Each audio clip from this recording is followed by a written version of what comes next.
Yo, sup guys? How's it been?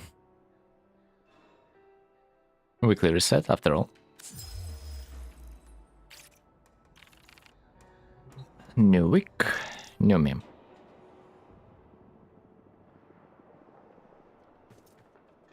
Right, so what are we starting the week from?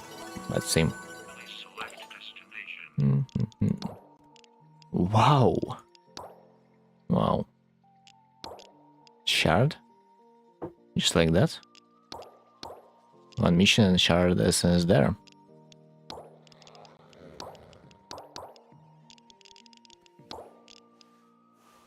Resource drop chance booster, not bad maybe.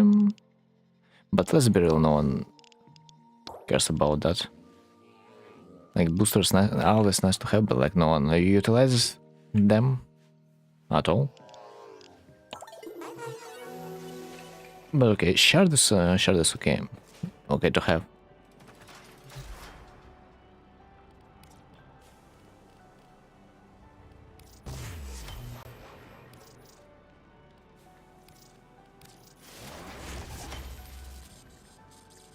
Okay, there's something for the Asher Dever. What? Maybe Zakum.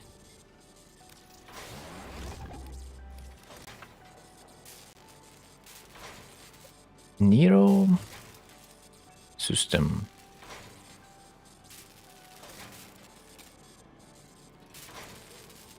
There it is.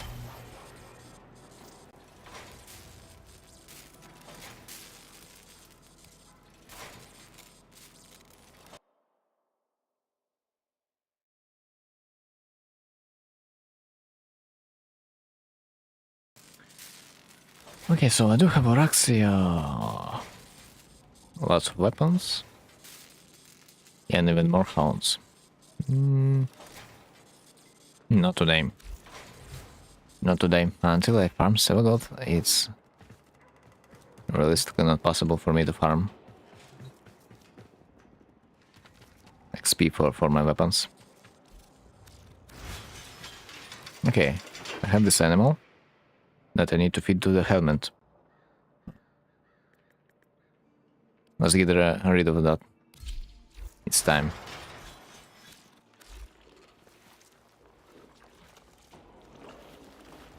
Well, that was primary damage. Bit of strength for the Banshee. Doesn't even sound that bad. Oh, right. Cox, this and that.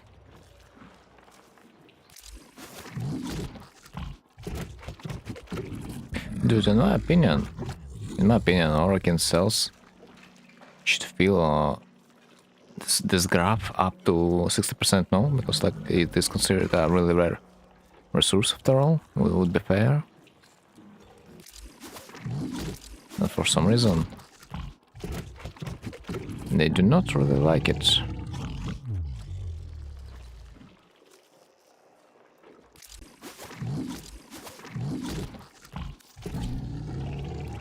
Let's see him.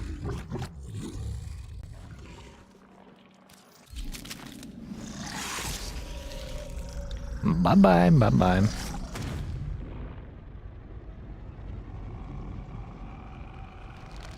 I hope my helmet is gonna digest it well. Wow. I have some amount of flowers over there. I need to check it.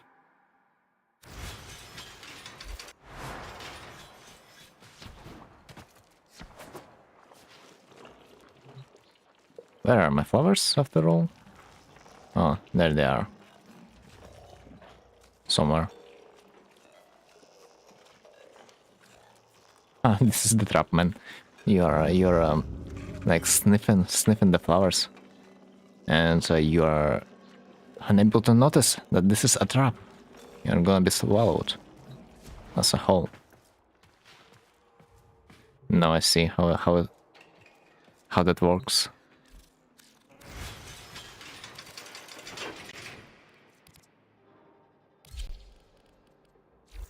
Alright, so I need to clean up the mess. Change my arching, change everything back. After the last hunt.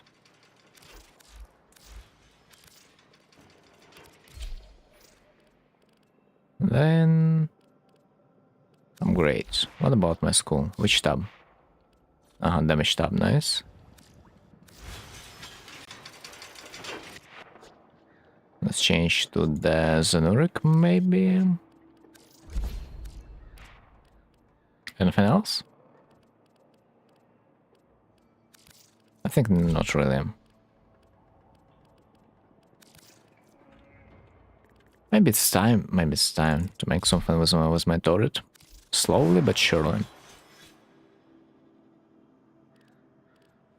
I think more than likely I will need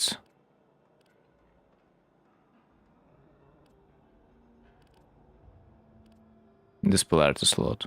I mean, but at the same time, our polarity, yeah, should be modded too.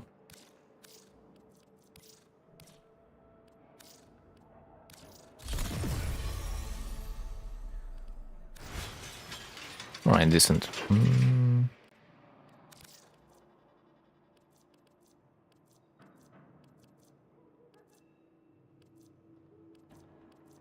Xylok.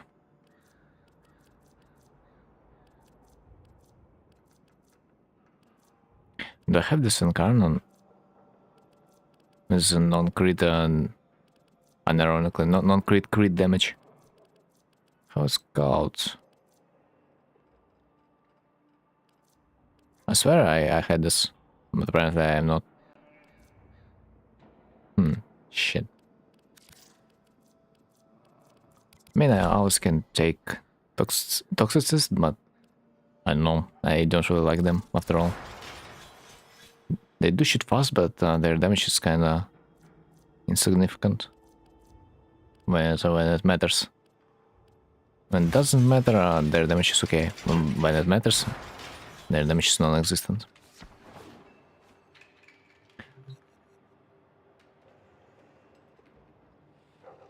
Right, so let's start from the beginning. Let's check.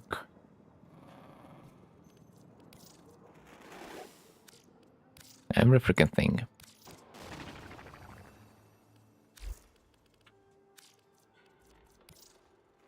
I'm gonna buy something from there. Because why not? Excalibur. Ember, Nova, Atlas, Citrine.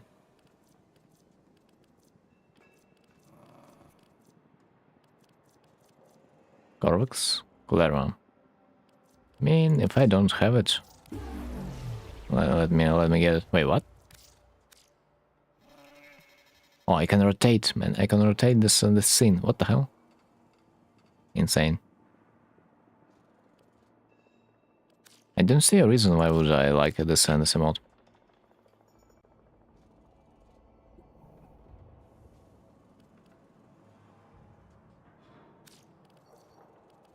Feels kinda outdated.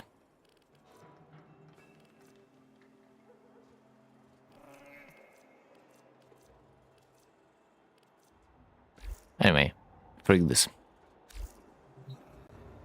Ah yeah, Teshin.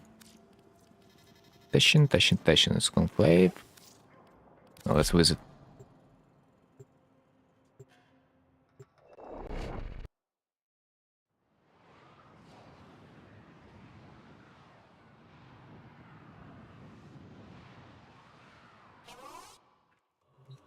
Right, my boy. That is what's new. Zaurivan.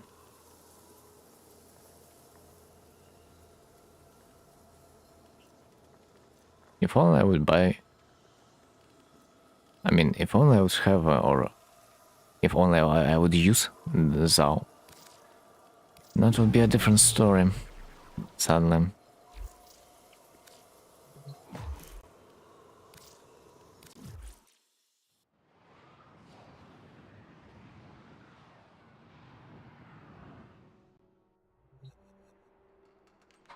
Okay, next.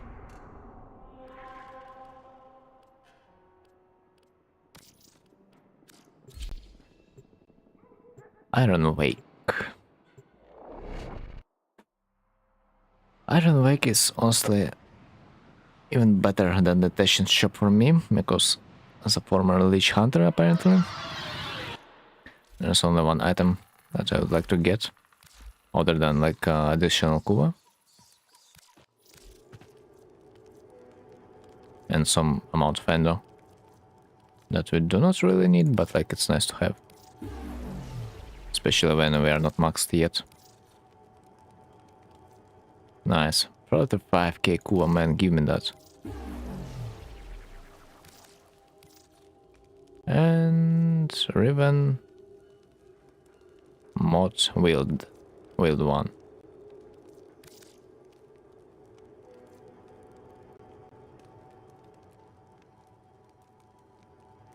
Dude, for a second I thought you can buy Riven mods slots within the shop. Don't kid me like that. Rifle, nice. Pistol, not that bad. Alright, let's go out. Next. Bird. Deimos. There it is, yeah.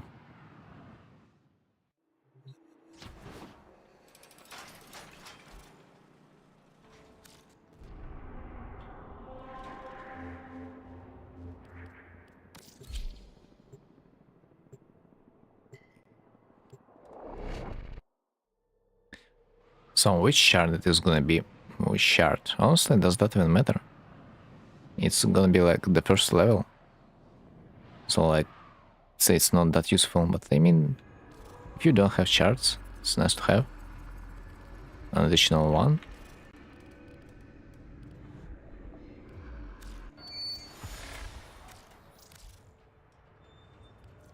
Blue one. Do I have the required amount of points? Yeah, I do.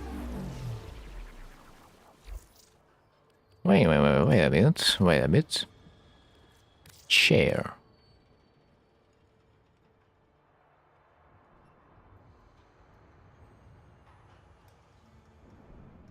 I kinda like this piece. It might be a good furniture. Unironically.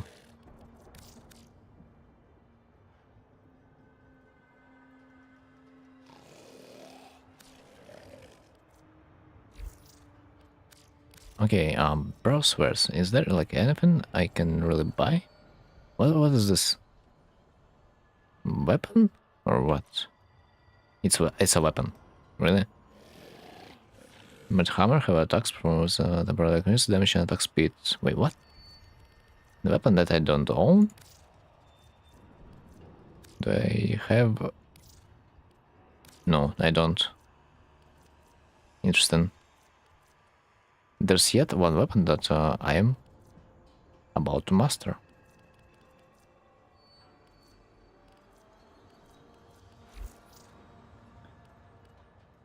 Right, let's check. Let's check nether cell. No. Necroloid. Ah, titania. God, yeah. Plus 200 phosphor, easy. Just give me some energy. Grants gear cannot be used. Blue is a fair warframe. Chirp. Subdued. Warframe and allies on overguard, okay. Transfers, okay. Negative stats effects tripled. Man, it's a perfect one. It's a perfect one for the Titania.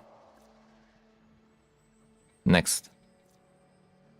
Small amount of damage when collected. It's a mirror defense. Might be hard for Titania, sadly. Since she has a lot of single target DPS, but like not so much on the AoE department.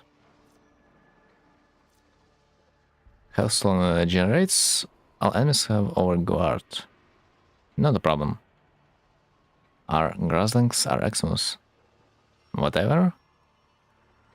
So MS boost for the energy, that might be a little bit dangerous, but it's okay. And it's equipped with elemental barrier. Fuck. It's a problem. Especially considering as a Titanium you don't want to get out of your reserving, like, never. And it will only take damage if a player is within. Oh my, no. Well. This is a fucked up mission for the Titanium, I wanna say. Brahma. What else? Brahma? Hystrix? Teko.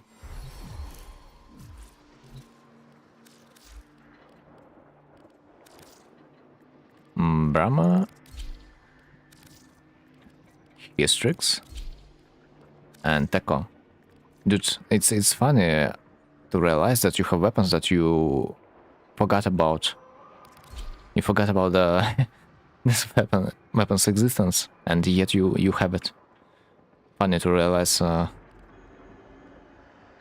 you have a weirdest weapon in your inventory, just lying like that. Alright, so am I ready? Before I'm gonna go anywhere, let's make it a public lobby. I think Alchemy Disruption. Mirror Defense is probably the hardest mission out of them all, in terms of losing the whole mission set. So if we are gonna go through the Mirror Defense, the odds that we are gonna be successful in the whole set, they're gonna be high enough. The fucked up part is I cannot really heal myself because operator mode is gonna be locked for me. So it's gonna be fun.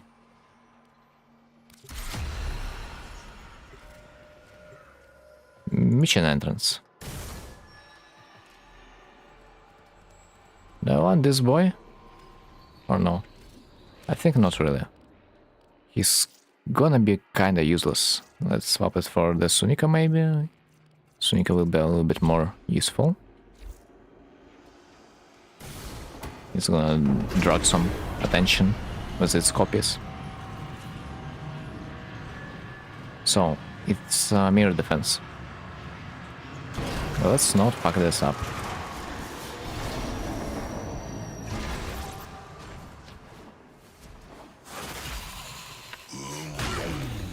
Right. Wait. Yeah, of course. Gear's locked, I forgot. Excuse me. So as far as I remember, this mission you can spawn Necromech somewhere over there. That will shorten the time required to stay in the mission. So let's do this just right now. I hope I will be able to do any damage. And I hope that this guy is not gonna one-shot our target.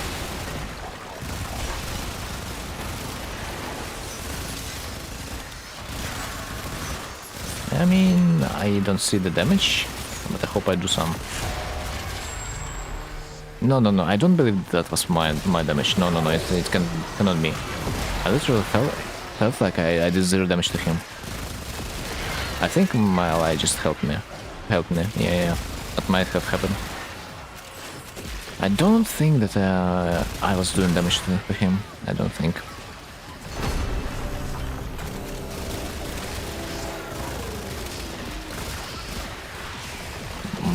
Which, by the way, it sucks in a way that I probably have a viral damage right now on my main weapon, considering that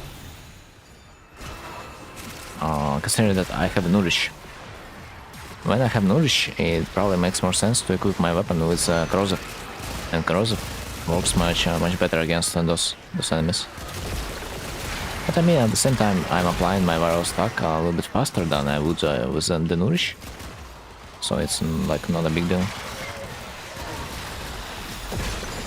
Oh man, that was wild.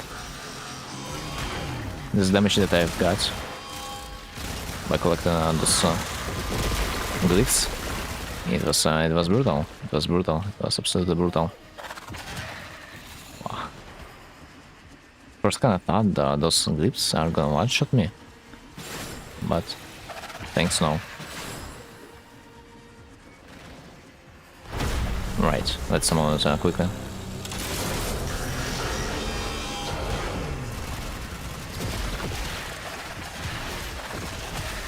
Right.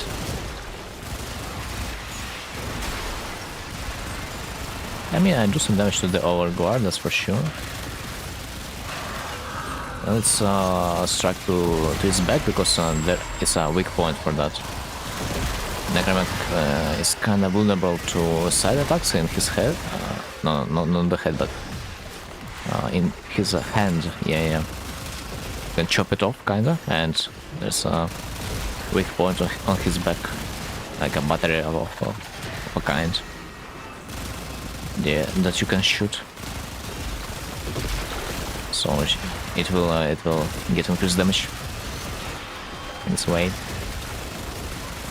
Wait, you can summon Necromantic again? Or am I tripping? I think I heard a sound. But it seems like that was an enemy that was trying to summon it. Oh, orange eye. Give me that.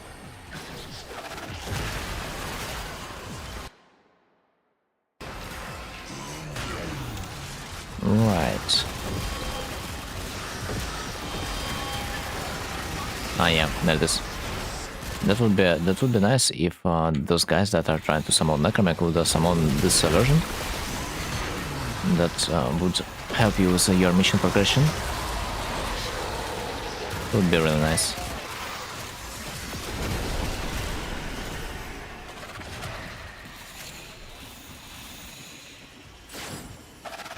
Seems like those glyphs are not really damaging you, but rather apply status effect.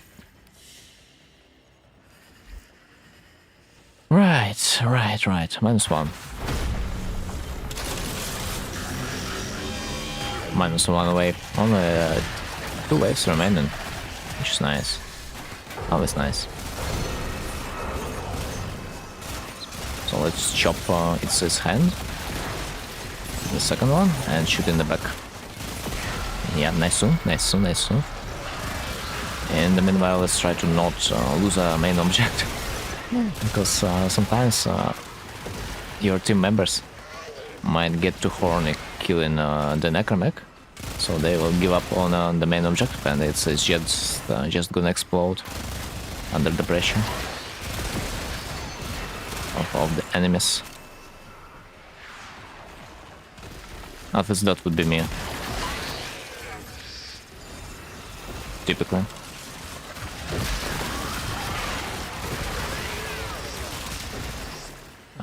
$1.1 million. Great. Not bad. Give me that. Honestly, this build that I'm using can be even better. I should add a hot shot to increase my critical chance. I can only imagine the damage outcome I will be able to do with this. Especially considering that this type of missions is exactly the one you want to use. Your hot shot in, just like you are constantly killing stuff. There's no way you will get a better mission than that. Yeah, if you are not using an endgame build on an endgame mission, why the heck are you collecting those arcanes anyway? That's a big question.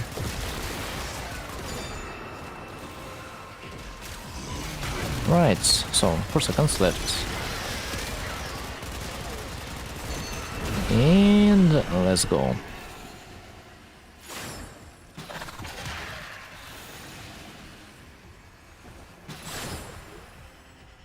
I don't feel like I'm taking damage from the glyphs. Seems like they are indeed just applying a status effect, which I can simply ignore. Because, like Titania, you know.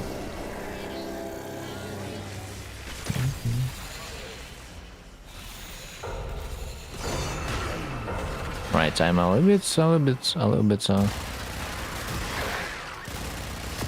scared. I am myself. It's not enough. It's not enough to defend it from all the directions. But we got some tennis. Nice. this should be okay.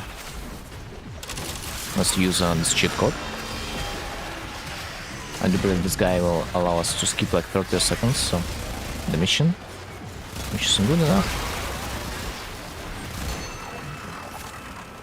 150. 1 minute, minus 1 minute from the necromech. It's insane, isn't it? Oh man, it's so insane, man. Give me more. I want more. I want to complete this mission in like 10 seconds. Give me more.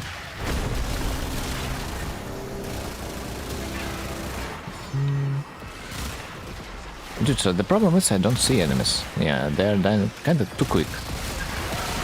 The only way I can see them is to literally go into their spawn point. Because it feels like my allies are too good. Yep. Especially the, how it's called, Octavia, man. Octavia, I think it's a beast. Underrated warframe, that's pretty much no one is using. But it still delivers in the high-end content. Okay, mission complete. Dude, I am always scared to see a mission failed because of how sudden this title pops up. Not gonna lie, but sometimes I'm scared that you might accidentally fail a mission because you are having too much fun.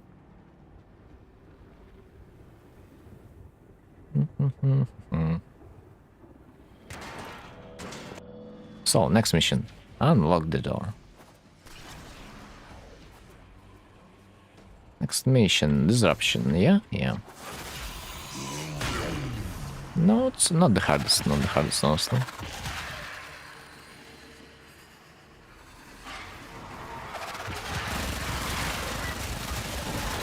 Yeah, we will be able to make it work. Oh shit, just do not get stuck in the environment. And everything's gonna be good. Yeah, you can try to destroy the void traps by shooting at it, but sometimes it will get you in the unexpected way. Oh, someone already died.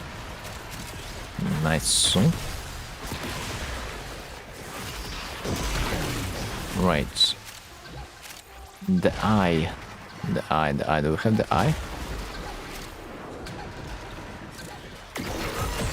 Yeah, we do have an eye. Somewhere over there. I think you cannot fail this mission, you will just... Oh shit. Bro, where the fuck is my... I did not pick it up, apparently. Strange. For some reason, the key didn't really work. When I tried to use it, the only reason is I did not pick it up. But why? If I thought I did. Well, who knows, Yo, ain't we are too fast, apparently.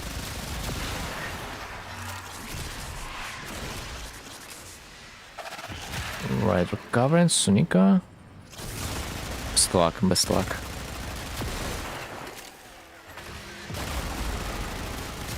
I mean, at the same time, while my dog is recovering, it cannot spawn its copies. So yeah, kinda sucks. Okay, let's get out.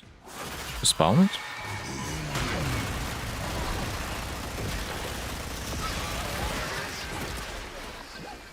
I think they are gonna be okay.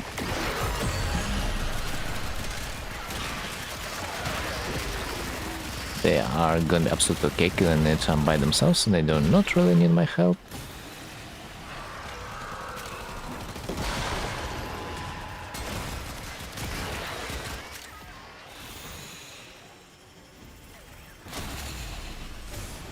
Right, next wave, next wave. New adventure. Yeah, I love disruption, man. Disruptions, it's not bad. Oh, we just do not die. Oh, wait, what?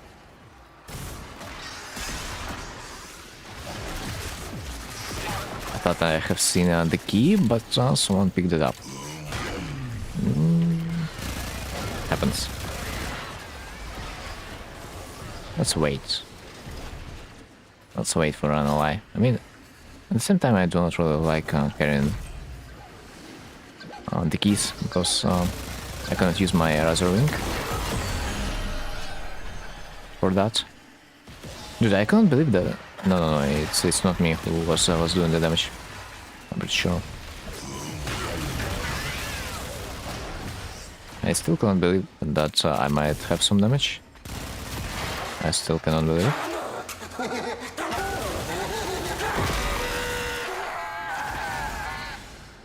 Right, Anai this time. It's where exactly? There.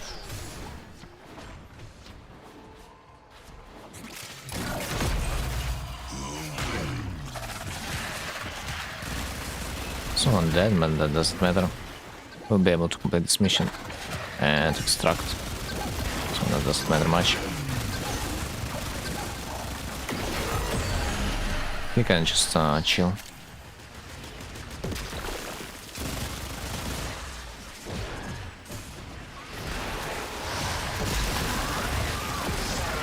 Sup, Mike? How it's been? New week, new reset. Finally, we have some more items to collect from the station, and so and so. Wait, what? What the hell? There's a wood angel. Just appeared. Out of nowhere. Right. Where's the docket? There it is. Okay. The mission is almost done.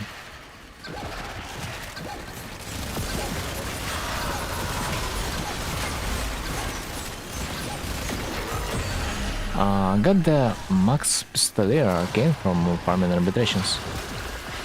Nice. But sadly you won't be able to use it on many weapons, I think, no? Because there are pretty much better versions of arcanes to do the damage with, instead of using the ones that will give you a little bit better of the ammo efficiency. But of course there are some weapons that do have a really poor ammo, and using the pistolier on them will save the day. Pistolier is the one that will make you ammo efficient, yeah? It's good for Titania's whip. Yeah, kinda in regular missions that you can actually kill stuff. But I'm not sure if it works against those enemies that I'm shooting right now, by the way, because like you need to shoot in the head, no? And those enemies, they do not have the head, kinda. So like, not sure if that works with it. Right, alchemy. I hate this game mode, but like, what can I do? Yeah, I cannot. I probably am not able to revive them, sadly, because I don't have the access to my what's called operator. Yeah. Holy shit, this mission is actually so toxic for me. I heard that it sometimes register as head even if you not aim at their weak points sometimes. I cannot say much. I mean, basically, for the most part, those enemies are dying quick enough for me to not care about the ammo that much. It's like where you need the ammo, you kinda cannot utilize it because like it doesn't really work. Like I need a lot of ammo when I fight bosses, if that makes more sense. I don't really need ammo against regular enemies. But the regular enemies, they're pretty much the only ones that you will be using this arcane with. Cold toxin. Holy shit, this mission is. Holy shit, this mission is. It sucks so much when I am unable to use my operator. It sucks greatly. Holy freak, man! I cannot heal myself, and this is like the juiciest part about the whole situation. Because the operator was the main way of me to regain my health. And now, yeah, I have only like 100 HP, and I don't know what am I gonna do with that.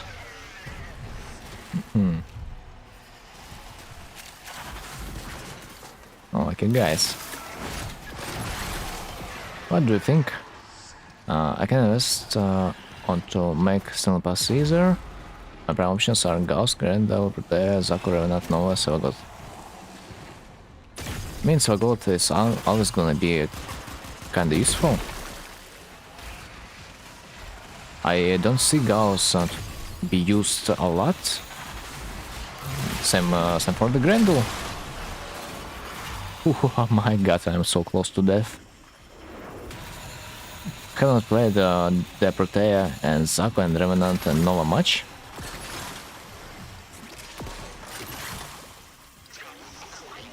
But if you have a Titania, I would recommend the Titania too. For the regular playthrough, it's also a decent warframe.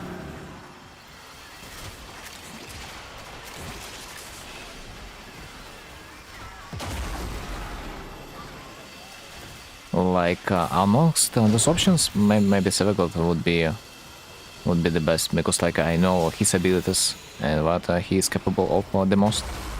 Other warframes I haven't really played. Nova is usually more of a support warframe that can slow everything or speed everything up, which is kinda convenient. But I am good for still path. She can struggle is no, she's okay. She's kinda okay. Like name me the mission that she's bad at.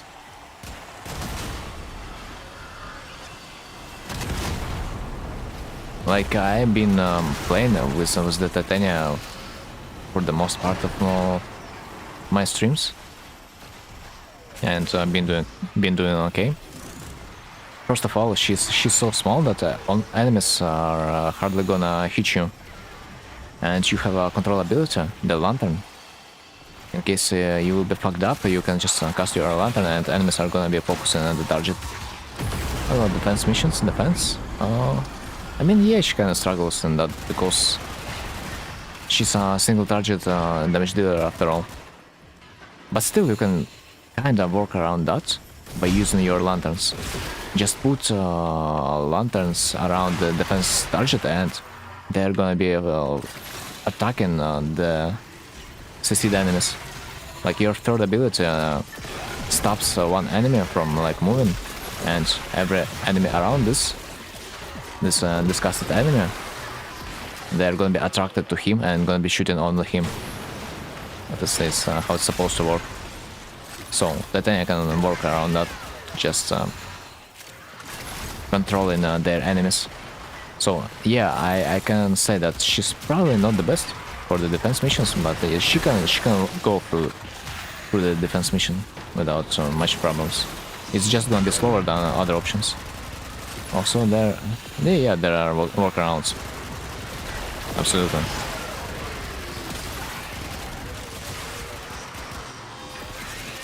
Yeah, like the only thing Titan struggles with is nuking rooms of enemies, because yeah, her main damage is single target.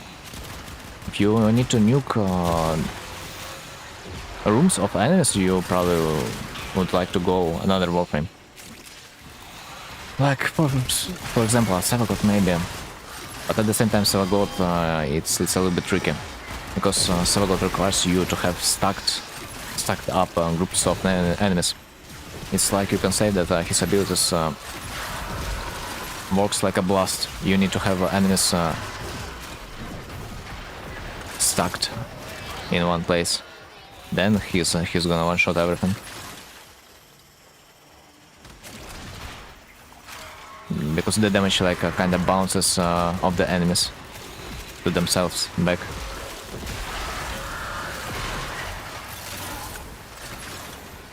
So if the enemies are far away from each other, Savagot, well, it's not gonna be that efficient how it is supposed to be.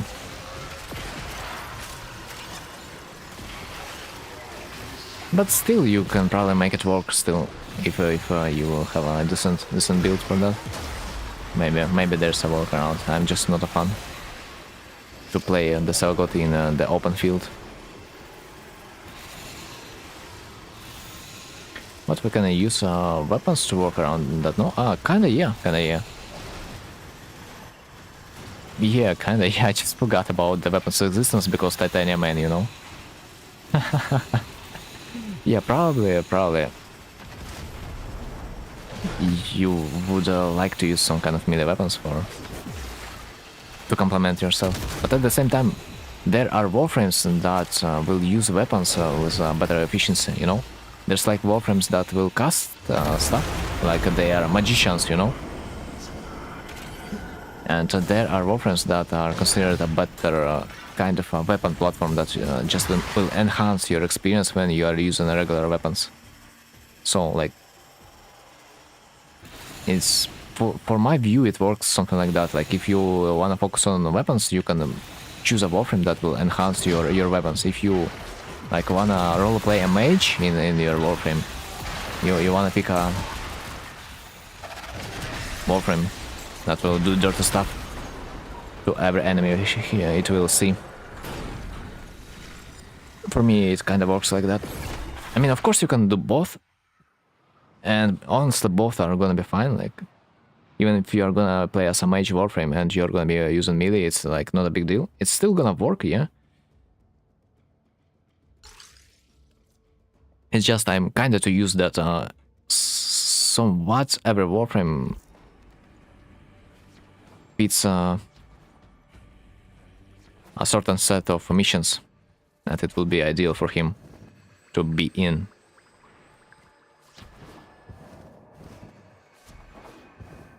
At least it's how I see the game, but like, yeah.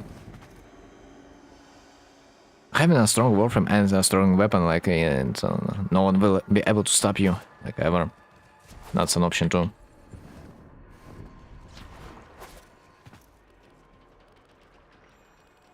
It's just Titania addiction, man. Number 3, backfire. That I am just used to fire off with my pixies. And being an annoying fly that enemies cannot really deal with, but like the downside of that play is if you are gonna get out of your ultimate form, you are gonna go down pretty fast, because usually you do not really build yourself for survivability in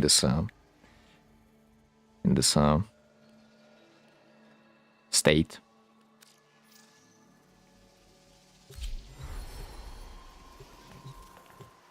Dark Factory mission entrance. Let's go. I hope this time I will find a team, not like the last time. Wait, what? We'll unlock level cap tomorrow to farm arcanes to get the last part of Titania. Nice, man. Don't forget to grab yourself a mod chance booster. It, as far as I remember, also counts towards the arcanes that you can potentially pick up.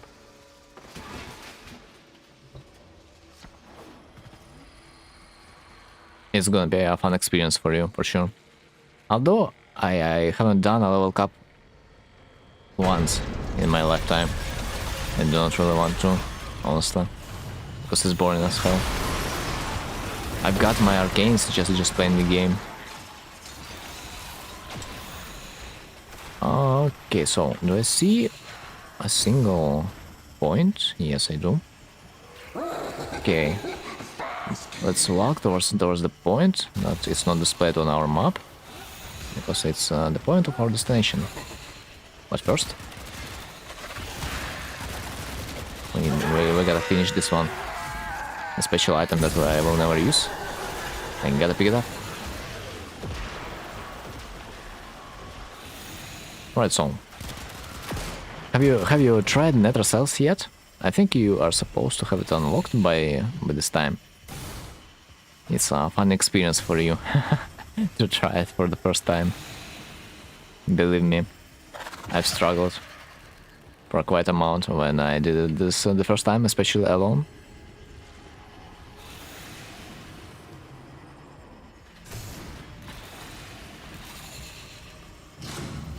Right, so this room, we need an adjacent room.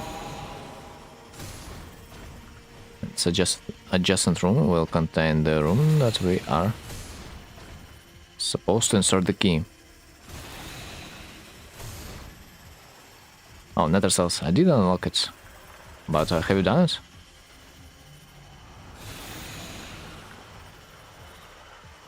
It also gives you an Archon shard upon completion, which you will be able to insert into your warframe.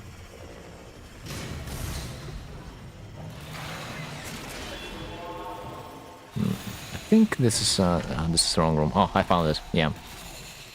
So we gotta insert the key in this thing, and the real game is gonna start. Let's wait. I did the laboratory bounties on Deimos.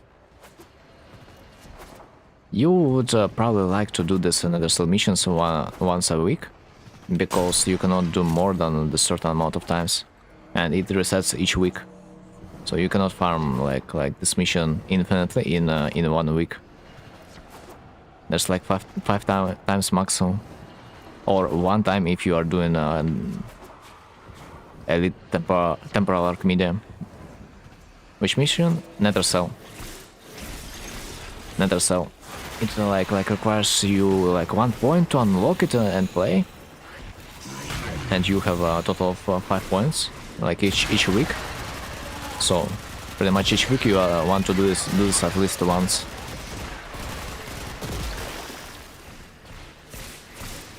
So we have activated the thing, so now we are in the blue field, and keep in mind that we need to kill stuff in this blue field, otherwise we are not going to progress in the game. I'm right now in the nether cell, so I'm trying to explain the stuff, what you need to do.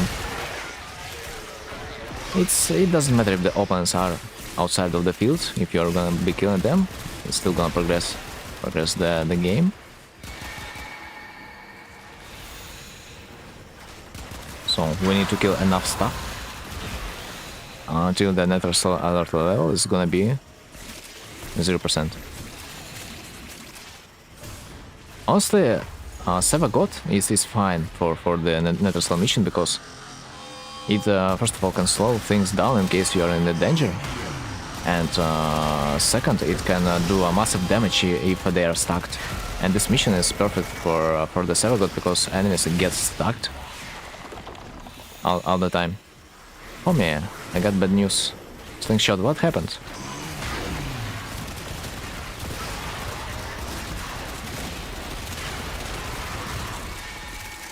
You're scaring me. God damn it.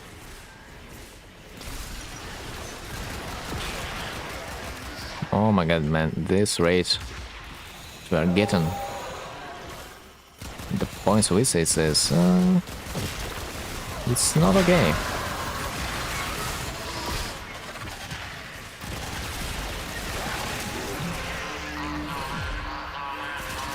What would be bad news for a potential Kavad breeder?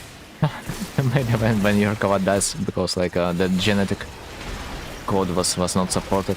Do you remember back in the days you could lose your pet because you didn't, I don't know, feed it or something like that?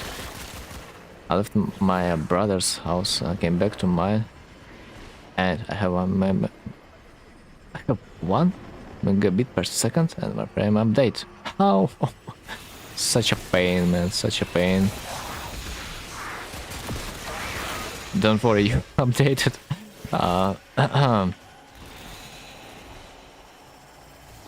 Not soon, but eventually. Oh no, I didn't Almao. I did hear about it. Yeah. They decide to like revert it, so no one is gonna be losing their pets. But it was a thing back in the days that I also had.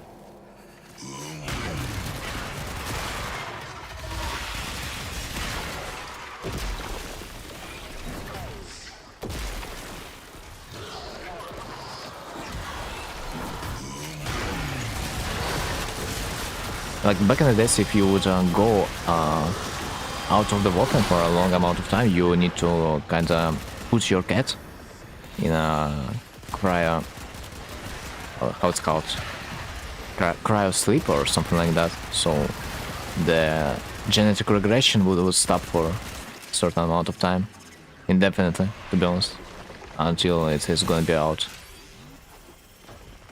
But right now, you can just leave it be, and nothing will happen to cryostasis. Yeah. Basically it.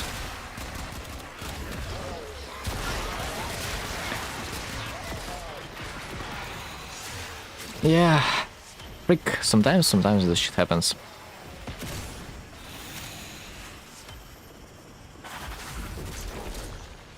I should be able to play tomorrow, but I can only stay up till 10 p.m. since I got to go to college. Right, like not a big deal. I'll be waiting for tomorrow. And each second that you are there brings pleasure to my heart. Also, how do I get a mod drop booster? I did get one from Sorter Arkham Hunt. Right now there's one mod booster you can get from the, how it's called? Calendar activity, yeah, it's from the Hex quest. Like you can get to your little PC, there is gonna be option for the calendar. And each mission you will do in the calendar will give you some rewards. Also, got it already written for 400 plat today, and it's worth... for what? No way. It's a stock, and like not even a god roll. It's priced as 1.2k. No way. I would probably say that unrolled story driven is priced something about 400 plat, but if that costs you like 1k, that's why I don't know that. Wonder booster are annoying because you cannot buy them. Yeah, but they're annoying for me also because I don't use them. Man, I always collect them, but I don't use them. Each time I see a mod booster, I'm telling to myself, nice man, nice mod booster, nice. But then the time is passing, and I do realize that I did nothing to make to make the use out of this booster mod. Like, such a nice feeling to have it, but other than that, I can rather just boost my passive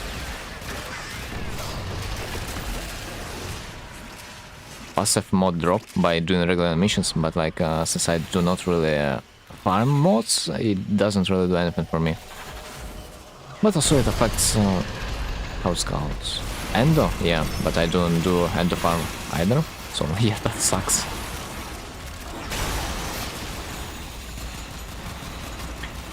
I think it's cool to have the mod drop chance booster when you're just doing regular hex missions, because mobs in that area can also drop some juicy mods in the Scaldra areas. Mod drop booster endo 2, yeah.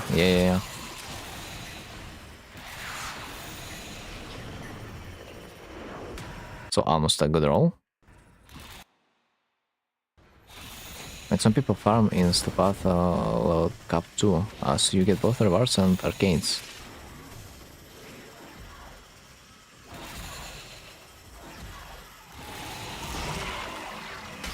I mean, kinda, yeah. But as far as I have heard, arbitration is like number one, maybe number one, or at least number two way of farming the end, because like you get this item sculptures that you can sell really high. I mean, trade for the endo. This warframe marker now. I wait till people bid. Do you think they are gonna do? Dude, who's gonna buy those ruins at such a crazy price? I cannot imagine myself. Who would want to make an OP weapon even more OP? Does that even make sense? If it's already good enough, why? Making it better. Number one is Sedna Arena. Arbitration doesn't even come close to Farmendo. Maybe. At least if you're in a team, that's maybe a case. Like you can easily farm 3k endo per minute. 3k endo per minute.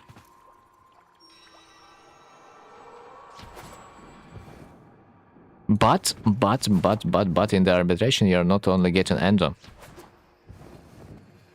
You're not only getting endo, but like also other rewards that you can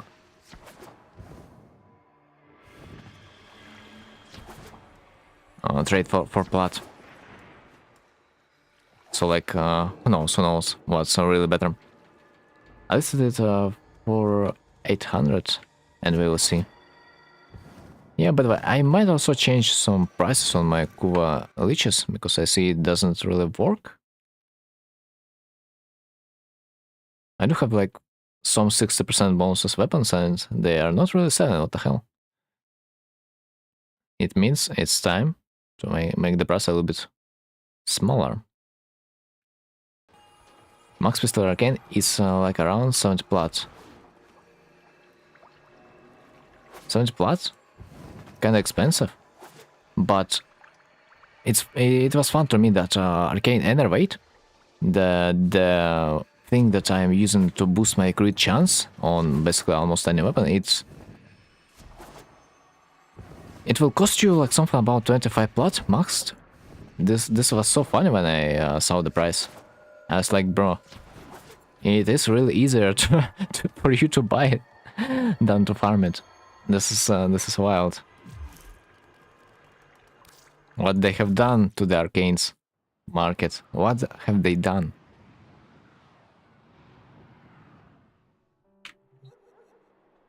Right, what's about my temporal Archimede? Will I be able to do this this week? For the frames? Kaya? Let's see. So, warframes, miss my sweetie. Seems like I'm not gonna be having any kind of problems this time around too.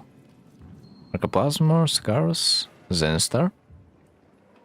Good. Arcane should never be easy to farm, just like good mods.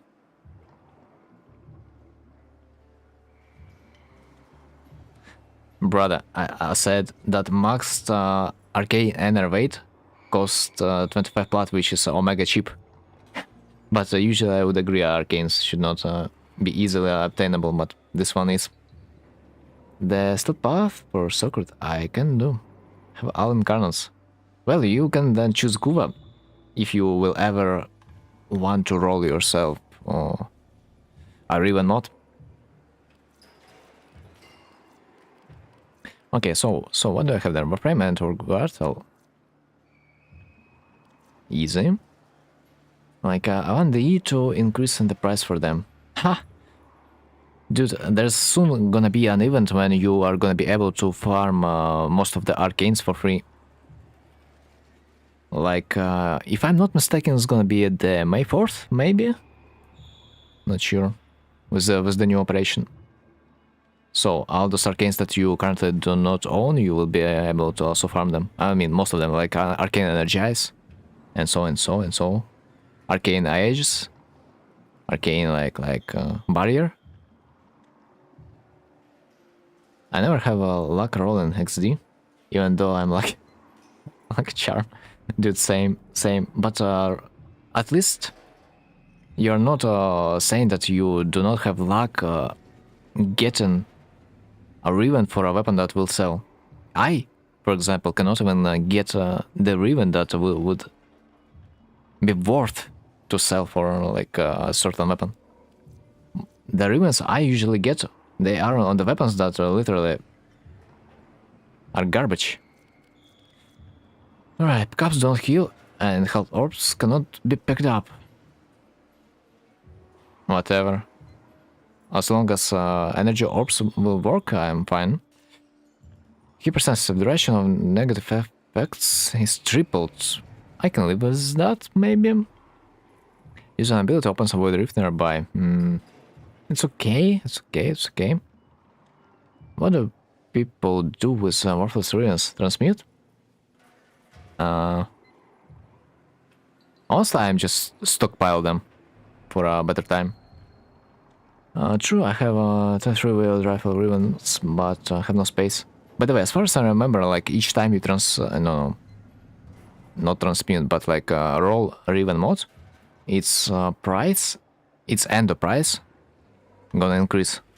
So if you will decide to like deconstruct the mod for the endo, a ribbon one, and if the roll amount is gonna be high, you will get thousands of endo. Like, so people can also trade endo like that. All the ones I have are worth 100 platinum plus, but I need to wait to sell. Dude, stockpile them for what? I mean, well, I just could not care enough to transmute them or throw away or sell. So like they are just literally sitting in my inventory, taking up the space. So like I am too lazy to do anything with them, basically. But at the same time, you need 60 platinum for 3 Riven mod slots. This is kind of too much, if you ask me.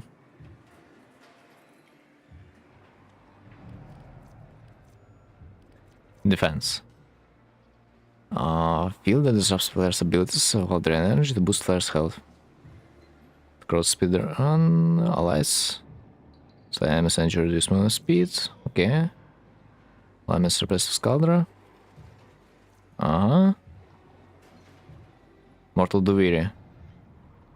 Okay, this is a really easy week. So, Arcaplasmor, Scars, Zenstar. Oh, by the way, do you have a Discord?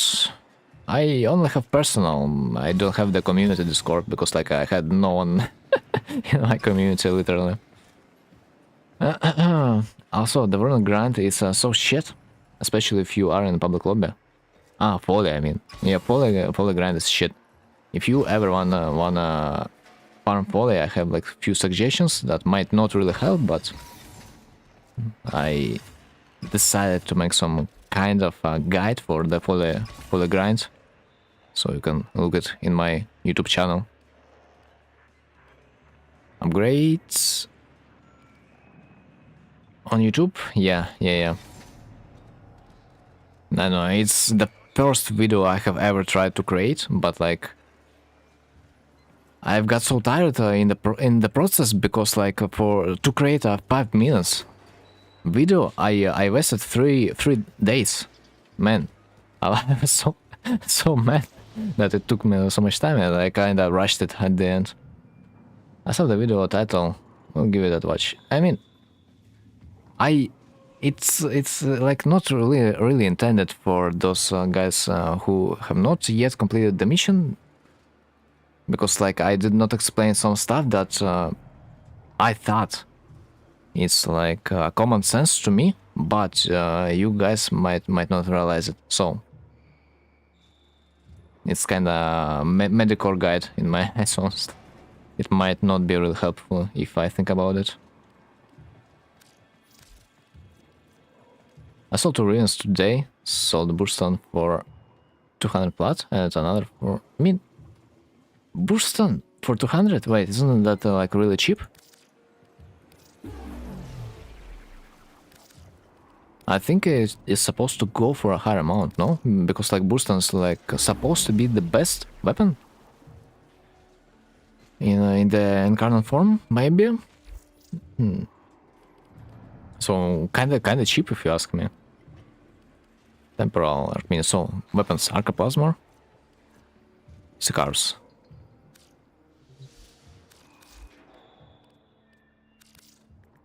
Arcaplasmor, Sicars. At least the guide I made will make it easier to farm it because you are gonna be playing solo. Because if you are farming fully in a squad, it will take you probably in a random squad. It will take you tons of time. So it would be better to just farm it solo.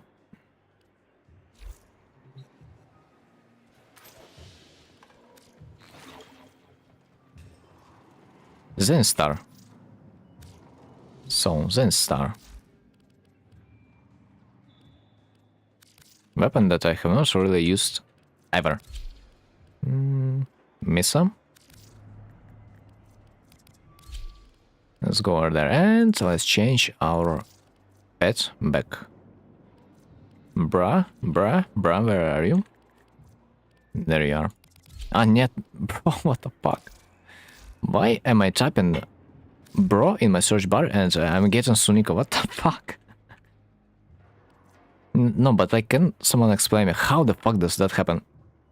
I'm typing the name of my pet and yet I'm getting also two pets that are not requested. Not me watching stream, 1 minute and 15 seconds behind cause Wi-Fi. Butty cheeks? Bruh. That happens. But at least like YouTube gives you a chance to still watch it, even with By the way, have you tried to reduce the quality? But it's gonna be S no on the visual side, but it will help with buffer. Yeah, but I tried selling it for 100 plat, but no one wanted. So yeah. It's typical stuff, man. It's typical stuff. Like every trade, every big trade will require you to sell it for maybe a month. Of course, if you want to waste time to get this plat. Like I'm expecting to like wait some time. It's like it's absolutely expected.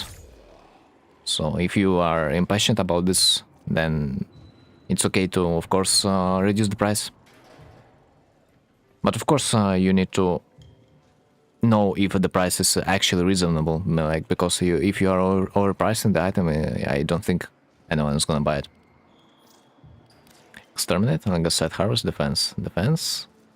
Probably I need an extra life in the Legacy Harvest because the corridors over there, they are tight. Oh my god, make them favorite, man. I care not about memorizing those bonuses, man. Can I put some of them into favorite tab and just equip the same ones every each time? Like, I hate it. Why am I forced to choose them every time? By looking at the whole list to find myself the one that I have used the last time. Literally. Argon Burger, what? Make point kill. Resist knockdown.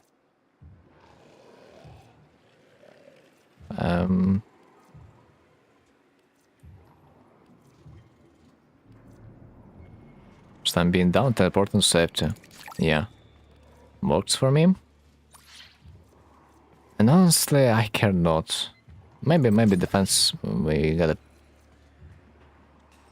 put some burgers and we have 5% chance of dropping Argon Burger box that can be picked up to heal nearby allies and the defense target. Yeah. Looks like okay. Okay, measure. Yeah, already watched that. Holy fuck. Yeah.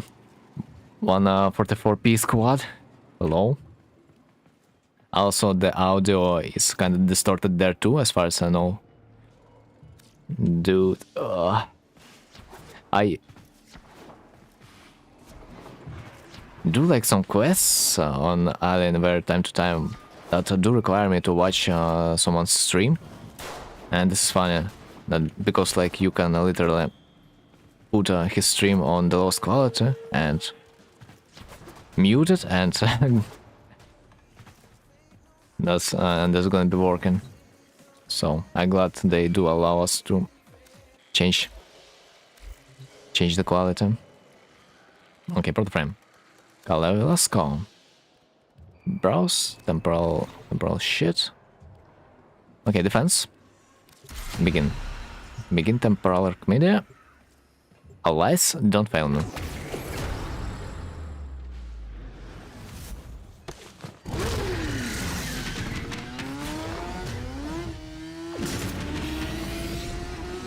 By the way, Mike, I think for your 60% cool each weapon might be a little bit more reasonable to set up 600 platinum price.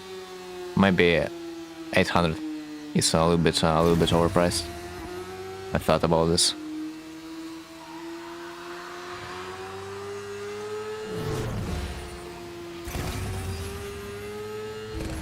Alright, so good. We just spawned in the mission and no one is yet to be our ally. What a pleasure. Let's wait a bit.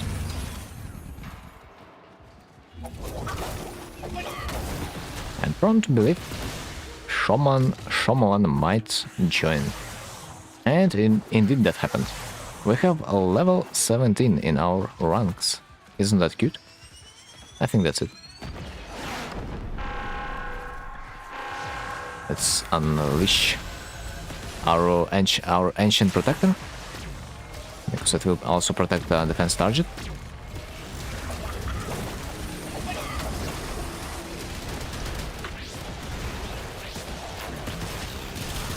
Oh, someone has an overguard, nice. It will help. No, this mission with Miss, it's like too easy. Man, it's too easy.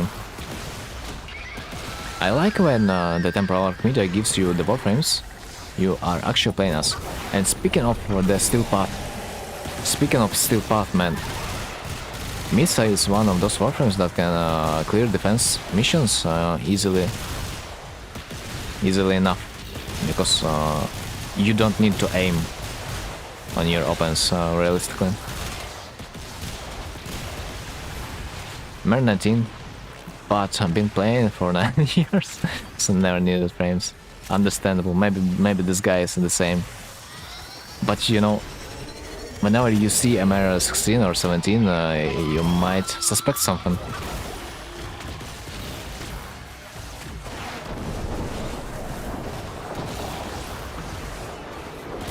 This is funny when like also the guy is playing for like 9 years and he's MR1.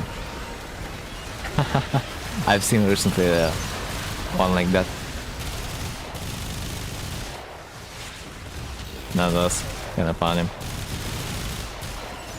I think we did a trade, and I was like, you know, for Master Rank 1, your warframe is a little bit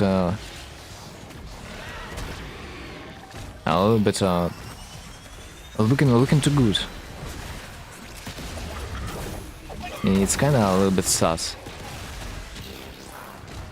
that we are doing this amount of fashion frame just being MR1. And that's also was a little bit suspicious if you would probably to look at his playtime, but I think I didn't.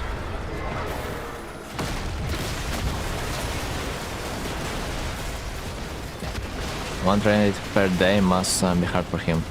Is this one trade? Maybe it's like one trade plus your rank? Not sure. Although maybe it's, yeah, it's tied to your rank. But at the same time, bruh, if you are a veteran of this game, you probably don't need much.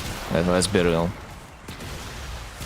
You probably already own everything you could potentially get.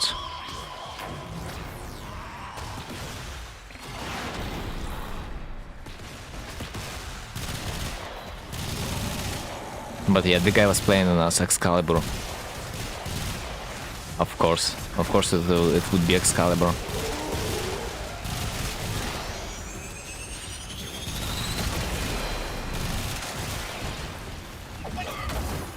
My first warframe actually was Excalibur. Man, it's been a while since I have played this the last time. After some time, the Excalibur was so lame to play with because like it's like one button warframe. Its ultimate ability was kinda so boring to me to play, so I just could not bring myself to play it any further. Okay, play Subnautica below 0, and I'm pissing myself. Sometimes I wanted to try the first Subnautica though, but I'm not sure right now if that's a good time. There's a Hollow Knight also in my list to complete. A lot of freaking games. Sling, have you played Subnautica too? Have you liked it? I like have seen some streams with Subnautica. This is a captivating game for sure. But there's one problem for me. I might lose myself on a map because I am freaking a failure in navigating in dark caves, especially when there's dangerous fish. Dangerous fish on every corner. Right, Kitty. Below 0, it's like a next part as far as I remember. Or is it a DLC? I do believe it's next part.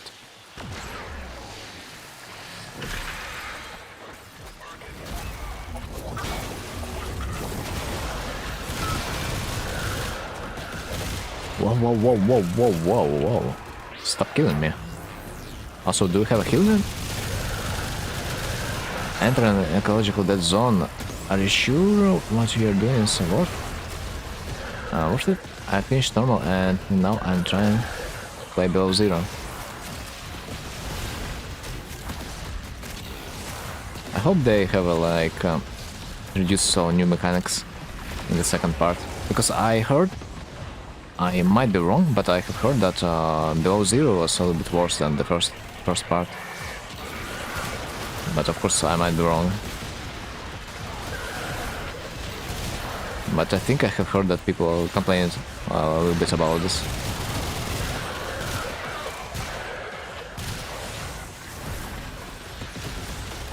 Okay. Dudes, whoever brought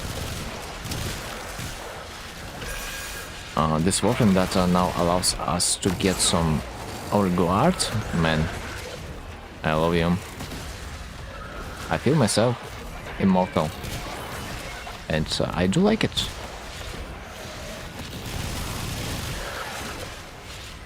Yeah, sea truck is buns.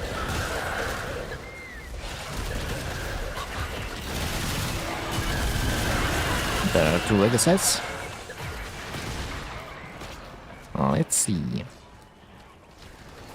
I mean, at least the concept of the Subnautica, it was so fresh back in the days when the first time it got released.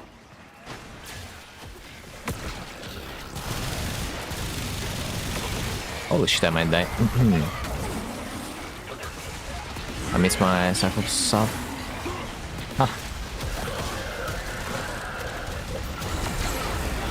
I do believe it's a so-called big submarine, yeah?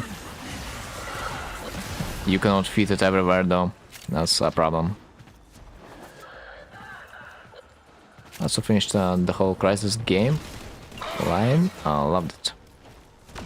The remastered one or the original one?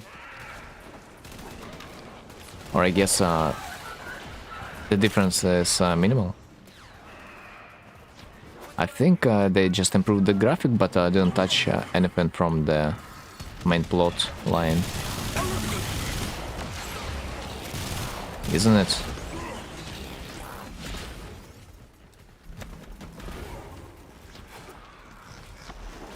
Right. Okay, where's the legacy? What the hell? No one captured it. Ah, I see. There it is. It cannot run away. Both? So like, is there like any difference other than the graphical one between the remaster and the original? The only thing I do remember about Crysis is that there are a lot of aliens and stuff like that. Played it when I was 8 on my old PC. Oh my. I guess this is a game from your childhood, then you'll always be fond of that one, because like the games we were playing in our childhood, we were always liking those. Let's see, and mainly graphics and what slides.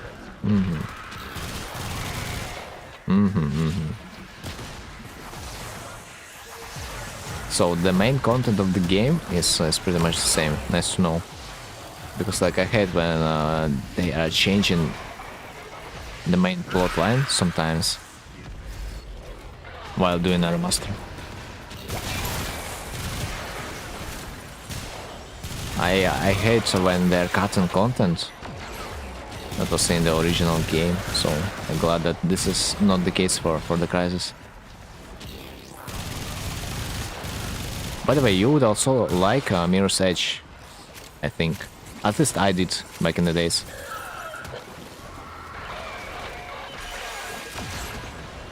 If you haven't played Mirror's Edge, I strongly recommend you.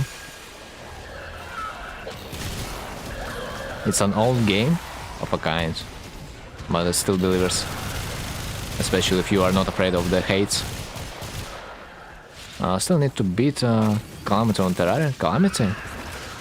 Oh, freak. I kinda do not really like a modded Terraria though. For me, base version of the Terraria is like number one to play. I tried some anime mods on Terraria, but I didn't like because the content was honestly really bad as I saw it. How it's called? Bruh, if only I would remember. There's like two anime girls that support you across the whole playthrough. Just don't remember how the mod is called. But it was terrible, man, I'm telling you. The base Terraria is like... It's good enough. It's good enough. In my opinion, Terraria doesn't really need any mods to shine. Other than those mods that will allow you to automatically place buildings. Because like, bro, fuck building stuff for NPCs. I hate it with a passion. Every new playthrough of the Terraria, I cannot bring myself to build it from the beginning each freaking time. It's just disgusting. Also, have you played the Metro Redux? Yeah. I'm not sure like which part it is, because like I haven't really memorized, but like I played them all. And it was decent. The first Metro, honestly, I liked a little bit more. Maybe because I was younger when I played it. So, Duck Syndrome kicks in. Do you know what's Duck Syndrome? Little Duck Syndrome. Syndrome, I wouldn't say. It's when the first thing you have tried, you liked it the most.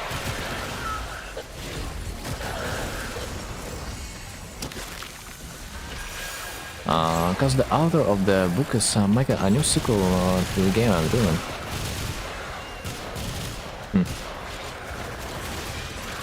Didn't know that. I wonder if that's also gonna mean that we are gonna get another part Artyom is waiting for us, man. Artyom is waiting. By the way, back in the days I didn't know that there's 2 endings in the metro. Man, I didn't know that you could shoot the thing, yeah, and it would not bomb the city. And that was funny when I discovered that there's a second ending. Or maybe it's also like dependent on your morality level, or how it's called. It would automatically change the ending dependent on your choices across the playthrough. Maybe that also works. I also played how it's called, Deus Ex. Yeah, a beautiful game that I have liked. Maybe I should replay it because it is amazing.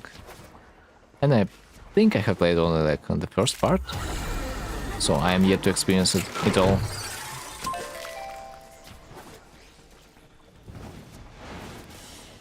Yo, my team kinda carries me and I do glad.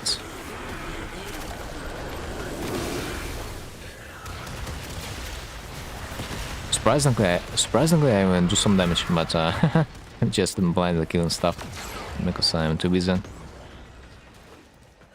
talking. And also I need my music. Anyhow, I need it back. Here we go. Extract. So, was it the last mission? So it was defense. No, it was the second mission. Now we need to do exterminate.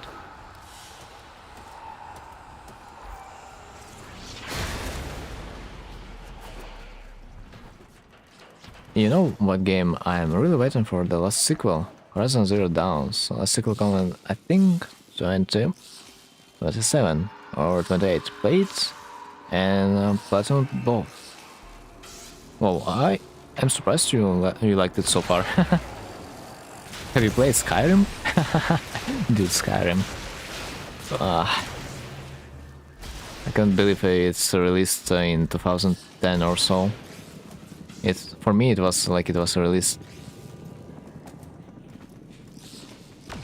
like the last year. Crazy. Because like it's also the game that I have put a lot of time into back in the days.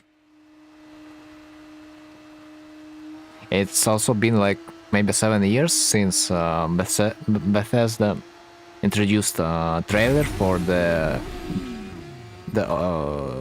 Scrolls like 6, yeah, or no, so 7 maybe. Which part is next? But yet the game is not there. Well, I'm gonna hit the Heput update on. Have a lovely stream, friend. See you tomorrow. Yeah, see you, dude. See you. It was a pleasure. Charges 5 remaining. We gotta find those, otherwise it's gonna be a freaking problem later. I don't want to kill 400 enemies over there, if I am gonna be honest. So we gotta like find all those charges to the best of our abilities. I wonder if it's gonna work if I am gonna put air support, if that's gonna show me everything. But I wanna test it. It would be beautiful if it would work. But it looks like it doesn't work. Shit. Right. Does my team care? It doesn't look like for some reason.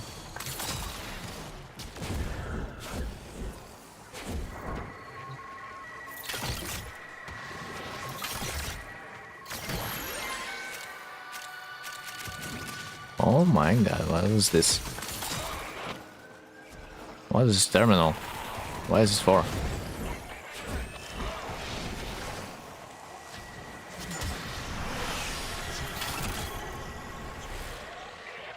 What's this terminal?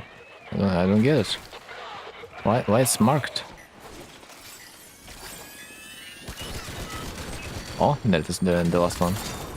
It's extermination mission, not the tank mission. I don't understand why the terminal is marked, but like whatever. Right, we are done. We are set. Wait, I atoned? Wait, what? Someone died? I don't get it. What did I just pick up? Anyway, let's try to destroy them all. What the hell is this? The crowd type of thing, yeah, that's this is basically the only thing that I can get. Not sure if I need to pick it up.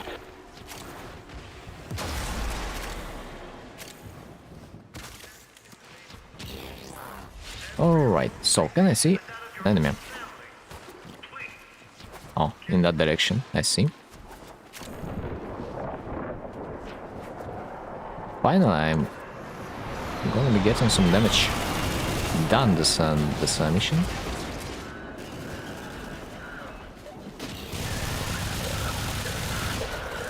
Nice. Whoa, whoa, whoa. I'm almost dead. From what exactly? That was a little bit unfair that someone almost one-shot me.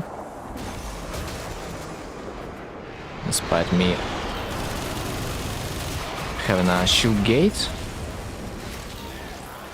and defense ability being on.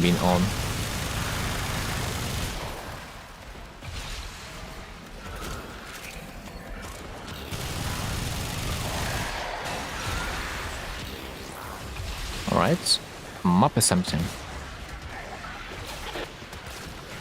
But problem is we kinda not notice our opponents.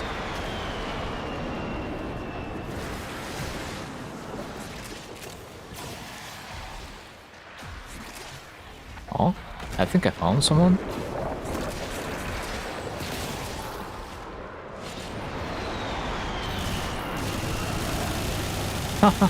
Yo, unironically, those guys from the sky, they're the only ones who I can actually kill because, like, I see no one. Yeah, dead end.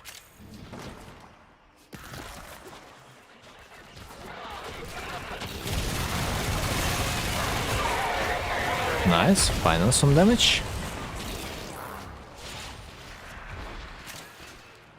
Finally some damage. I don't know what happens to the spawn rate of my enemies. Maybe I'm just a bad host. I don't know. Is there idea why am I not doing damage to this one? But like, okay.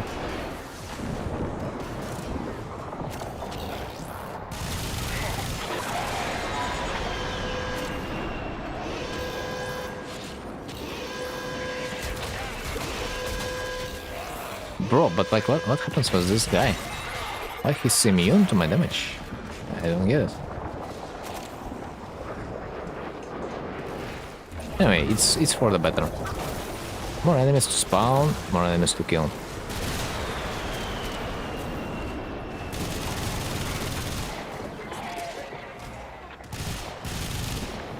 So like, I'm not particularly against that. Right, GG. Finally. Let's see what's gonna be this juicy reward that I'm about to collect.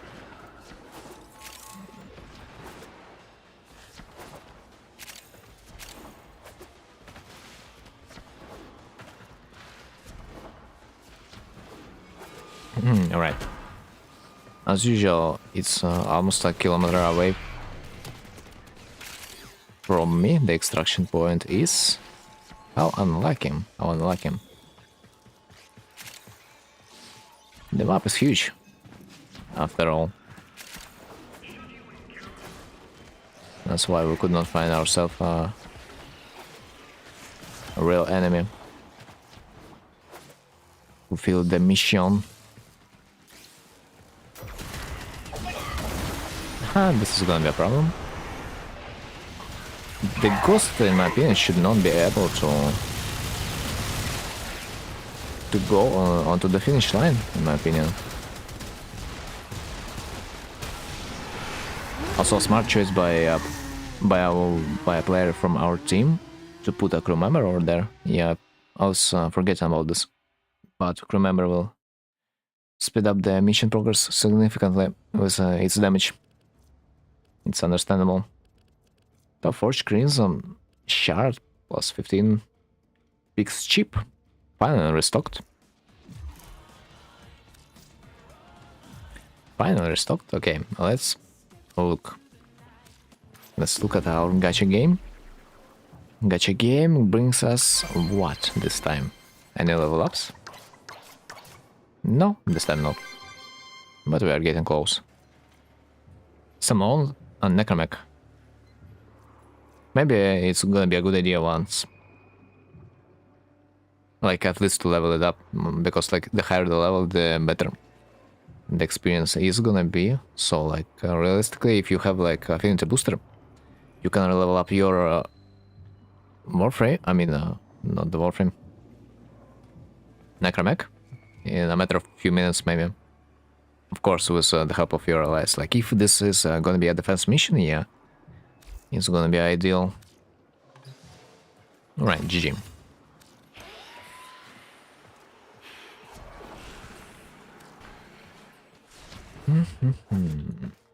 Next. Haven't checked. I haven't checked. How it's called.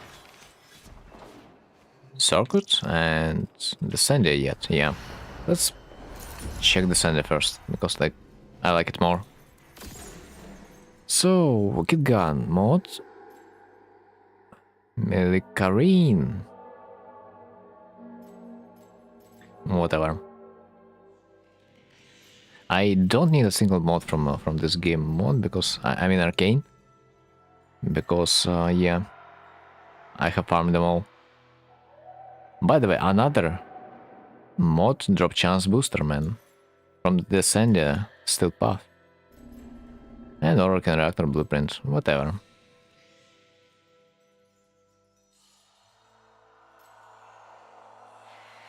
A hard ability strength, modifiers are supplied to max shields. It's kinda whatever. Yo. For me it might be I don't know. I mean I can do the soul, but like it's not really that good. The reward is yeah, whatever. Regular. It's a primary arcane adapter. I do not own a lot of them, so maybe worth to do.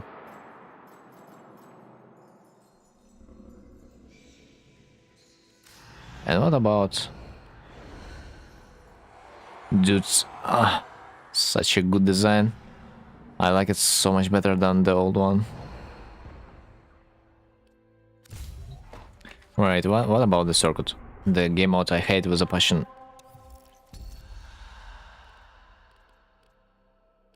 First of all, warframes. I would like to see Cora there. No. No Cora this time, but there's an Ash. Frost, Nyx.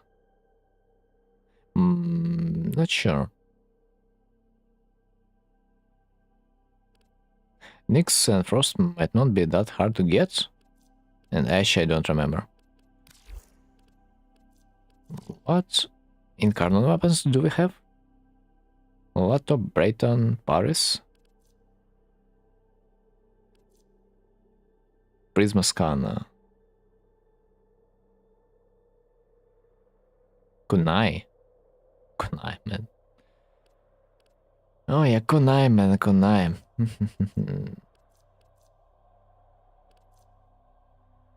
I mean, I would recommend getting Paris, maybe. Other than that, there's not a weapon I would use personally. Maybe Skana, I also heard a good one. It's a Skana and what?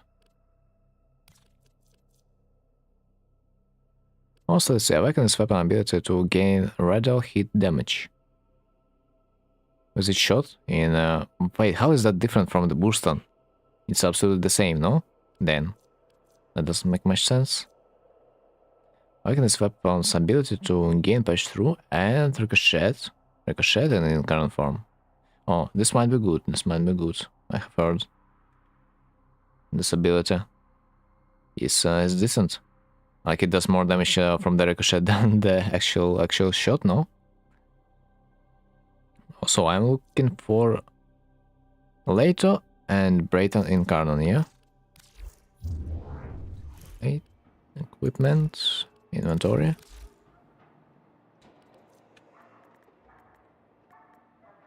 So Leto. Kunai, I do have Kunai. Skana. Brayton.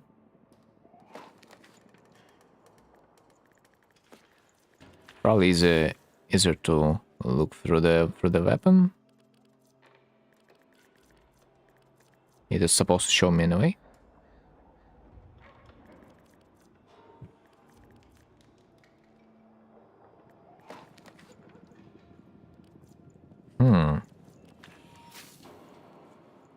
For some reason I have a feeling that this menu doesn't show me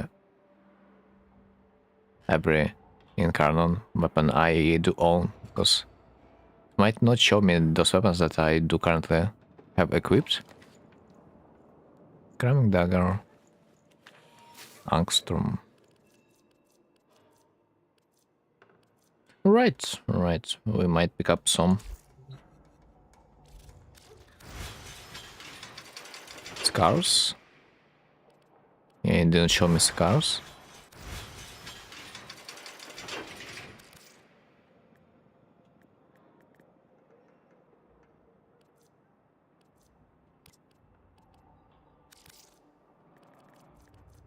Lex, Sicarus, and Toxicist.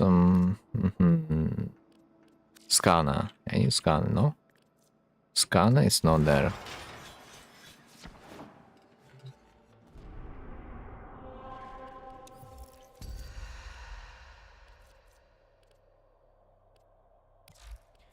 Let's start from the Leto.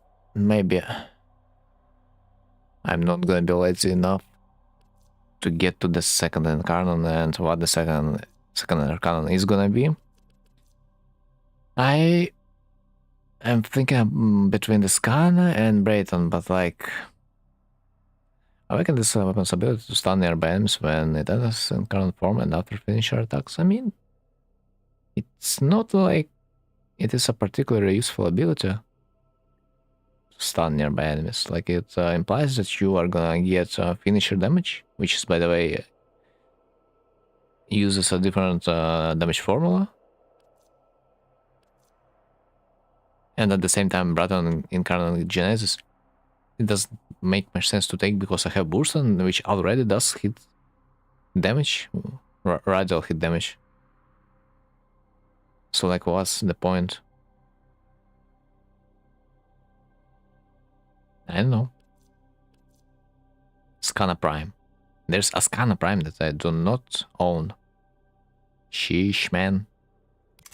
I don't know, let's probably do Skana because I haven't really heard about the Brayton across my playthrough.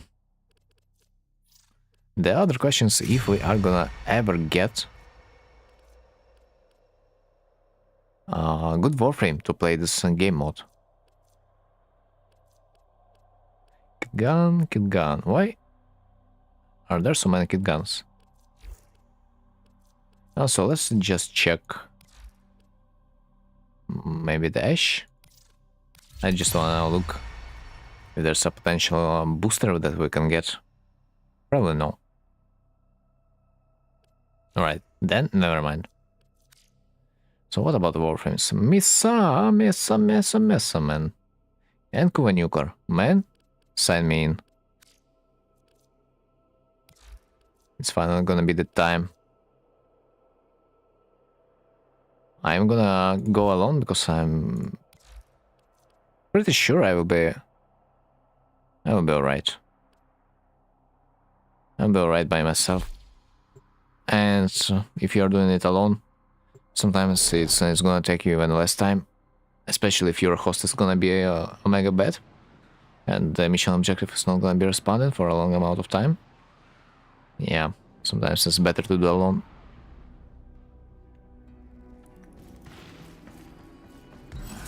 Let's see the green. Melee kill. Hit damage per second to nearby. Finishes attack. Third melee. Finishers deal. Target becomes more vulnerable to shot.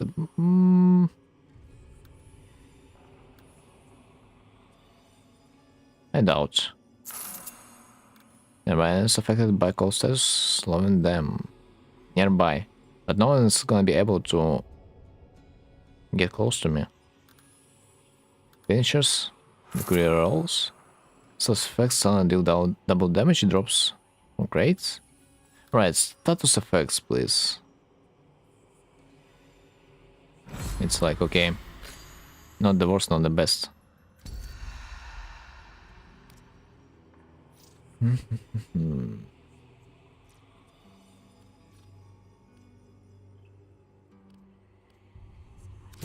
Okay. Arcane lost. Good. New car. Like, I have a good weapon and a good warframe. Life is set, man. Life is set. Rubico? Cernus? Cedo? Do I even have more mods for Cedo? I do not think that I do. Dragon Nikana, man, looks sick. Probably. Ain't gonna play with this one.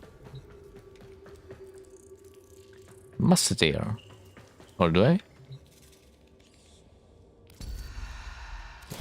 Whatever. Let's pick up the flowers.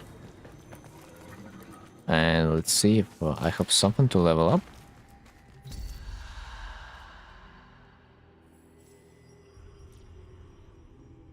While riding gate, press 4 to dismount and gain on guard. Right, give me that. Next. It's really hard to remember all this stuff though. Just cool down between dash zone, by the way. Give me that.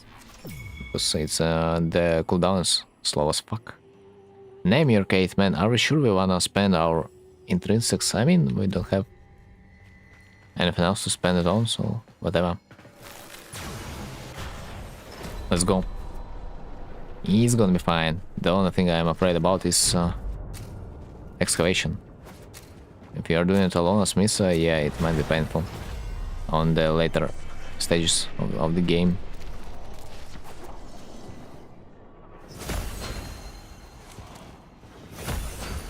Wait a bit. Wait.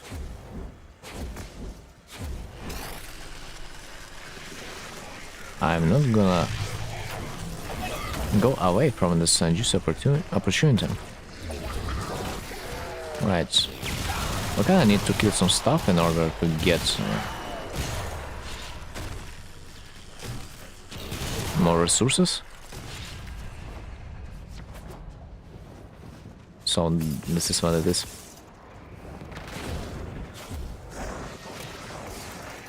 Of course it will be a little bit easier to play as Titania if you are to farm this type of mission. But we can enjoy. We can enjoy, it's okay.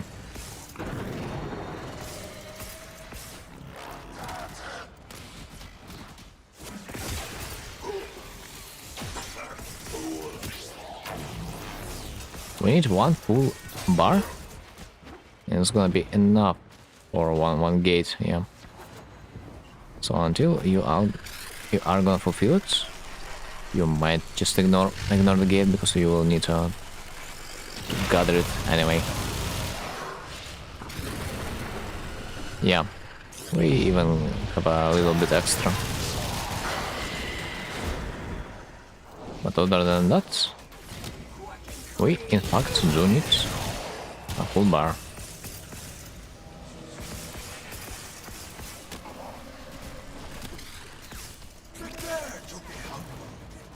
Right, where's the next one?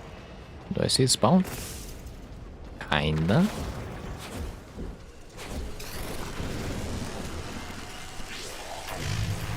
Just do not forget to recast your defensive abilities.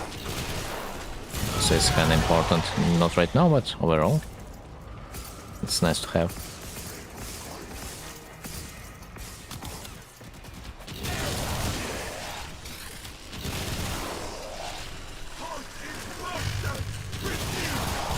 Oh, brothers, come on, come on.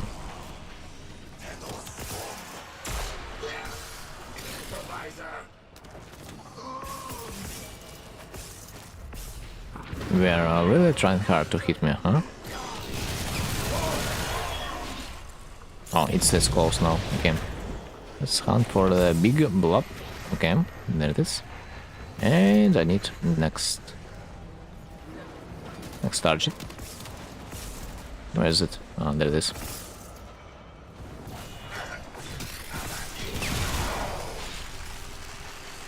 Damn, they sucked me dry.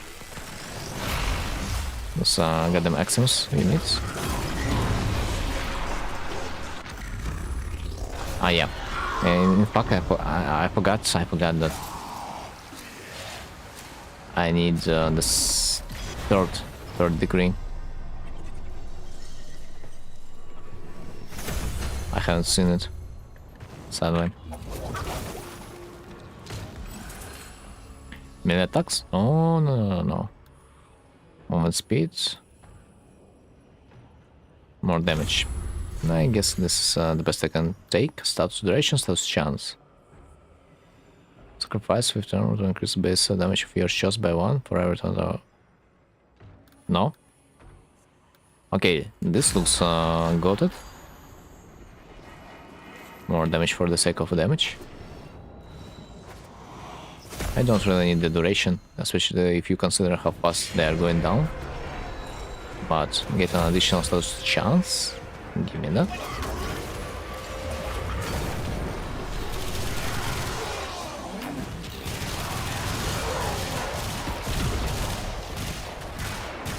Not like I do have a damage over time build at all, but still, this is not bad. At this point, I wish I would have galvanized mods with me. They would increase my damage in this game mode significantly, I think.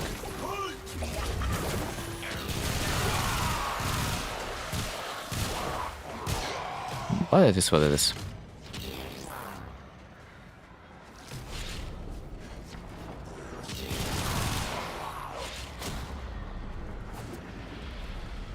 Alright, broski, alright. The first wave is officially down. Yeah, it's gonna take a while, this whole game mode. I'm here like for an hour. The gameplay is not really that different from mission to mission.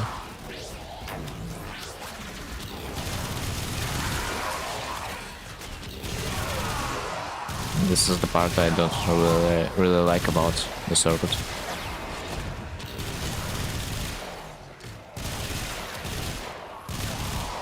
That takes too much time, but it's kind of easy to go through. Like there's no one that can stop me, but they're just artificially increasing the time I need to be in the mission.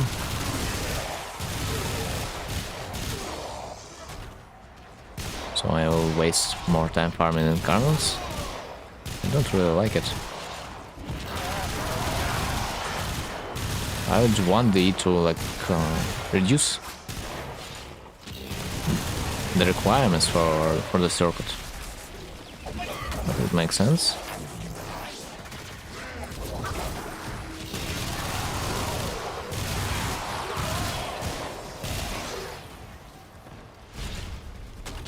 Also, I have died once. Not a big deal. Especially if I will use my operator.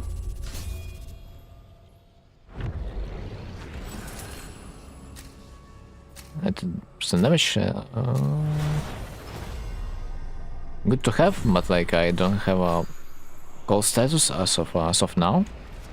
But I will be in the future, something tells me. I'll be having it.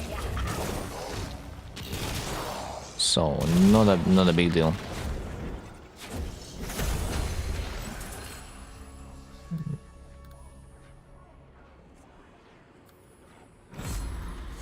Fire rate? Fire rate is decent to have. Always decent to have on the missile.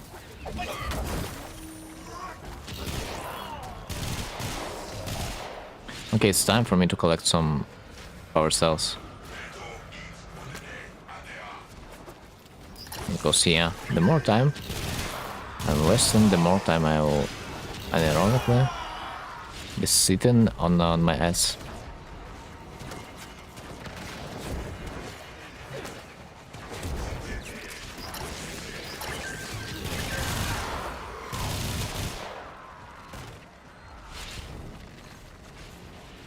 Right, I have seen the best method of finding those power cells is just to look at your map. Never fails me. Because never you will be able to see your power cell looking just at your screen. It's always the map. Always the map that helps you. 30 seconds.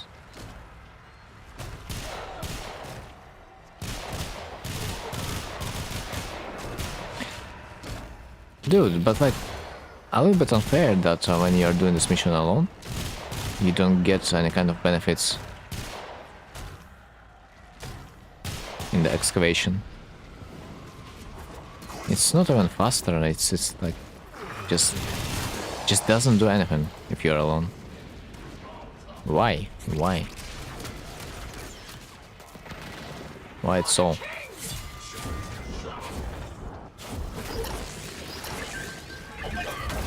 Why it's like that? I don't get it.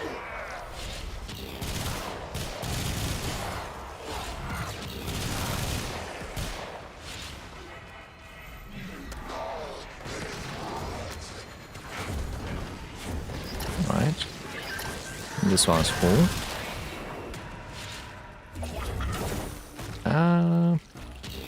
Do not really want to trigger the next one yet, although probably I can. It's just too far. Not sure if I will be able to protect them.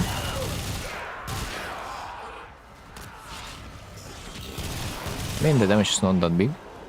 Might try. The damage should not be that big. They should not one-shot it. So it's okay.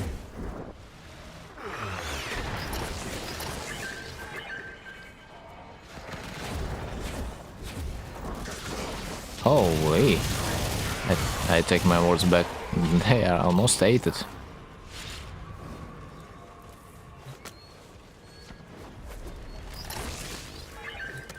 I'm a little bit scared about the third one. This point.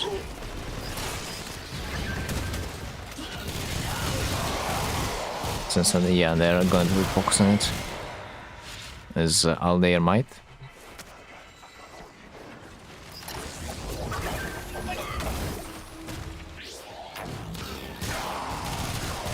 I do glad that Miss is basically immortal to any type of melee damage because she can just jump on shrooms. It's like unlikely that they will be able to hit you. Let's do another one.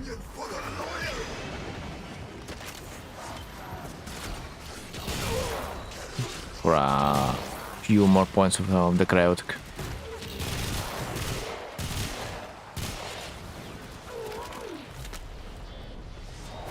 I am expecting this one to be destroyed soon enough. Oh, I need to get it destroyed a little bit quickly, otherwise my mission is going to be complete in basically 7 seconds.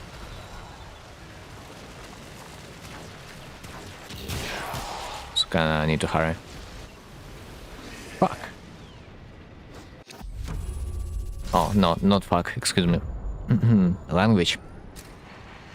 Apparently, I think, yeah, excavator just destroys by itself when the mission's done. So you're getting the amount of the chaotic you have excavated from that.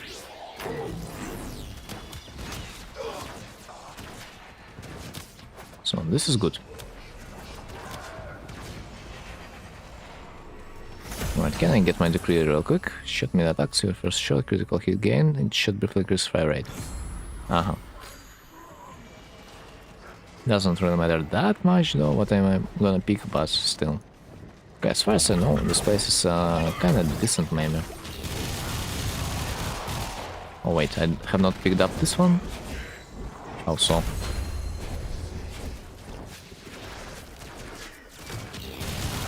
Like, this spot is kinda decent because yeah, you can pretty much shoot and reach. Taking stuff is so... Okay, not bad. As far as I'm shooting, that means I am gonna be healing myself.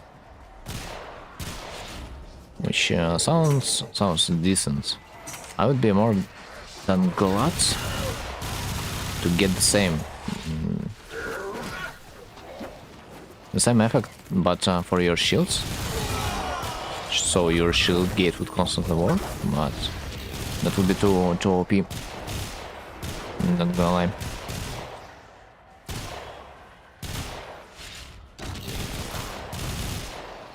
And they're just not surviving it. Let's collect a bit.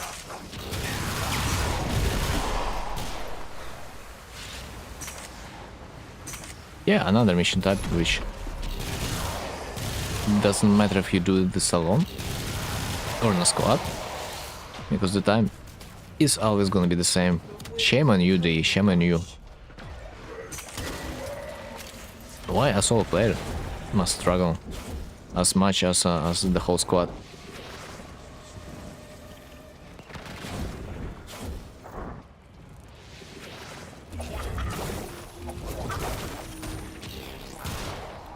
But I'm like good.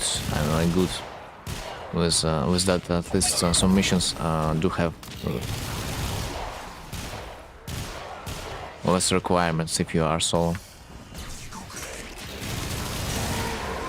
At least that makes my life a little bit easier. If you are not gonna count weird hosts time to time.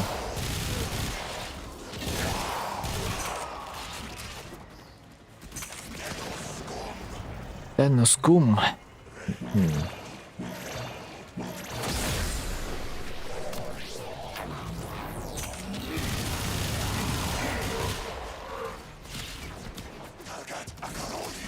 Like, for example, another mission type that I am in love with when you are doing it solo, it's alchemy.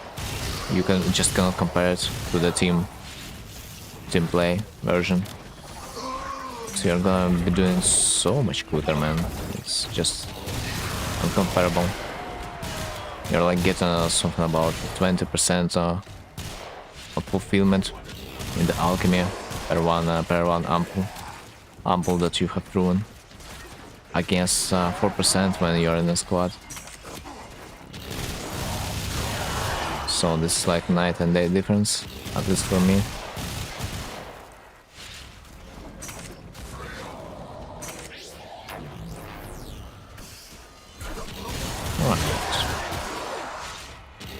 Time left 1 minute. Oh my god, bro, buff survival in the circuit, please. Where are my security codes? I mean, in fact, you're right that there's it would be hard to find I mean, not hard to find, but like it would be hard to set them in a way that it would be hard for players to find. Although sometimes we do struggle finding the degrees, spheres, so maybe it's possible to put the security codes in the circuit. But man, I wish they would be there. I wish they would be.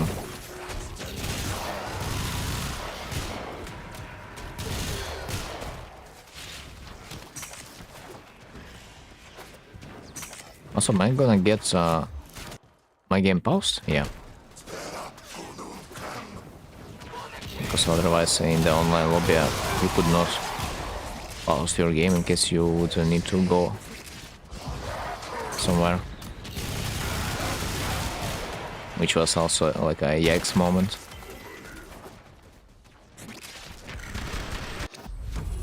Okay man, speaking of, these shards should deal extra damage. Give me that. Corrosive damage. That I might already have, by the way.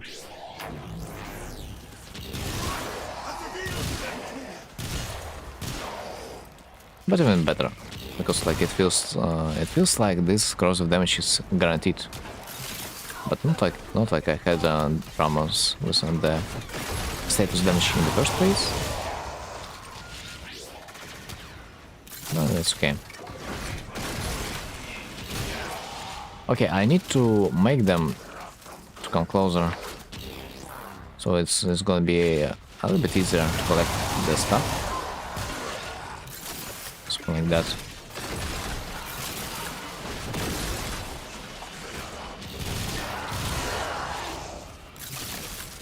So 24, 33. Okay, it's not 20, but it's close. I lied. Still, I do enjoy this a little bit more. I do enjoy this activity a little bit more than I would do this in a squad.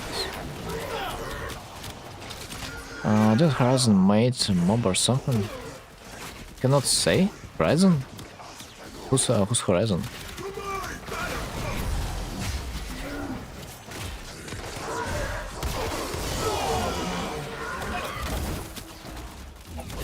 Cannot say.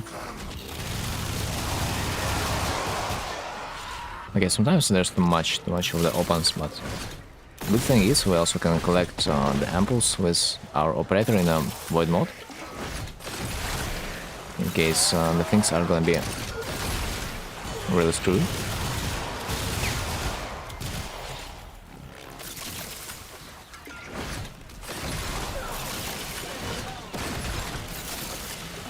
Why is it new MOBA? Don't know, man, don't know.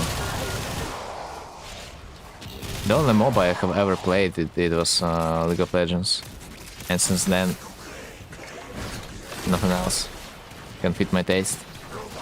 Oh no, it was Horizon Hunters, Gathering and Extraction, or whatever. I see. I mean, the only MOBA in my life, it's only League of Legends.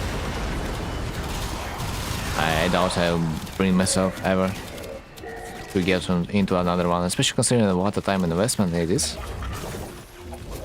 I tried to play some different MOBAs, but the struggle to like memorizing all those champions once again and new mechanics and so on and so, it was insane.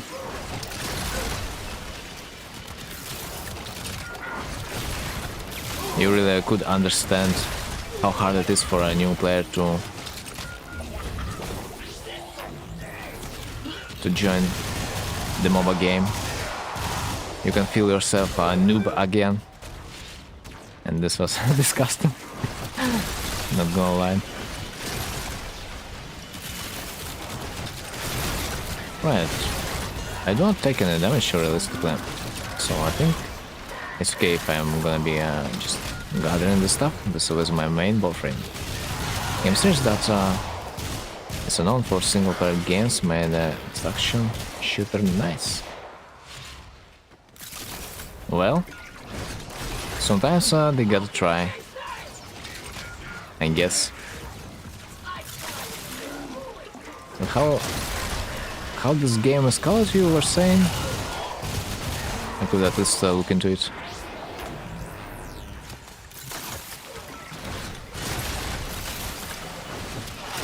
Right, nice.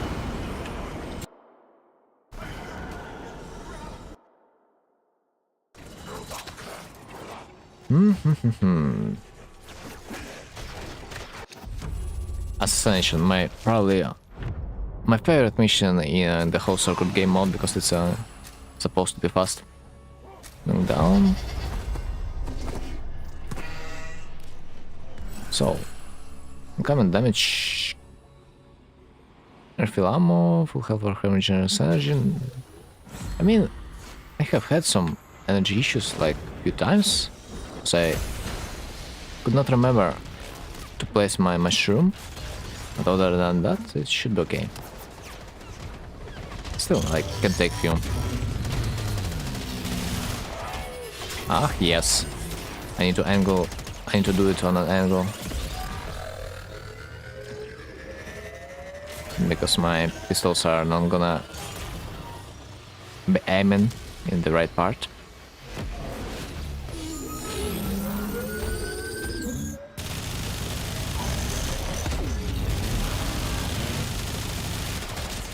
Okay, this is must be it. Let's finish this one real quick and let's go collect and decrease.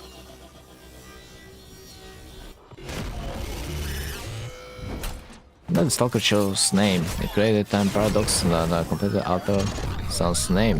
The point, there's two of them. Oh, you have watched this trailer, yeah? Huh. I have not yet.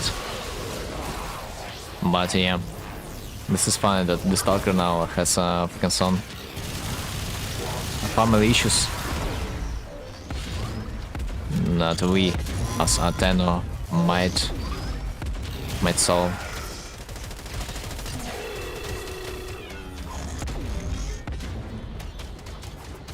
I didn't expect that this kid is gonna grow up so fast, because like it was only like a few months ago I did the Stalker's quest, you know, was the Jade warframe, and it's funny that we already get in this operation and new warframe so soon.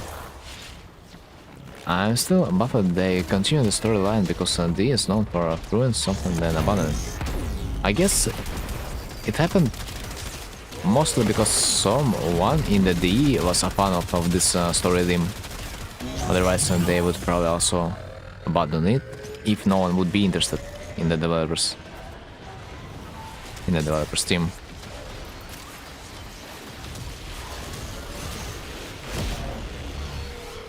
So probably someone also liked this whole theme about the child and the father.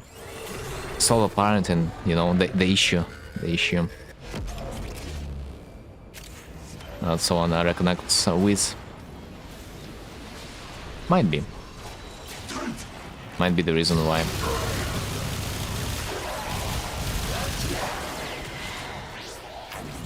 But it's nice to see the Stalker a little bit more on a sentimental side nowadays. He's not gonna be having time to attack us anymore, I guess, because he got to do some parent stuff. Like New Loka was supposed to get story arc where they accepted Grenier because their Hollow Maiden turned herself into a tree in that any quest. You know, warframe that had a prime for years. Don't really remember this quest line, but it looks to me that you kinda got triggered that syndicates didn't really have their story arc.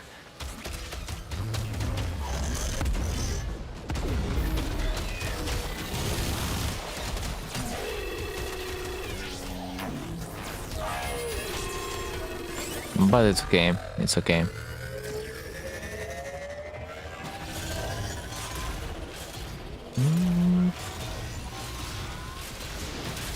Like, I don't know what you need to do to make the whole syndicate system to be somewhat interesting.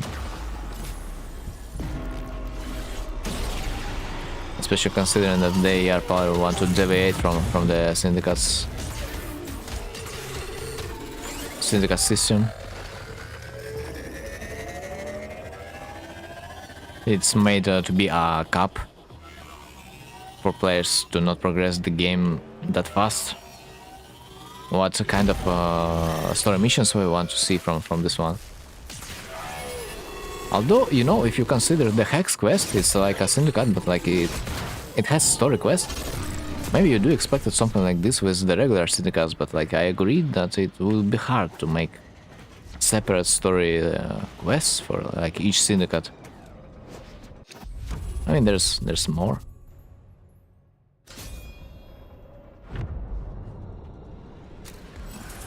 There's more. Okay. Cold damage. There we are.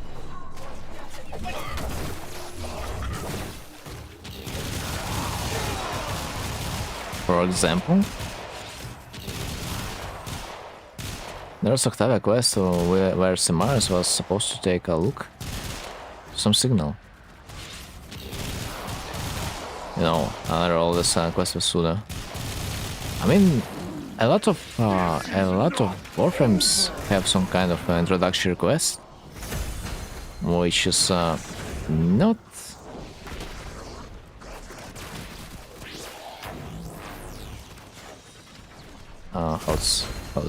How's called? We are not getting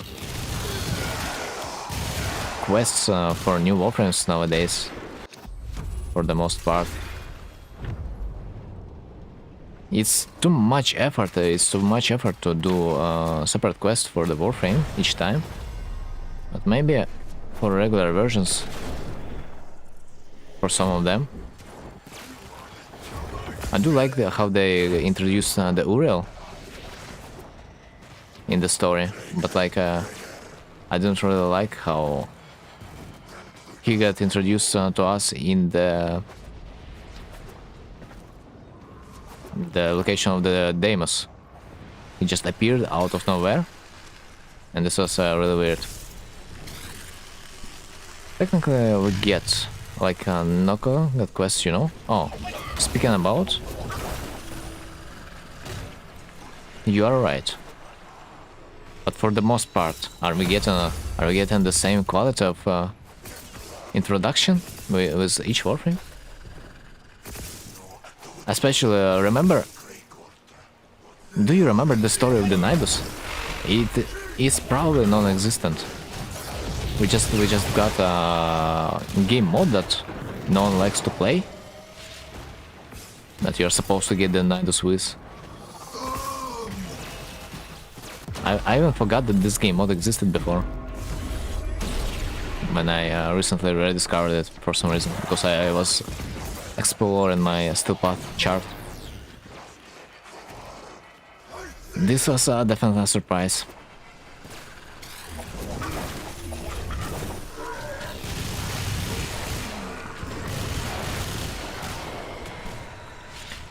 Dude, I am a little bit afraid that with this new warframe, the Stalker's son, because as far as I have seen, some people were concerned that he's gonna be something like Equinox, and we all know that Equinox is basically useless. For the most part, we were using only one form of the Equinox, and another was completely useless. So I'm a little bit afraid that the same mistake is gonna be applied to a new warframe. That one form is gonna be a must-have, and another is like whatever. I guess situational.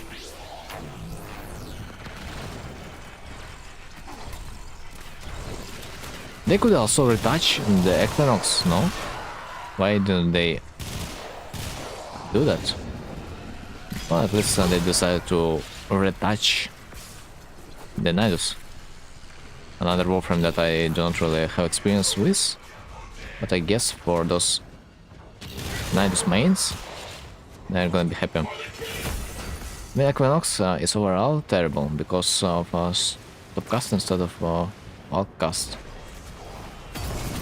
I mean, most of the warframes have the animation that requires them to stop, no? It's kinda a part of the warframe that we are used to. Like, the main way we are supposed to deal with that is to just cast in the mid-air. So you are gonna be continuing moving while casting the spells. If this is what you are talking about. Dante's basically does the same this Equinox, and he can cast when walking. I guess it's just a modern design, you can call it that. But all designed warframes, yeah, they are kinda wooden.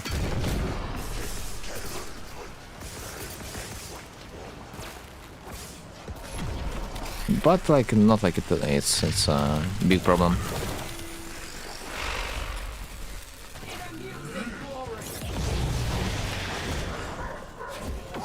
Like, it's just another mechanic we gotta deal with. It's not a big problem if you are stopping in the middle. At least to me. Yeah, of course it would be better if you would not stop, but like it's... You can live with that. We'll also stop us, but he doesn't spam buttons as much as Equinox.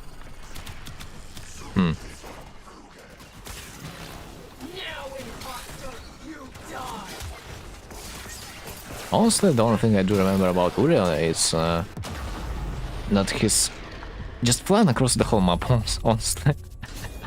He doesn't even need to stop at this point. Kura rolling, reducing common damage. Rolling also equipment, sliding with shots, headshot. Right, next.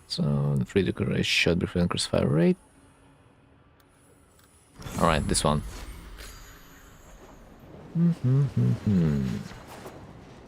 Like literally, I am so used to jumping in the warframe that stop casting doesn't bother me.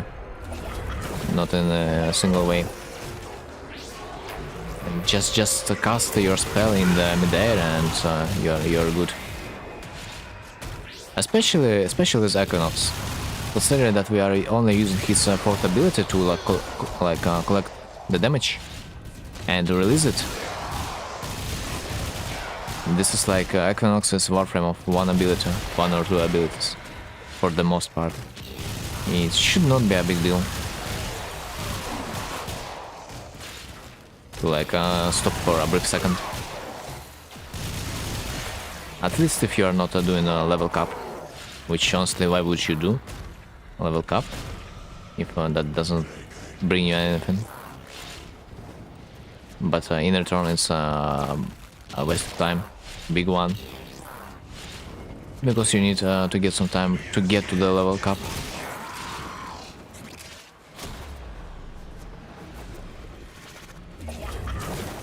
Alright.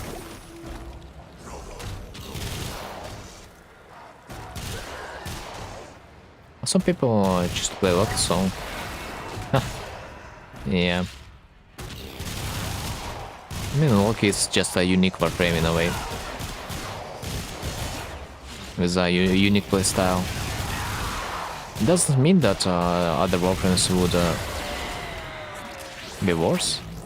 Or I would even say other warframes, some of them at least, would be even better than the Loki. But... it's just a unique playstyle that he offers. But it's true, man, it's true. He can like one-shot his opponents, but like in his own way. It is a pain in the ass, of course, to utilize it, but it's possible. Like this freaking decoy build, it's a pain in the ass to execute, but like it delivers, it works. It's just a little bit outdated, but it's still on a point.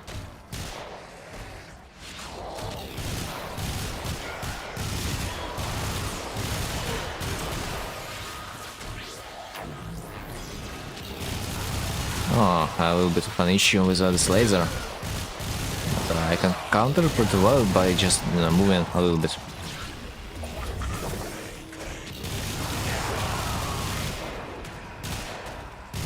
His one is Mold. His 2 is like every invisible warframe ability. His 3 is weird CC, and 4 found his better version of it, even though it beats Loki. I mean, his 4 is subsume ability after all, for the most part. Tier 5, not yet.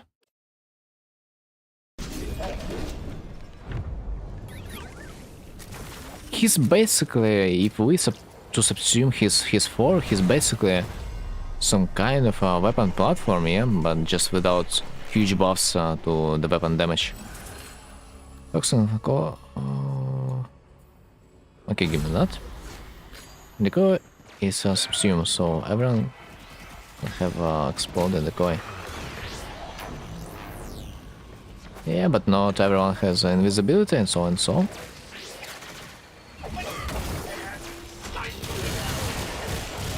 Wait, what the hell is this laser? Haven't seen this one before.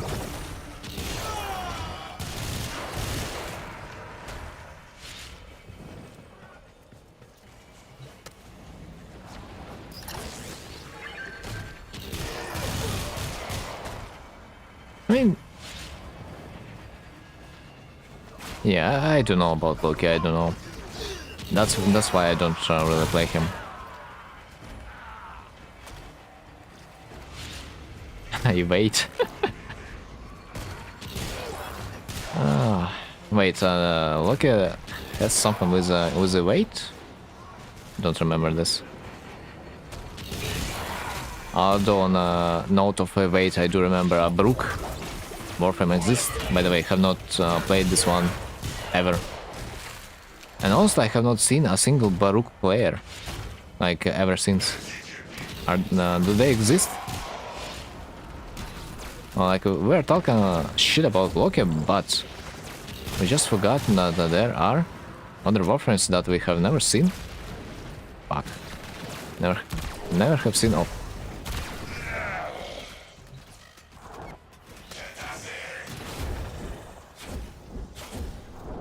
Like, bro, I would like to see some Baruch time to time. But I guess a mission impossible. I've seen Baruchs like few times in Europe. Yeah, I mean, I haven't even seen Baruch even few times, maybe once. And pretty sure this one time was because someone was trying to level him up. Hell, I made one stream Baruch main basically. I mean, this Warframe has cool features about his survivability, but other than that, what's so good about him?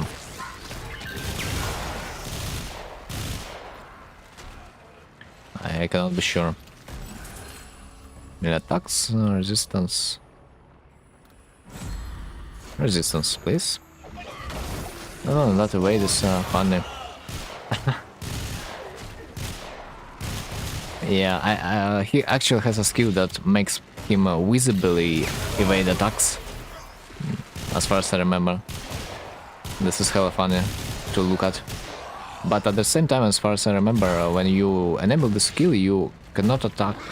So that's a trade-off.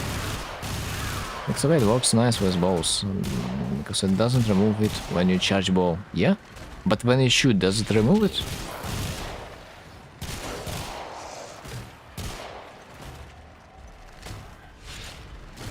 I don't know that evade has interaction, a special interaction with a bow.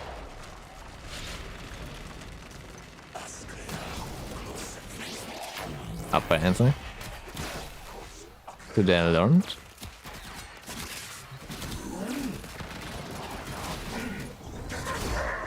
Man, this mission is gonna be a pain. Defending excavators. It's always as such. Also, I consider on attacks from guns, so you can subsume something from Aqua Blade or even Decoy Bomb, and it won't take evade away.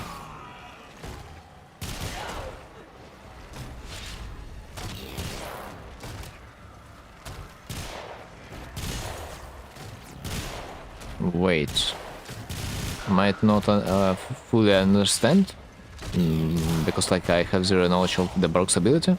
Do you mean that you can subsume his ability and it still will work? Like it is not subsumed? I know it because it notices his disarm blades. Don't take evade away. His disarm blades? Probably should read about his abilities. to understand what's going on.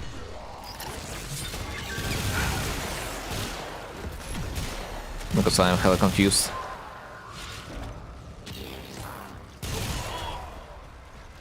Like, as far as I understand it right now, like, you can subsume his ability, but passive stuff from it is still gonna be applied. Which doesn't really make sense, because it is supposed to be subsumed. No? Or maybe it's just an interaction from another ability that should work with his second, like, or third ability that you are subsuming. Basically, you can subsume, like, Lul for Aqua Blades. Turn on evade, and even if Aqua Blades damage enemies, but he still is considered in evade mode.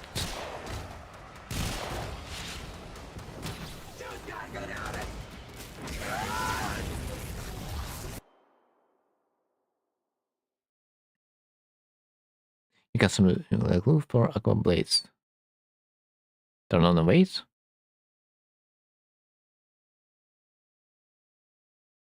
Well, I guess it says too advanced for me.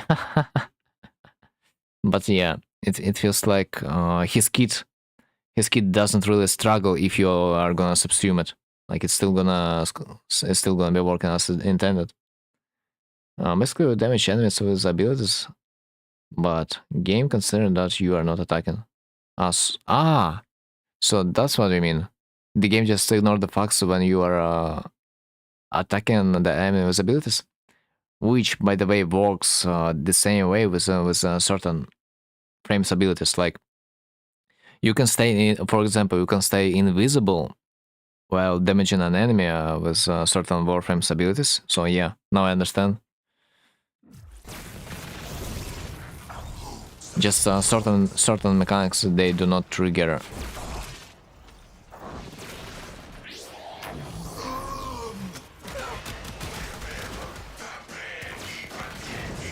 The drawback effect.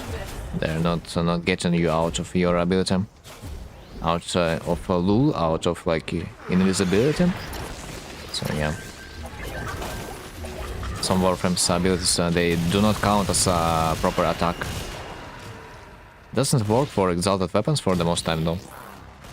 It's probably our side, because 3 do cheap damage and do not turn off away. They made its abilities are considered no damage. I mean, yeah, if it does cheap damage, then that might be understandable. Also, it's easy way to gather his passive. And so what was his passive? It's about... Oh no, do not one-shot my excavator, please.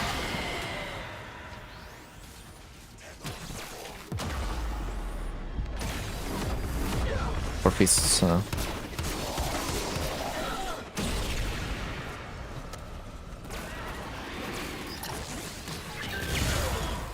Well, doesn't say much.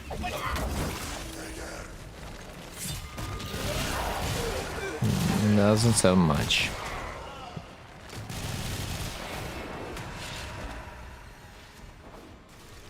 I mean, that's understandable. Like, as I said, I have heard about Baruch like only a few times in my lifetime.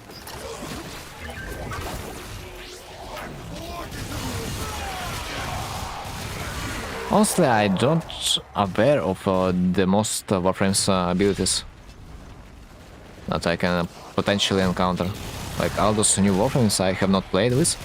Like, to know the ability of the Warframe, you for the most part gotta just play on it at least a few times. There's like no other way to memorize it. Restraint is a resource unique to Baruch. Restraint that provides up to 50% damage reduction when the meter is completely depleted. Weird, really weird.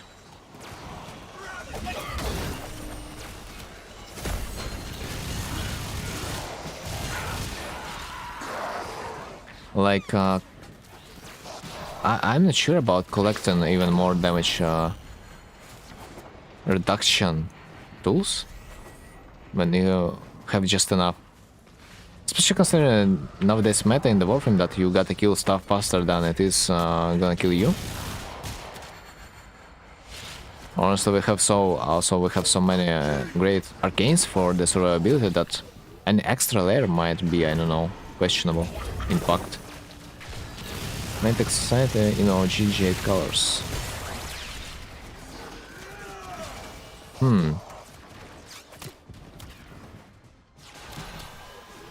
Interesting. You can like change all colors of the technosite, or like only the certain one.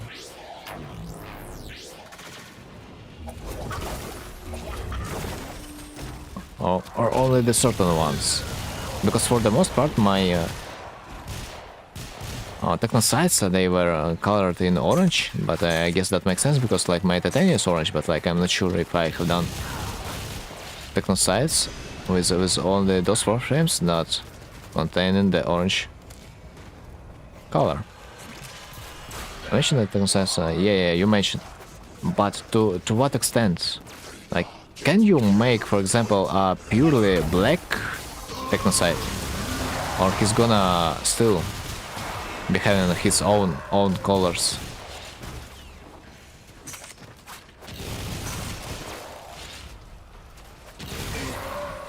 Because a lot of the times I see technosite being colored in red, like blue, or some shit like that.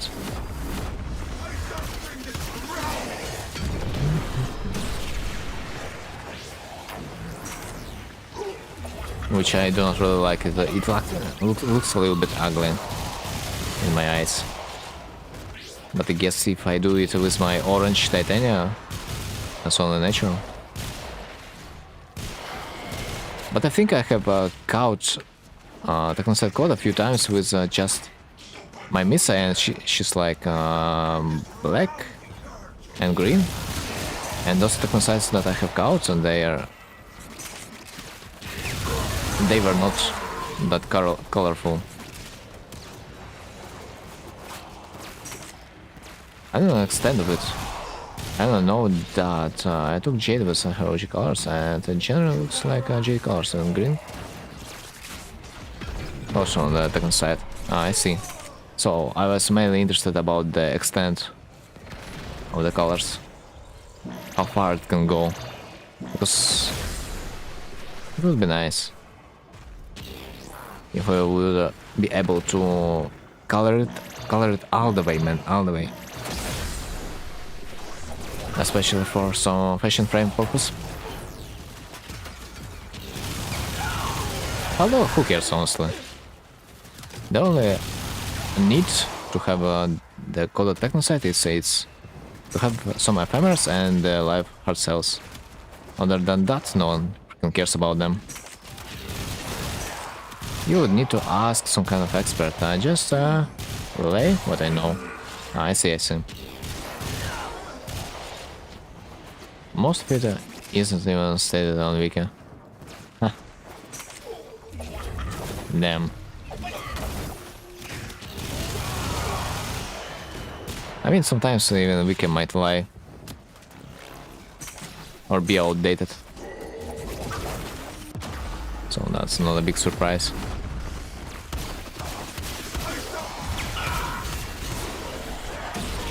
Right. I hope I'm gonna be done with the circuit after this one.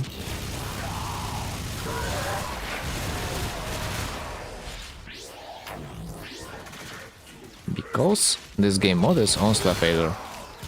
Then you can try out doing weekly missions and color it.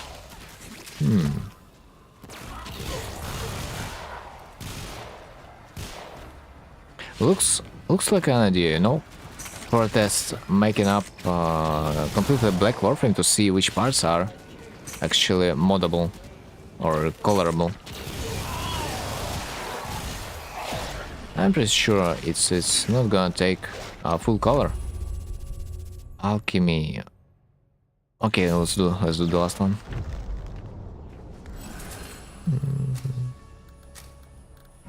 I'm pretty sure it's also gonna have its main color, one way or another. But that's like always funny to know. And they are also taking your color.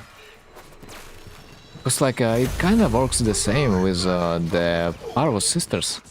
Because the warframe you have killed it with, the hound of the sister is gonna wear your helmet. This is funny. Especially if you have killed the hound with a mesa, dude, the hound is gonna be wearing this hat. And this is gonna look hella stylish.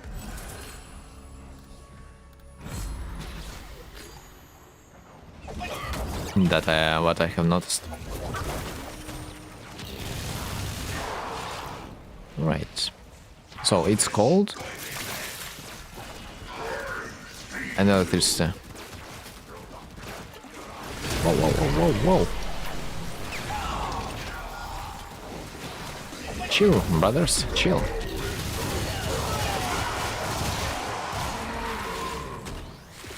Right, cold and electricity. Here we go. Very convenient that the ampoules are that close. I know, but generally both Sister and Witches have just their generic colors, or 4% green here.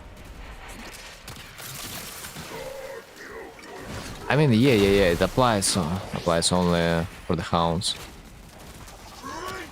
Other than that, it's like completely randomized, sadly.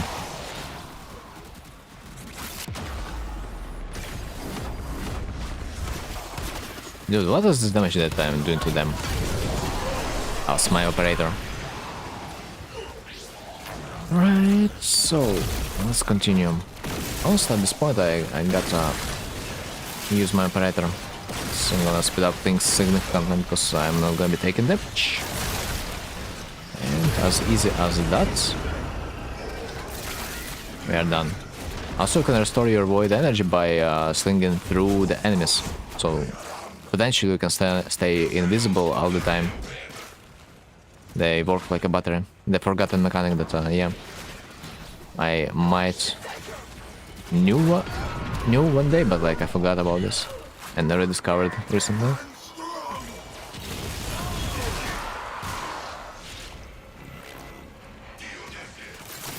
So this one requires me to have a toxin and coal. That's gonna be easy.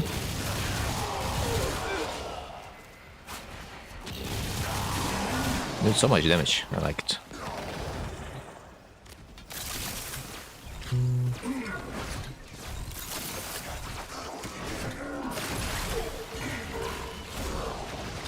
Wait, how did I die? That's the idea. I mean, sometimes bug like that happens. For some reason they able to damage my warframe while I'm in the operator, and that doesn't make much sense to me. But that happens.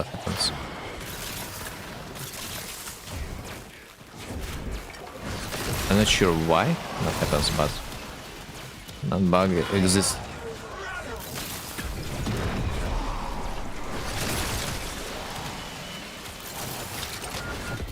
I mean, you can do that with like Ember. Just take stealthy or shade, and you can spam your abilities while invisible, because again, abilities legally are not opening fire. I'm not sure about shade. But with Kubral that will make you invisible, that gotta work. But I'm not sure about shade. I think with shade it might work a little bit differently.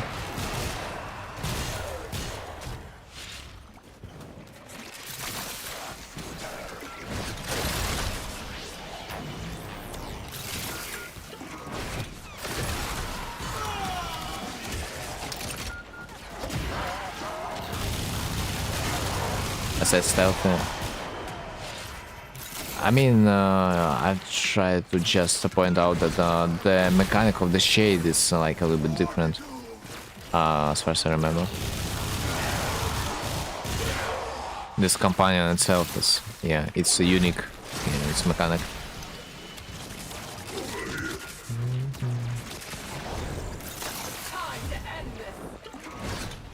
Right.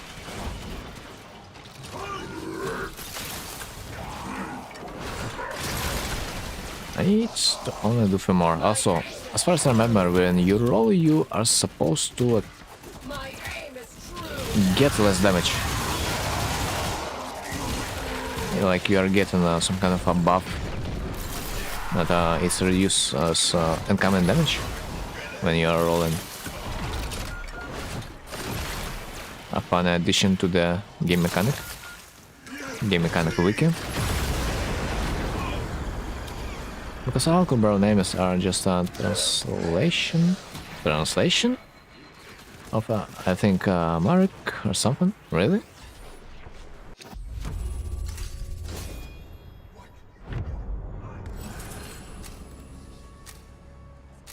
I thought they have just used some kind of random library, maybe, of names. First translates to stealthy. Raksa can translate to protection. Translate to courage. Sunika can translate to hunter. Oh, that explains a lot. Because Sunika is like supposed to hunt Maximus units. Interesting.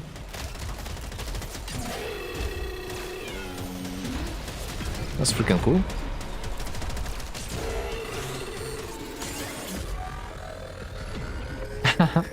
Dudes, funny that they have decided to name them like that, but I guess makes sense to name them like that. No. Yes, in time. Just can translate to chase. As far as I remember, chase is made for those missions when you need to capture the target, no? It can kind of stun your capture target, which is honestly useless but like fun to have once.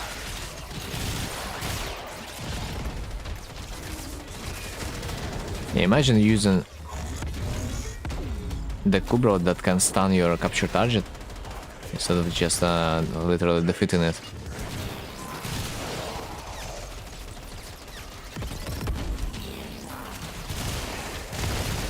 Alright. Finally.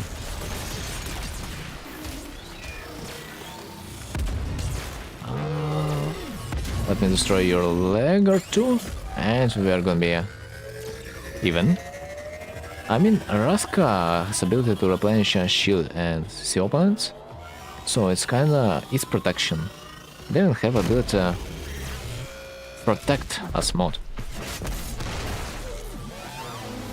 Yeah, but other than that, Kubras are not really that popular nowadays, sadly. They get outshined by some alternatives. Sadly, it doesn't have the meaning for the Wupafile and infested pets. Or do we?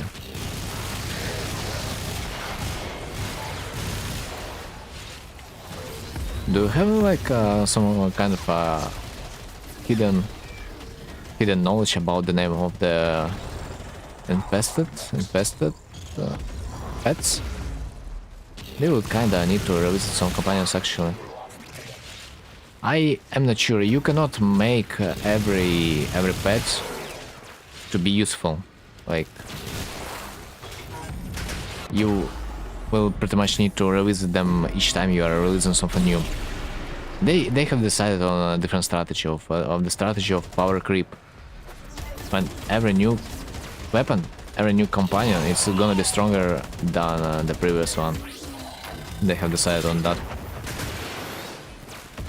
and that's on its own is a decent strategy. It's just there's at some point there's gonna be too much weapons, too much companions, and so and so.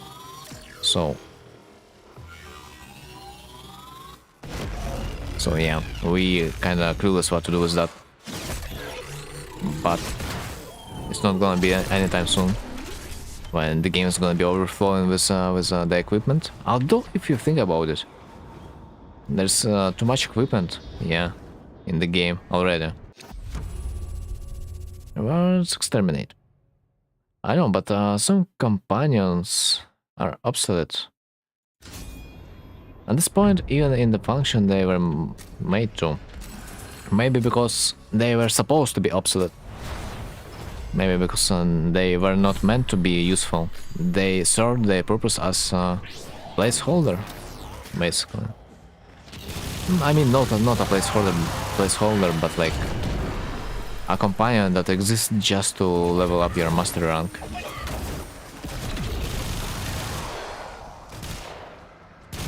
For the most part.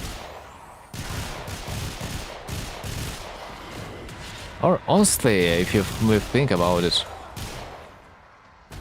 we would better to see how they think about the pets, where you can see their view on the new pets from the infested area. Because let's be real, yeah, those pets that are really old, they are in fact outdated. So they had a different priority back then. But we can see now what they think about the whole pet system. Oxus was the open world scavenger, but now resourceful retriever exists and it's useless now. I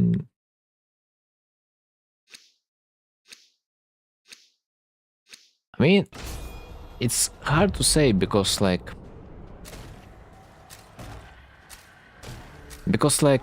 Oxus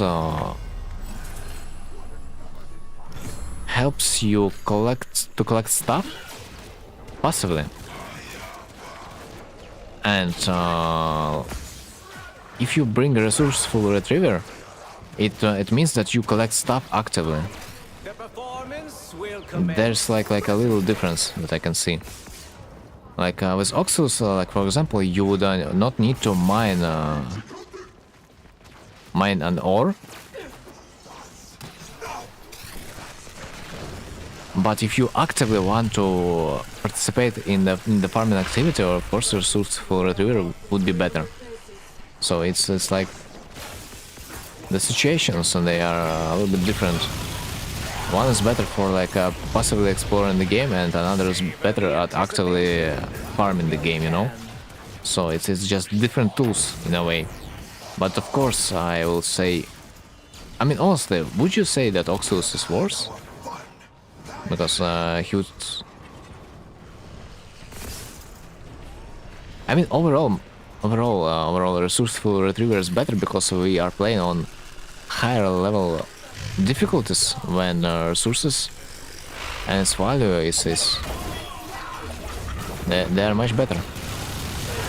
But if you're like playing in an open world and you don't want to really grind for the ores, for the crystals, maybe Oxus is better. Because on the lower level missions, Oxus might actually be better than the resourceful retriever companion. Let's be real. No? I mean, of course, if you are not gonna be actively farming the stuff. But if we are not farming, if we are not actively farming the stuff, why are we playing the warframe after all? It's like the only reason to play it, to farm. So yeah. Resourceful retriever gain extra fish and minerals, but that implies that you actively gonna be hunting for the stuff, while Oxus would be collecting the stuff instead of you. That's what I'm talking about. Like, if you don't mind fishing, if you don't mind digging the dirt for the crystals, if you don't mind, then resourceful retriever is of course better. But if you just walking mindlessly on the map, Oxus I think might be a little bit better. Retriever gain extra fish minerals, yeah.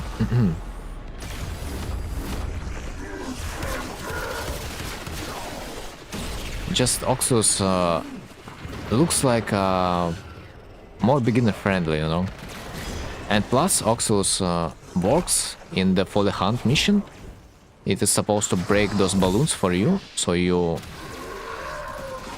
will get yeah, additional rewards just by playing the mission and not shooting the balloons. You can just focus on the main target. So that's, by the way, another case you can use the Oxus 4, especially if you are trying to speedrun the Folly Hunt. And usually when you are speedrunning the Folly Hunt, you don't want to break balloons because it's a waste of time. But if you would try to break them, you would get overall a good amount of the Atramentum, or how it's called, which would stack up and would be pleasant to see at the end of your grind.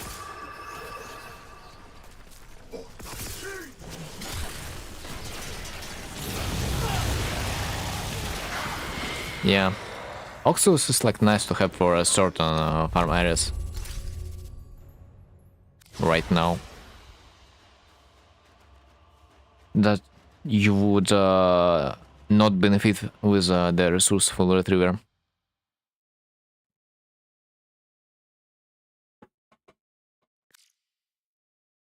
Like, basically, to be honest, for me, Oxus would indeed make sense only in the Folly Hunt mission on the Broken Relay. Like, I would not take it anywhere else too. But Oxus only give you minerals or plants, but fish he doesn't gather on reveal. But we don't need fish, honestly, do we? Yeah, might be an outdated companion. I agree. For new players, that's like his own purpose. But as I said, other than that, man,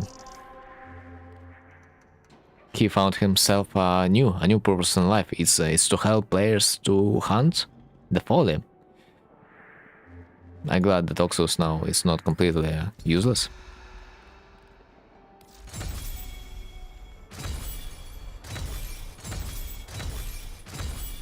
Right. Good.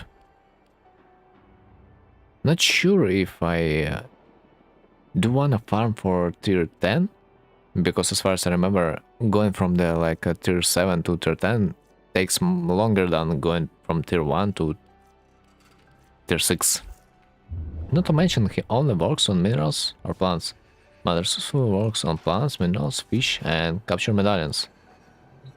Capture medallions? Wait, what are capture medallions? I'm a little bit confused on that part. Capture medallions?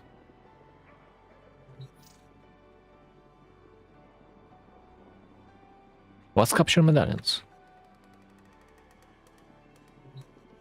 Business or some things? Those ones. I see. I see. Yeah. In fact, yeah. I just want to remind you, some resources are you cannot double it, although they look like a resource. You sadly cannot. You also forgot that you can double void traces in the void fisher mission with the resourceful retriever. So yeah, it's very beneficial to take them there. Like, of course, if you're a relic hunter.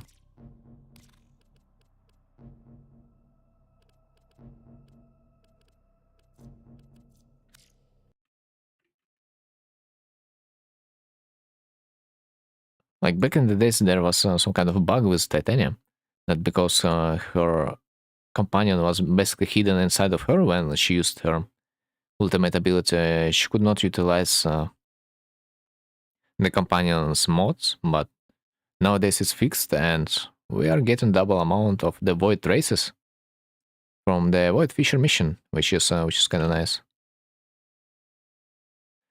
I agree, some stuff like Taxon, that is supposed to be first companion for Baby Tenno, but some need to have specific function for your warframe. Honestly, man, Yeah, this is funny that he's like considered to be the first companion for a baby Tena, but let's be real. On a real note, maybe the best companion for baby Tena would be Helios.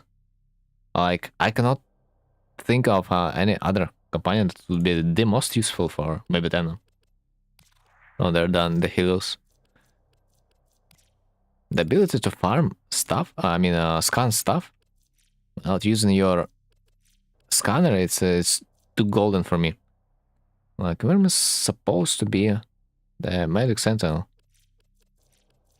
Mm, I mean, it's more like don't get a status on yourself companion nowadays. No, not the medic, but rather a status preventer. Some people like to use it, I think, still, but it's rare. In this meta, when we are doing billions of damage, one little medic companion is not gonna do much nowadays.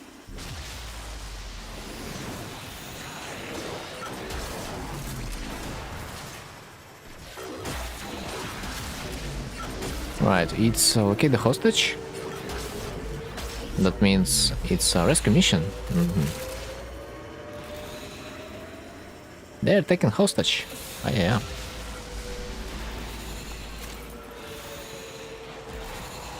Oh my god, I almost forgot this map layout. I was like, where the heck is the entrance? And then I remembered, there is a hole. Not to mention, some companions are good for support frames because they can trigger Archon intensity. Some companions? What do you mean some companions? Every companion can trigger it as long as it has electric status weapon. You can just equip the electric damage mode, and whenever it's gonna trigger, it's gonna work. Also works the same with the hot shot arcane. That if you equip the mod with heat status, you will be able to get the hot shot arcane being up for a great period of time when you are not shooting enemies by yourself. So yeah, they're decent for that.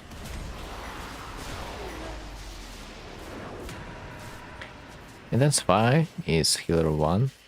Upon reaches electric. So companion needs to get damaged, and sentinels have harder time to get hit.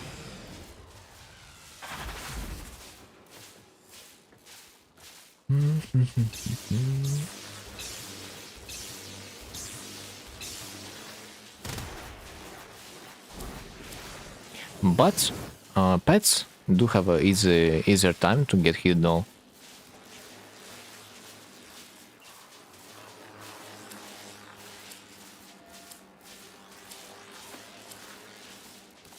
So for that would be a problem.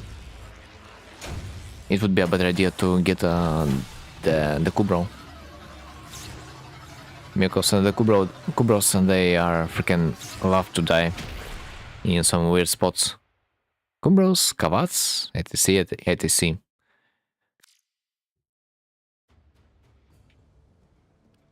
Okay, I think it's time to... Gosh, I should farm those to get the titles. Those? Nightmare titles? Tatters? Wait. Who cares about the title of this operation? Like, literally. Right, so I gotta get rid of my Coda Leech. Give me my aerial jack mission. Oh, it's on Earth. Interesting. My favorite is still that carry have a striker mode. Striker? What does it do? Remind me. The only thing I do remember about carrier is that he allows you to get some better ammo efficiency in a way, because like he's gonna restock your ammo time to time.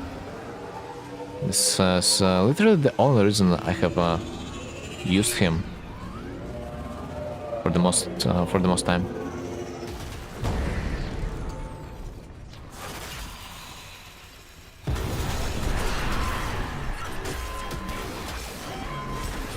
Right, where are those blue boys? Dude, how we fight the infestation with a flame? Of course, man, of course. There's no better historian way. Historically, there's not a single better way of fighting the infestation. Carrier will attack first enemy in 10 meters range. Okay, pretty much basic. If you don't know assault mode, replace it, and only some people have that one. Carrier will attack first enemy in 10 meters, but wait, is there like something special about this?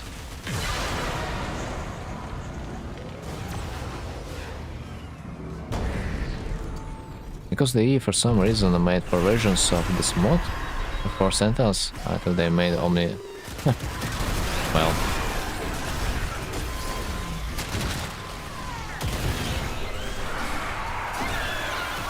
does look a little bit useless to me though. Like, how is that any different from the Omni version?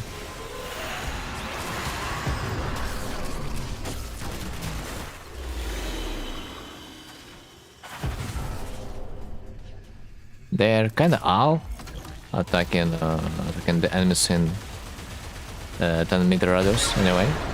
It's worse, it's worse. Omni version is worse. So Omni dies but how the longer version is worse than the lower one? Isn't the longer version...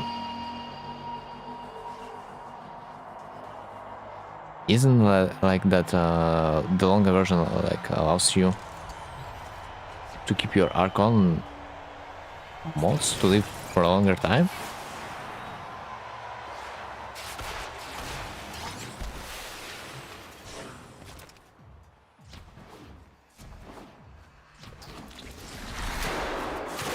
Only based on the Scubin 1.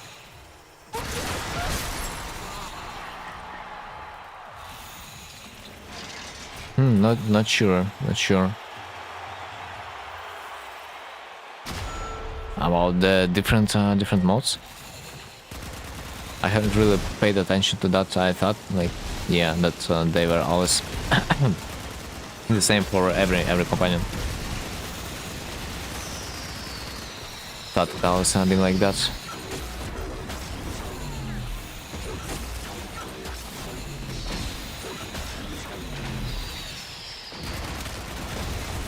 But apparently that should not matter much.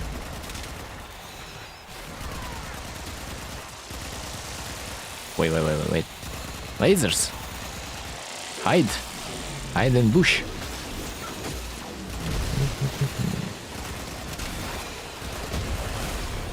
Oh my god, I'm slowly running out of energy. That's not good.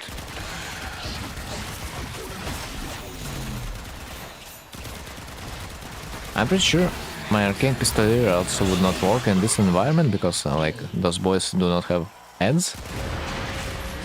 And this is a little bit sad, or like you cannot kill them one way or another. It's hopeless. Yep, it is.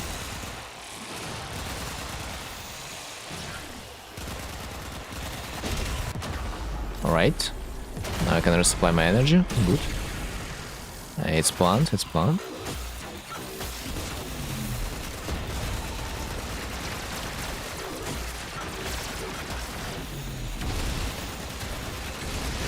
And I could easily replace Stalker for a carrier. You know the name of Sentinel. And let's get spare ammo. Could work for like heavy weapons because of the repeats per ammo cap.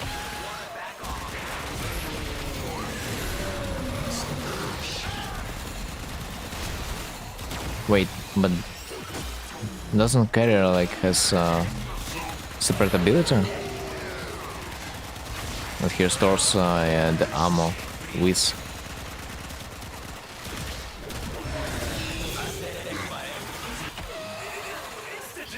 Brother, can you chill? I'm trying to kill my witch already. Okay, nice. Let's finish it quick.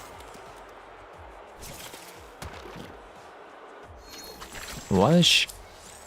Convert, vanish, convert, vanish. One is bronze. I need to look up in my inventory. Maybe I have the moss you're talking about. It would be funny if I do own. Only 25%. I mean, it's better than nothing.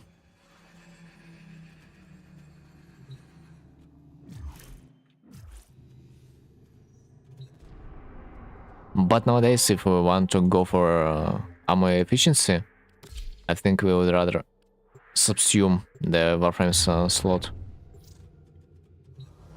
with the Protea skill or like something like that. We don't really need a carrier anymore, if you think about it.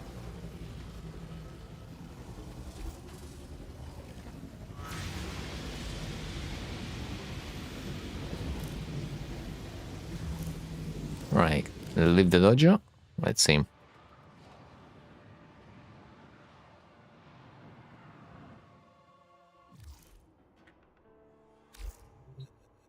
But sometimes I don't want to do that, and I want to have a 100% stagger immunity from your gun. I don't want ammo ammunition. Well, not much we can do, sadly. Where's the carrier? There it is.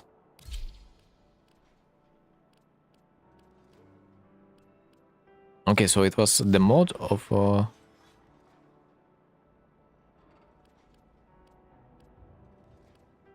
the sentient or his weapon? I can complain to the they could a bit rework it. I mean, sentience for the most part kinda limited nowadays. Seems like the pushing towards the pets, the living ones. I haven't seen, or neither I do remember, new released sentience ever since. Striker is a sentinel mod. Sentinel mod. Striker.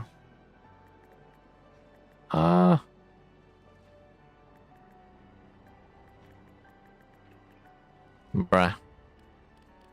Sentinel mods. Sell them. Seems like I do not own it.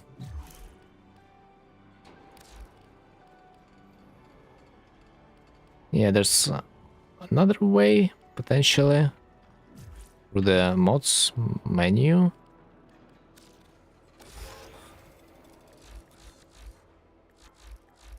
Yeah, shit. But there's still 4 versions of that one for different sentinels. I wonder when they replaced it. Might have been already at that time. Yeah, if I don't have it, might be. I have started to play already too late.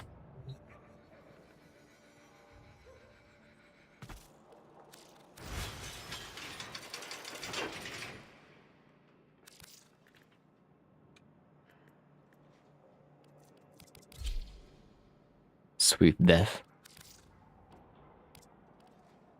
Great. Let's see.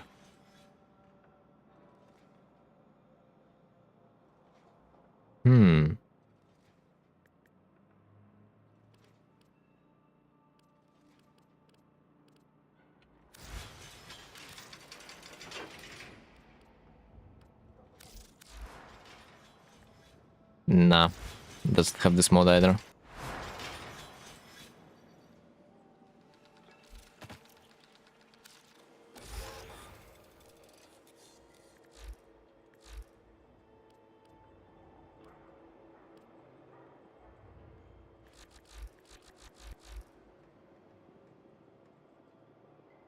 Nah, I don't have it all. Insane. I don't have a single mod you're talking about. Ah, god damn it. This sucks. It all have been deleted, pretty much. Mm-hmm.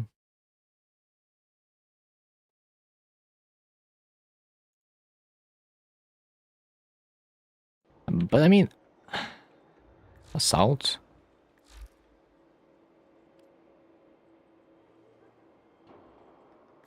But yeah, that's you have said that's like nothing interesting about this one. This is the problem. I don't have those unique modes also.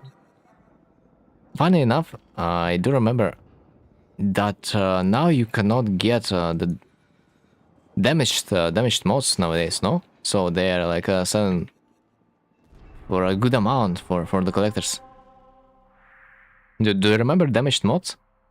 It's like a regular version of the mod, but gives you less stats because the mod is supposed to be damaged. Even Taxon have that one. Retarded. Well, it's like whatever.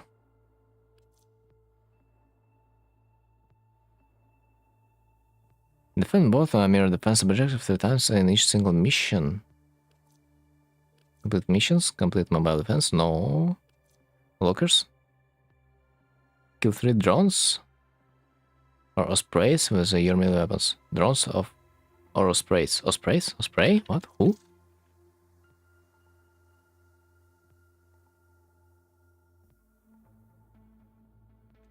Spray blue? Okay, for example. What? Again, most of them are basically assault mode except Carrier because his versions suck.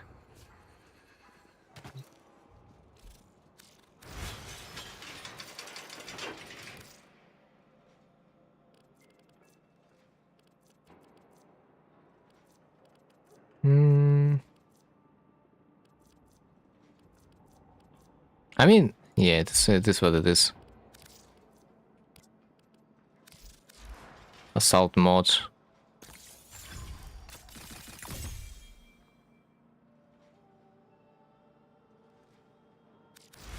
It's still like, I don't know, it feels like it makes sense to replace all those mods with only one.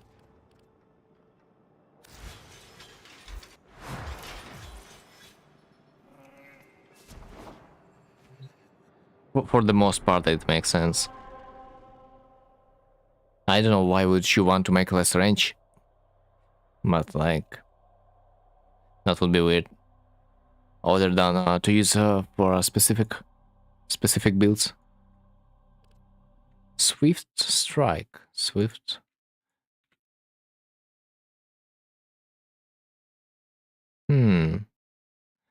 Would be funny if you could buy this mod on the warframe market, but I don't see this.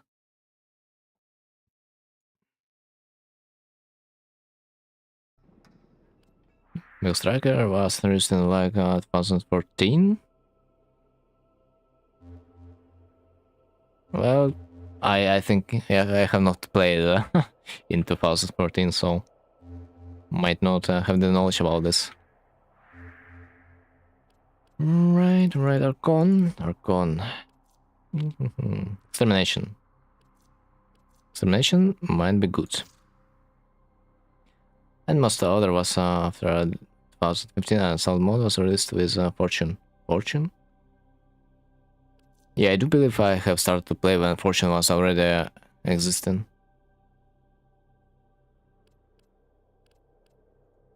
So for me, this kind of history. Misa. Misa should do decent. Defense should down.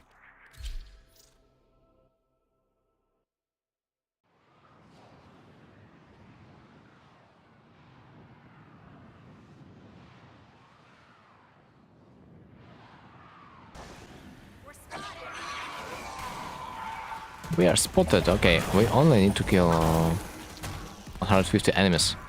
I'm blessed. Oh, come on, dear. Let me have fun. What do you mean? Ah, the update. The update, you mean? Yeah, today was a hot fix. As far as I remember. But yeah, for those guys who have not updated the game yet, it is gonna be a pain. Set on 9. I have fun, but not Jade. What do you mean so? I mean, Jade is kind of weird warframe. Another one that we could not really see in the game after its release. Honestly, I want to say that warframe consists right now only of a few frames that people basically spam in from the mission to mission. It's kind of rare to see a single goddamn warframe that is not considered a meta. Like, we are blaming Walker, but like at the same time we are not seeing Baruch, where we do not see Jade, we do not see like Inaros and other warframes that are not that particularly effective at killing stuff and being the weapons of mass destruction. And this is weird.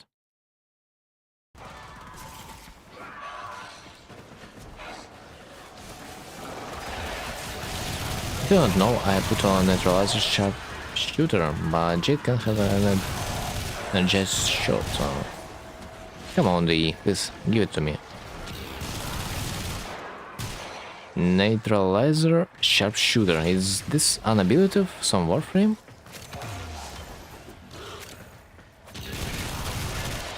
Can have an energized shot. Okay, could you educate me for a second? What are those abilities even about?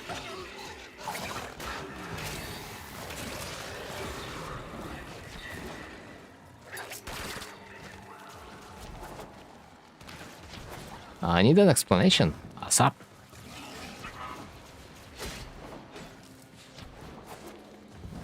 So neutralize is sight 9 gun. I see. And sharpshooter is mode that gives you 15 energy per headshot.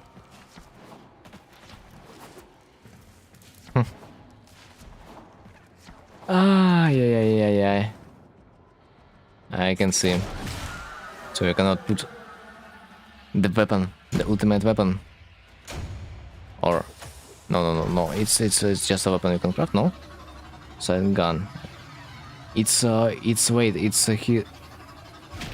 his gun that you can craft. Yeah, explosive headshot, and yes, it works with a sharpshooter like you think.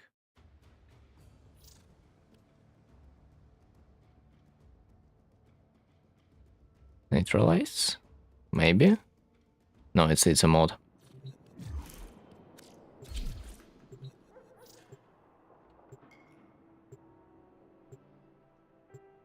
It's ability. It's ability, 100%. I mean, yeah, I guess you cannot subsume his portability. Or, I mean, I need to freaking read it all over again.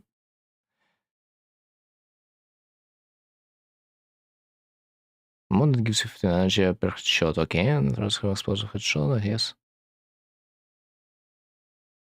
But like, how it is supposed to work with Jade if you cannot subsume the ultimate ability?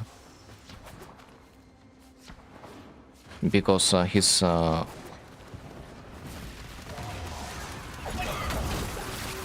freaking gun is the ultimate.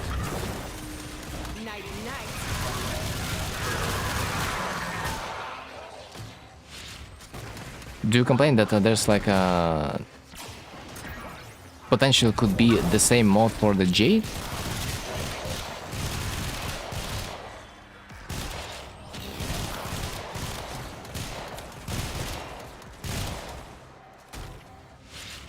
Especially considering that the main themes of the warframes, they are a bit different. I'm not sure, I'm not sure. I don't want to subsume anything. I just complain set on 9 4 can have energy mode and Jade Force can't. Ah, okay. But there's the problem, man. There's the problem. You can always have infinite energy by just equipping the Noko subsume. So for those guys who don't want to subsume anything, yeah, it's a problem.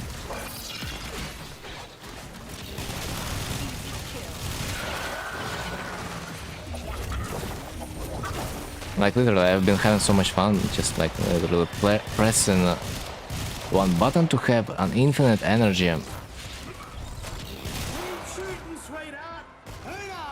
And that would be saving my day 99% of the times. So energy shot is basically equilibrium. That when you shoot energy orb, it will give you even more energy.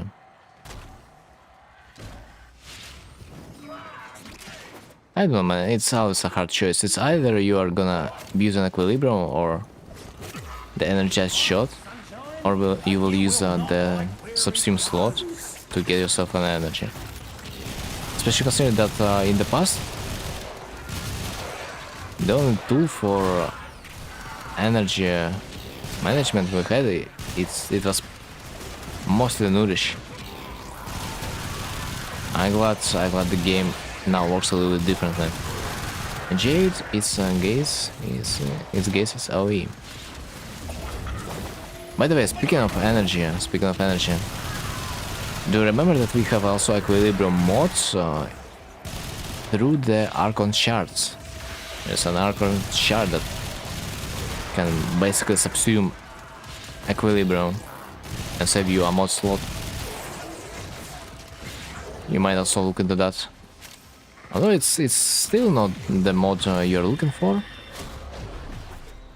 but maybe it's gonna make it a little bit easier for you. I haven't seen you complaining about the Archon shards yet, but just fly, you know. And with an energy shot, it would not need to come down to get energy. Well,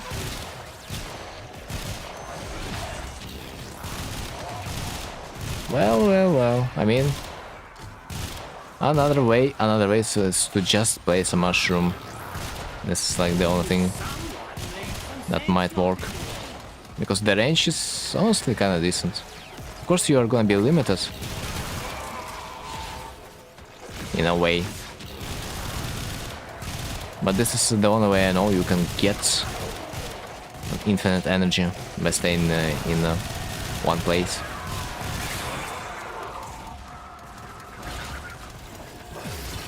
Mostly, I think this should not be a big problem, like getting down to the ground time to time to get some energy. Sadly, it's a trade-off one way or another.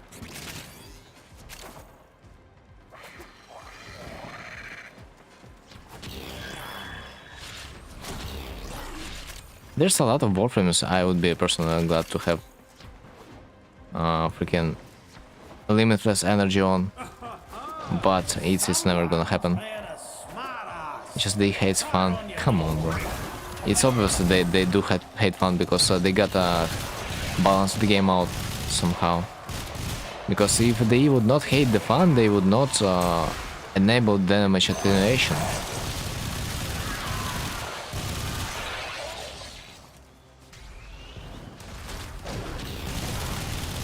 Damn. I cannot state enough of a hateful AMI towards the damage attenuation whole thing. It's insane. I cannot get over it.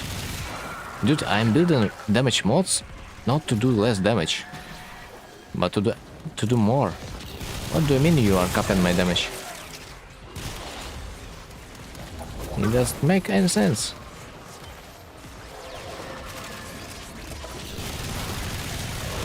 So I was kinda angry in a way.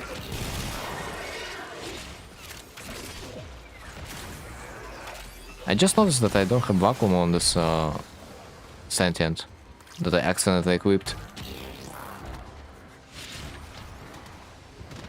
This is fucked. Actually, I don't hate it to be honest, but I could just exploit the shit out of it anyway. And yeah, and play the game, how it's intended to, without a damage attenuation. Not like it's a real exploit, it's just how it is supposed to be in the first place, without the attenuation.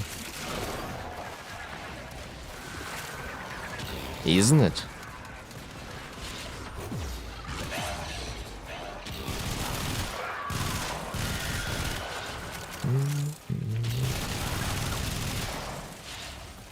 I do believe some warframe's abilities do not work towards the attenuation, especially the Noko.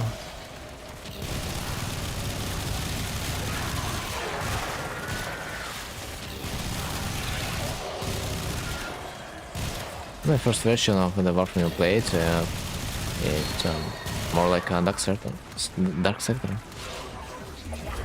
I mean, I personally have not played this version.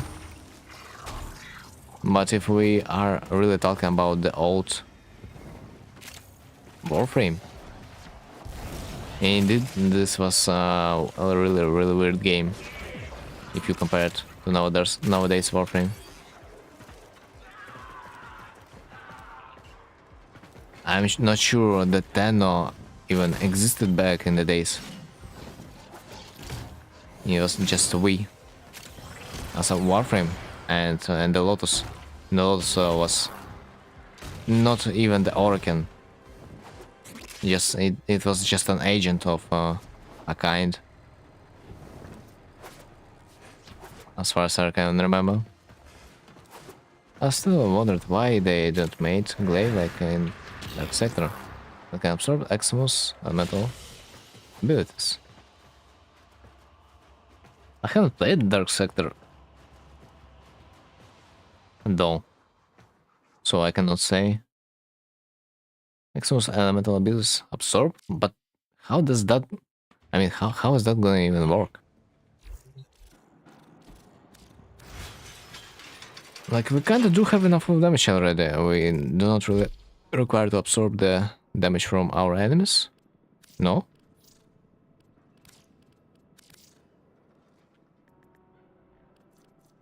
Like, why absorb them when we just can kill them?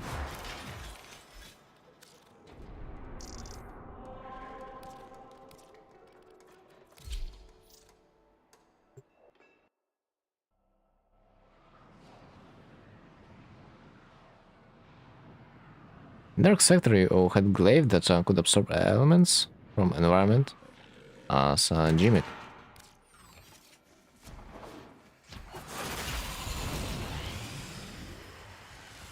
Even if we have quick cosmetics from Dark Sector.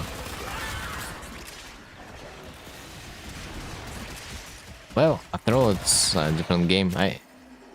I'm not sure if overcomplicating the game would be a great choice.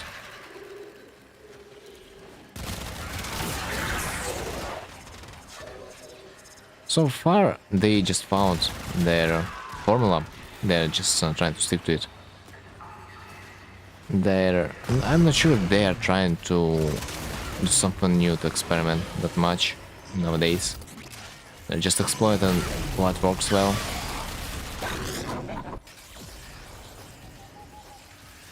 By the way, what are those cosmetics from the Dark Sector? I'm pretty sure it might look more like infested dim cosmetic item, because they constantly show they regret they didn't publish it by themselves. Because they wanted to redo that game, but intellectual property is in someone else's hands already. Because Dark Sector is kind of semi-canon. Oh man. They have sold their game to the publisher, basically. That's what happened. Understandable.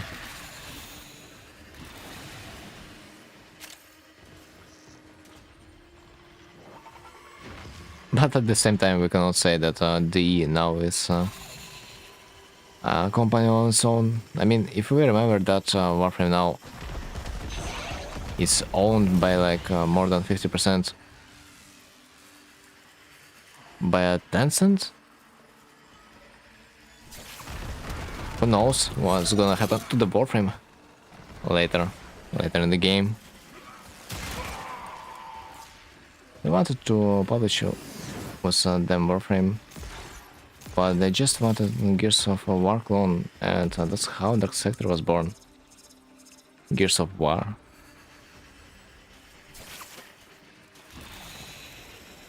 To be honest, to me, it doesn't look like Gears of War, not even in the slightest. As far as I remember, the Dark Sector, it lies more of in the direction of single-player adventure, not like a shooter. To me, Gears of War, it was more like just a brain-dead shooter. I think Dark Sector it's much different game. It's cover shooter.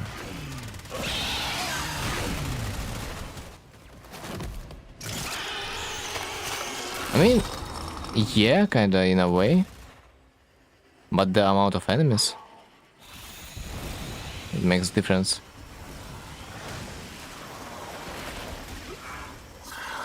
And that's why you see Englave, so you can hide behind cover hit enemies when you are behind the cover. I cannot even remember if the game was of a big success though. Probably not.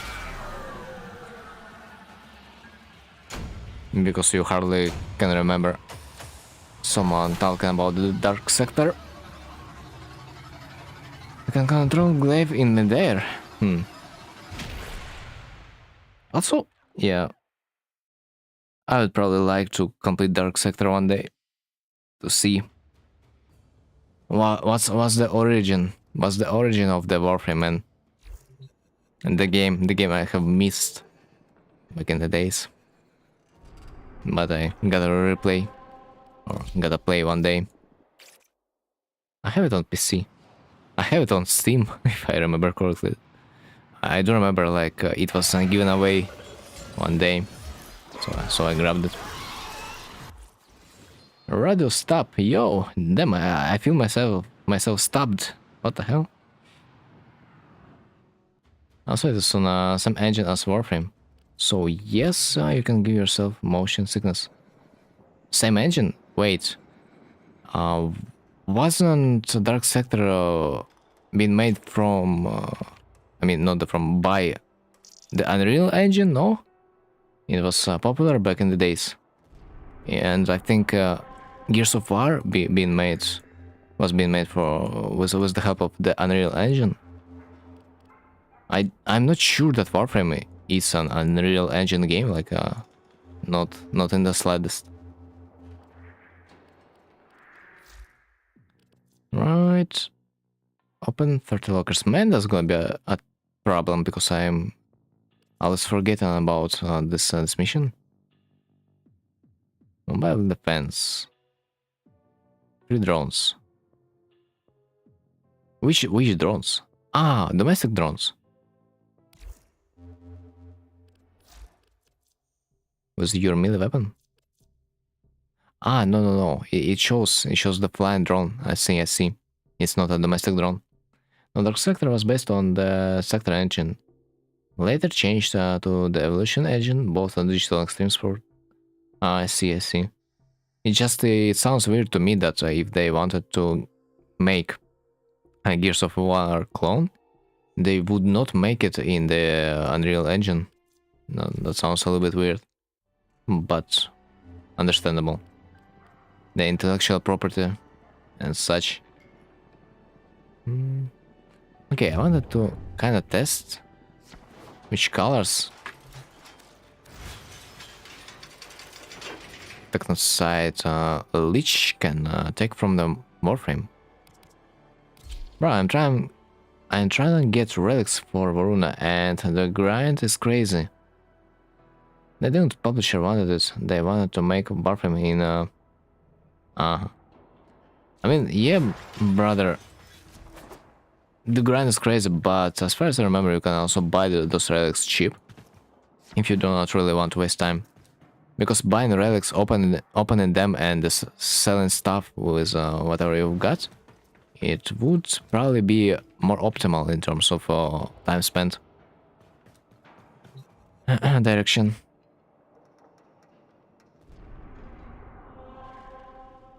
They wanted to make Warframe in 2008. Man, that's wild. Before League of Legends and Dota.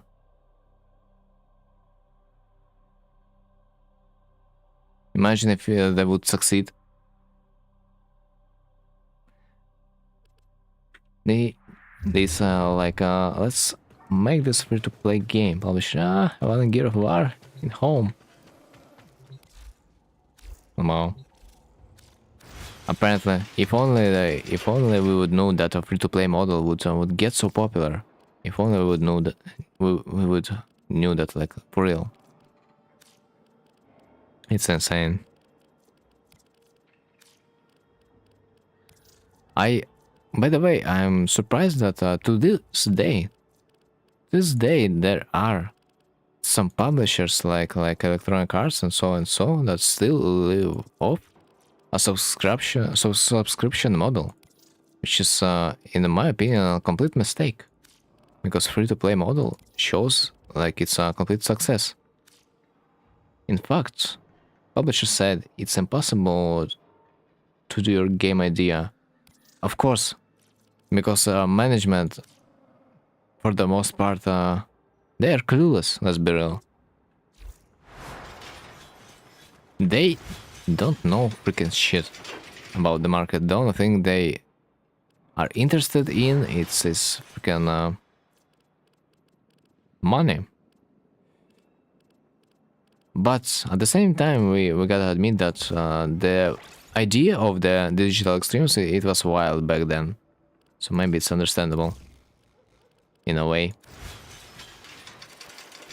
Releasing a game, a free-to-play game, back in those days, when people also didn't have a good and stable internet connection, so the game also would not spread that widely.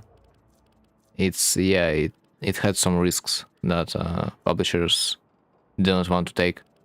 Like, let's be real, back in the days, in like this 2008 year, back in those times,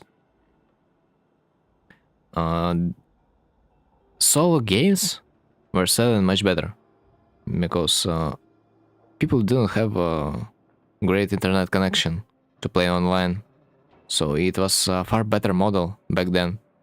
Of course, now it's different, but back then, man,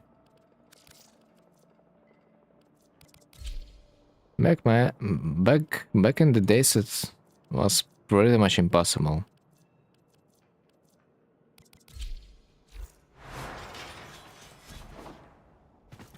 There was a chance that the Warframe would potentially fail, something tells me.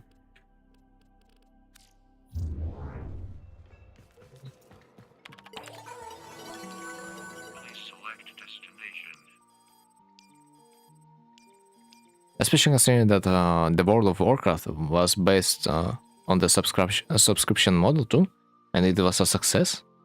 Interesting. By the way, what was the release year of the Warcraft?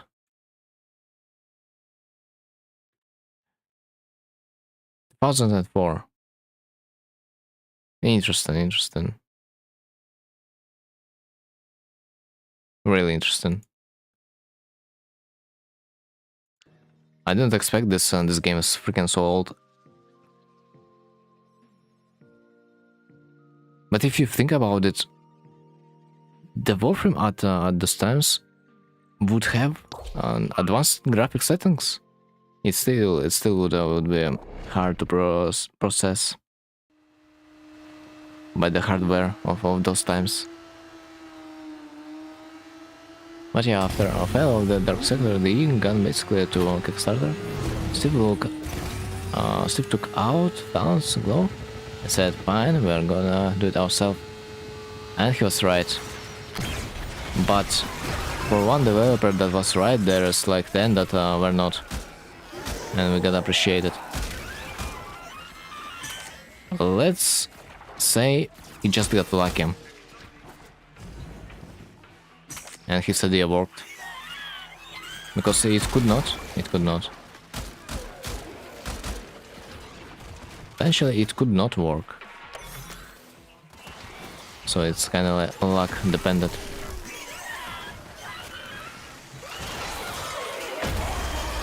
Okay, the leech is spawned, so we have no reason to be there. Let's abort. Let's see what are the color of the leech. What's the color? Fully black warframe. Let's see what we are gonna see from this drill bit red station.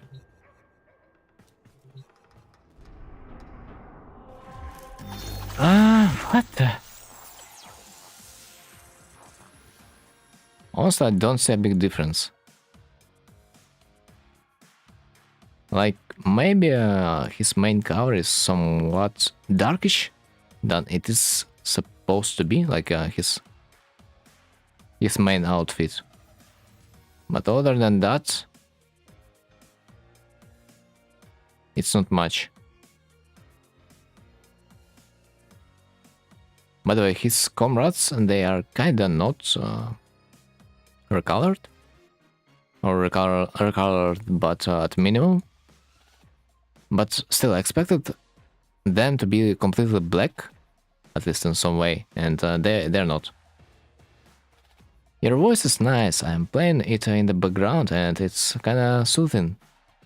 Oh man, you do not even expect how reassuring it is.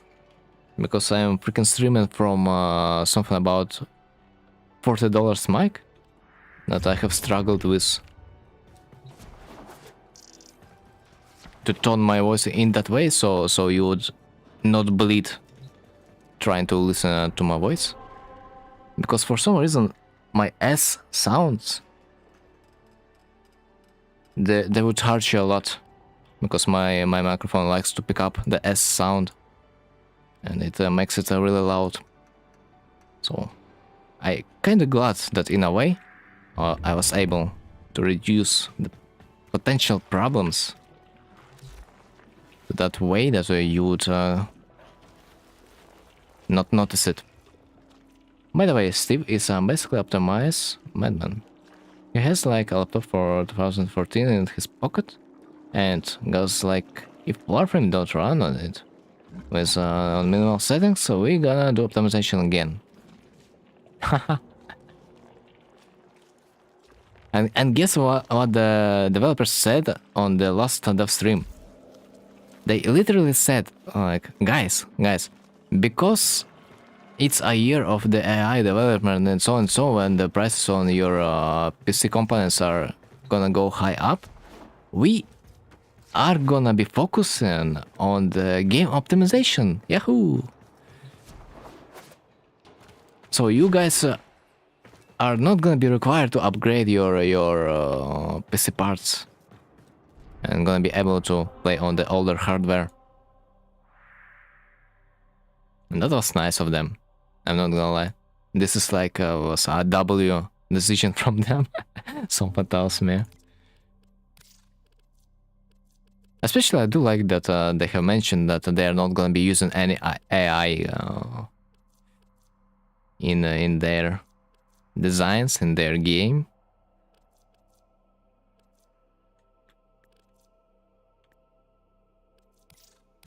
Nice to see that developers do not support the shitty trend, the shitty AI trend, that also makes our life being hard in a way, because the components are now expensive as hell.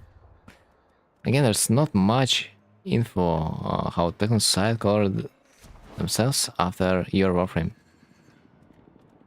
I mean, we can kind of see it in a way.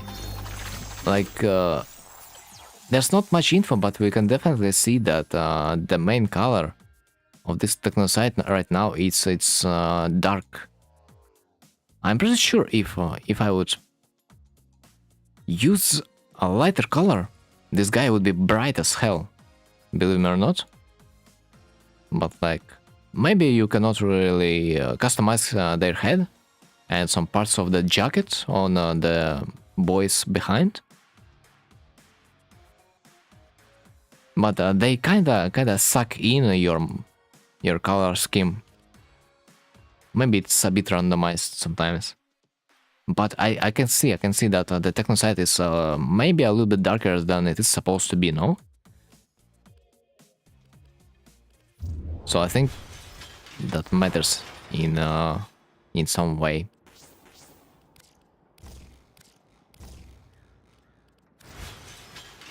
Okay, I hope I'm gonna be lucky enough to meet my Lich in the first time.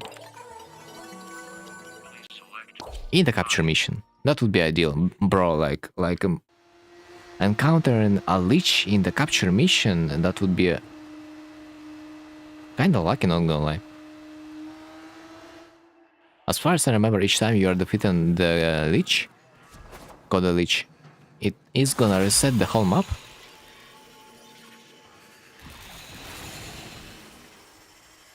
So like you are gonna be set at 25% again. Like every time you meet your Lich, you are gonna reset your map, so you are gonna reset your odds that you are gonna encounter the guy. And we absolutely do not like farming for the odds of meeting the Lich. If you know what I'm talking about. Also, you can always pick up a few hearts with you. One with the warframe and one with your operator to speed up the things a little bit. Also, I forgot that I can use my crew member and he's gonna destroy everything. Every living thing that he sees on his way. By the way, leveling up a weapon for my crew member, it was probably the best decision of my life. Especially if you consider that damage attenuation doesn't work on your crew member. So in fact, your crew member does sometimes way more damage than you potentially capable of. Where's the Lich? Oh, I mean, Legacy. What the hell? Now it's there. What a trickster. Okay, I need some music. Maybe this time it's gonna be Metallica. Okay, launched. Pocket Red Station. Wait, it's my boy. I'm glad to see you. This time I'm prepared. I have equipped my mods. I have equipped it. And they are all wrong. They are all wrong. Amazing.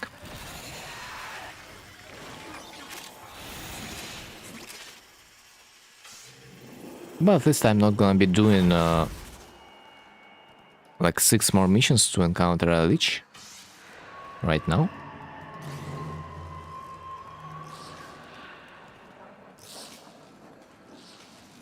I love to be lucky. If only my luck would also apply on Riven mods, in a way that I would get an actual weapon when I unlock a new Riven mod. Because, goddammit, I'm kinda done unlocking a Riven mods and getting shitty weapons. That's unfair, man, when everyone around me like unlocking and getting like Burston, Torrid, like legs, basically any other weapon that you can actually sell high or like use yourself. But no. What am I gonna get, usually? Some garbage. In other ways. Okay, I need to change my person.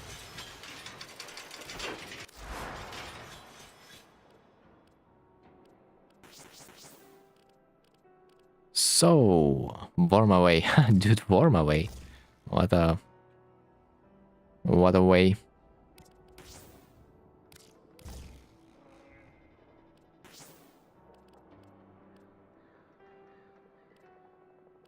Right, so where are the ones that I have not yet used? So, these are like mods. Yeah, I have not used them yet, so...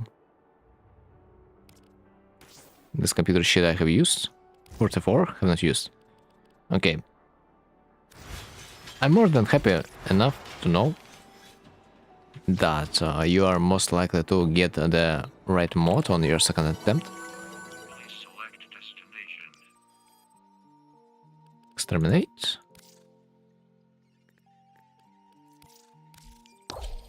I do not really remember why you need to discover your antivirus mod though. I literally don't really remember the reason why. But maybe you just will not be able to use those mods that will enhance the amount of the antivirus points you will get. What prime frames would you recommend as the first prime?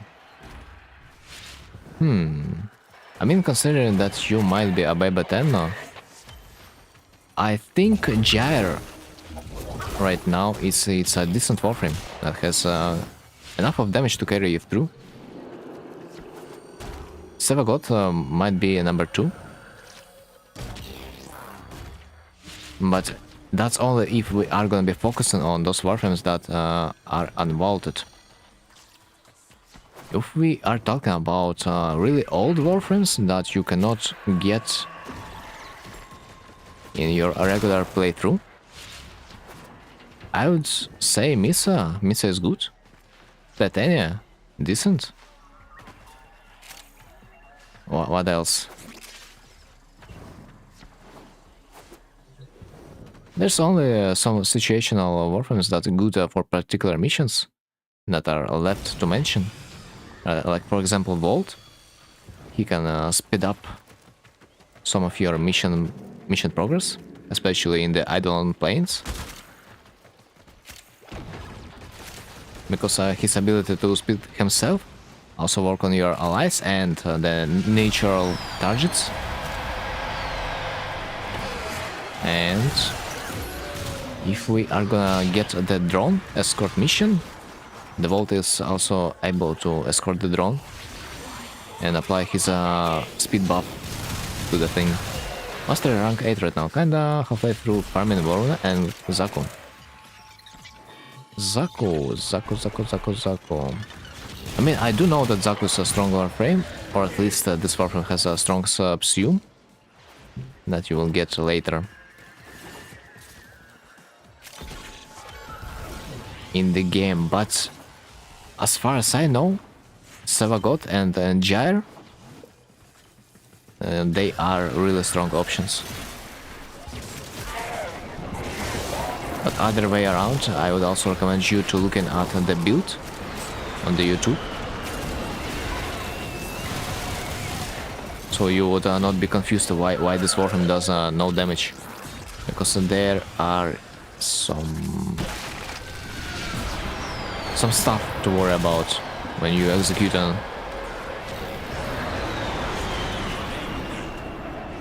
strategy. Zaku is the scaly boy. Ah, so he's able to also steal the weapons of your enemies, as far as I remember, yeah? I have not really used him, but I know a lot of people do like him. But honestly, that was not my cup of tea. I do remember he's also good when it comes to medallion hunt from the syndicates. Or breaking the stuff on the map. he's like a Limbo, but like a modern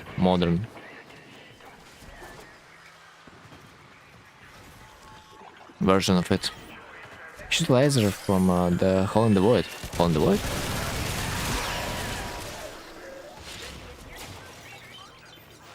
Isn't that Caliban?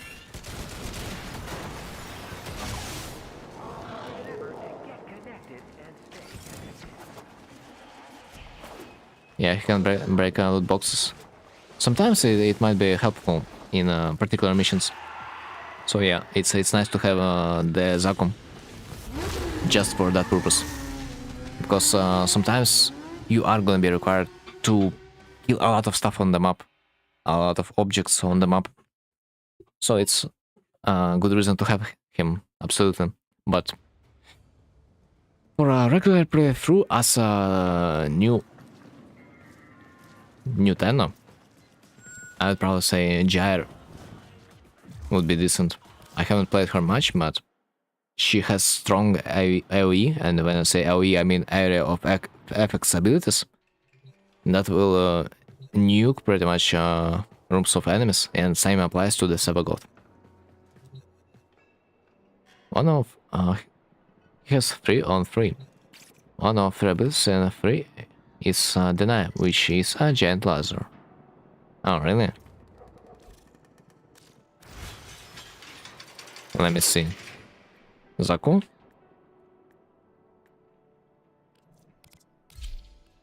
Abilities. Accuse, gaze, deny. Interesting, but I haven't seen this ability being used a lot. I think for the most part, people just ignore it. Mahmaha, hello.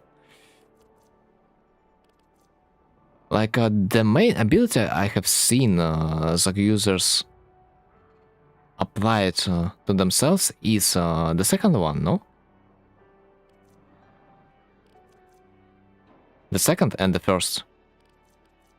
And time to time I have seen the Scalius, because like when you unleash your ultimate form, it's harder to shoot at you, because your model is, well, getting an evasion. Because not enough people don't know what 3 does. Man, maybe the third spell is not really that great. As far as I have heard, the third spell is kinda whatever, kinda meh. So through travel flows to frag power, accuse manifest a void feature to corrupt enemies into allies. I see it's potentially a good map controlling ability, but it's not gonna do much. It will save you by a little bit, but I would not say that this ability is like of a big significance. So gaze grabs target in void tenders that capture damage and inflicted when the target is released. Yeah, it seems like whatever. Deny annihilates with a beam of void energy weapons and resistances. I'm not sure, man. I'm not sure. Like all of those abilities, they're kind of whatever to me. One is better. One is better Loki 4.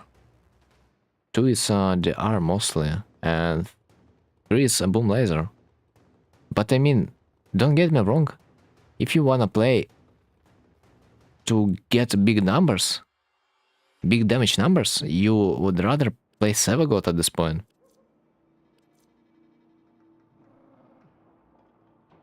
Like personally for me, I would probably use Zaku mostly like a subsume for Limbo. I mean, in a way that I am gonna be able to break containers with his fourth ability, but other than that, personally for me, I don't really see why would I use the Zaku over the Sevagoth. Swap.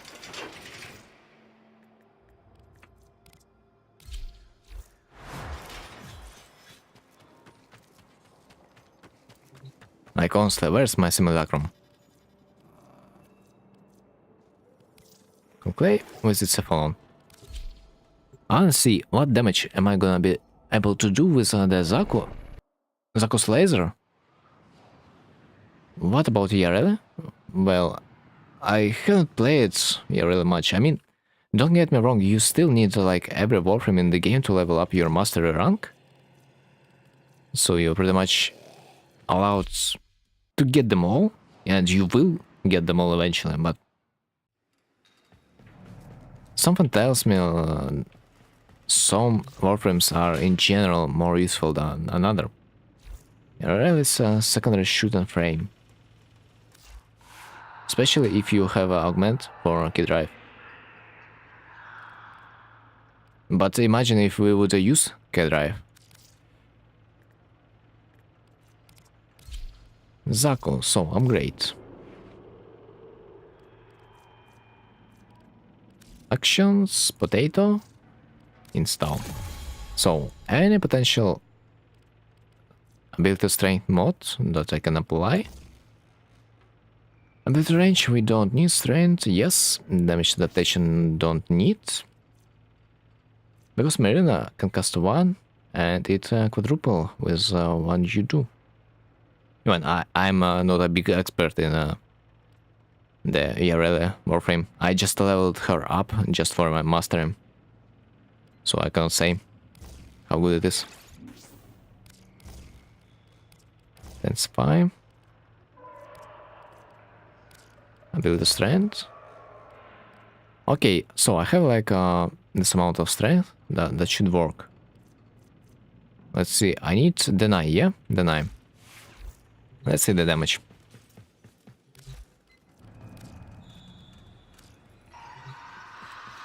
Every one is a damage boner.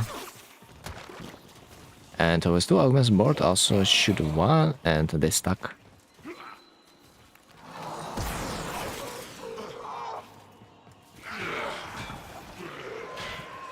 Three is aqua blades and four is just CC.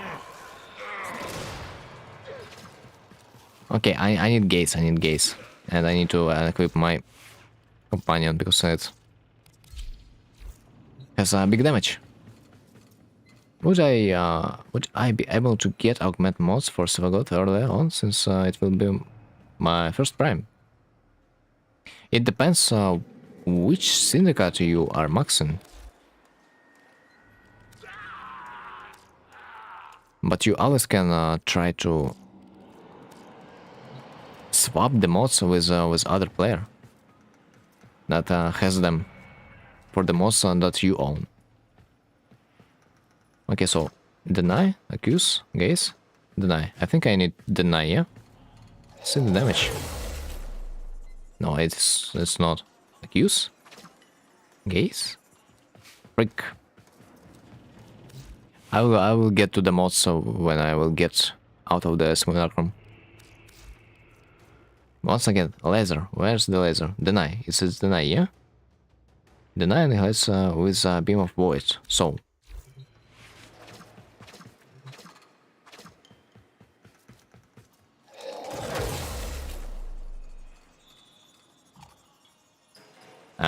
Where the frick is my laser? What? Hello? I don't get it.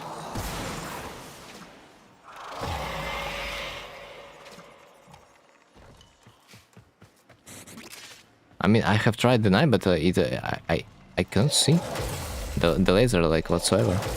Ah, there it is. Now the laser somewhat works, but like I don't understand the condition. Why could not I strike my laser the first time?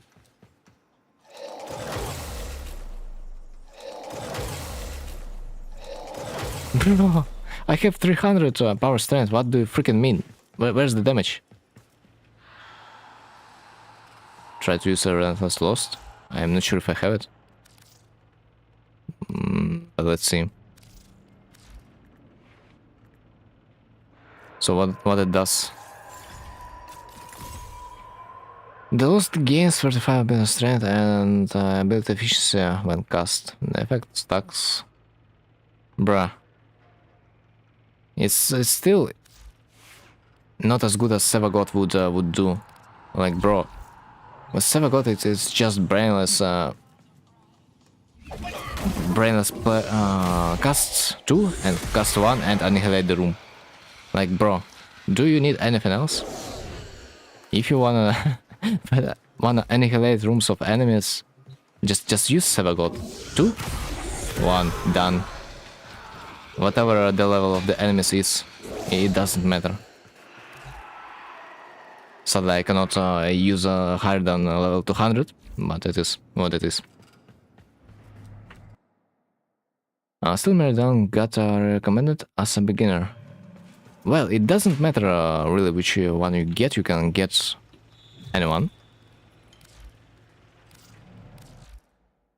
Well, you don't play Zaku for that.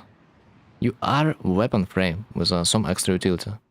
So, yeah, in fact, if you want to use regular weapons instead of your abilities, Zaku, yeah, might indeed be a little bit better. But if you want to use mainly your warframe abilities, maybe Sevagot is still better. So let's see, Sevagot. Also, let me level up my Syndicate. Because for some reason Syndicate doesn't really want to level up itself. Let's see.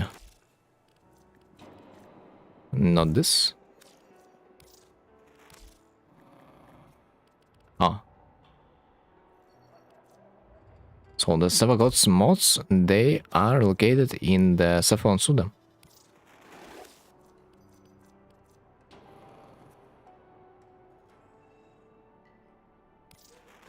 I mean, honestly, for the most part, their mods are kinda cheap. Sevagot Dark Propagation. Let me check real quick. Dark Propagation, so it is something about 10 platinum right now, no? Yeah, on the warframe market. So, pretty much if you don't want to trade your mods with another player for the opposing syndicate, you can just run 2 void fissures and trade the items you've got from them. That way you can buy yourself a mod for the platinum. I mean, you can go Steel Meridian and Red Whale as a starter. Then you can pick either of two. I mean, yeah. The thing is, you probably want to focus on the ones in the country right now, because like you don't have much resources. But for the most time, you will be able to upkeep 3 of them. Either those 3 on the upper side or those 3 on the downside. Because they are kinda in the opposing faction of each other. So when you are gonna be fighting one syndicate, it's gonna get minus reputation from those syndicates that on the other side. So you are either gonna level up those syndicates that are located in the first row, or those that are located in the second row. Because they don't like each other. While you're gonna be maxing one syndicate, another syndicate is gonna hate you. Because you can keep up for syndicates, because Red Whale is natural to partner and Loka is still natural is arbiter of hexes. Yeah, I mean, it's like for an end game. Like managing 4 syndicates or even more, it's painful in a way. It's kinda not for a new player. For now, it's like better to focus on 2 syndicates or 3 maximum. More than that, I'm not sure.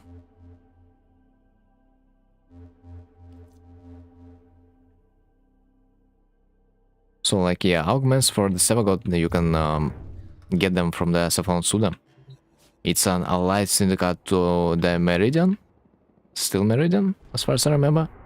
So by maxing Steel Meridian, you will also get some affinity for the Cephalon Suda.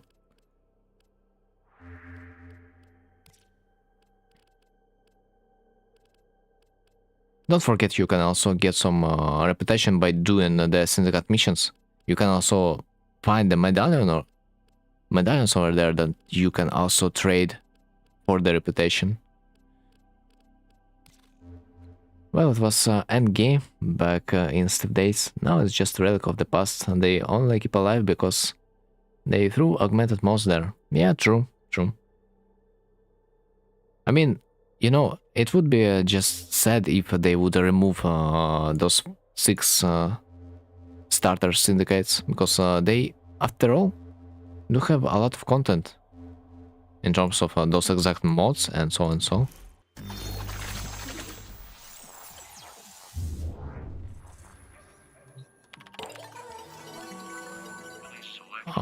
Okay, survival. Survival should work. I do not really like survival missions. Survival missions, since they do take you quite a lot of time to complete. And sadly, those missions, they do not have a security code, so you cannot get them to go faster. Again, I just wish they would rework it in some way. Man, we all wish for that to happen, but can you imagine the amount of money they need to invest to rework basically a piece of content that already exists and it's not gonna realistically bring anything new? By the way, on a side note, as a Titania main, as of now, I will always recommend this warframe for any old or new Tenno. Since Titania one love, yeah, you also gotta get her one way or another. Or Captain War. Well, they did that with a teacher or Captain War. I mean, bruh, can you really compare one boss to 6 syndicates? If you don't count a teacher. I mean, reworking one mission, one boss mission, with maybe a few quests, or maybe they have not reworked quests, but like still reworking one boss assassination mission is still easier than reworking the whole set of syndicates. Like overall, I would not say that the syndicates in their current state they're like that bad, you know. They're maybe a little bit outdated, but still they're alright to get yourself into the game. Like, the stuff should not be too confusing for new players.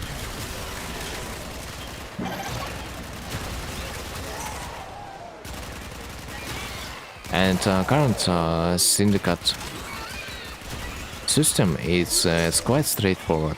You get reputation, you buy things for the reputation. As simple as that. Because right now in the warframe there's a lot of confusing stuff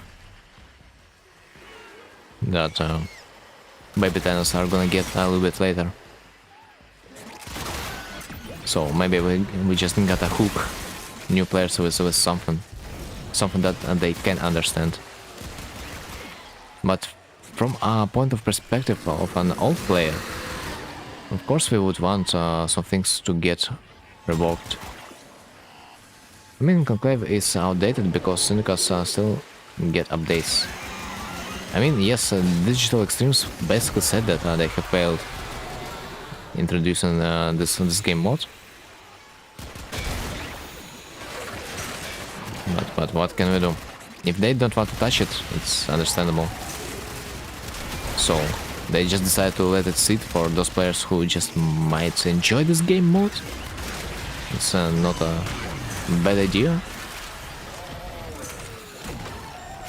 Like, they can always remove it, but why would you remove the stuff? Just for fun?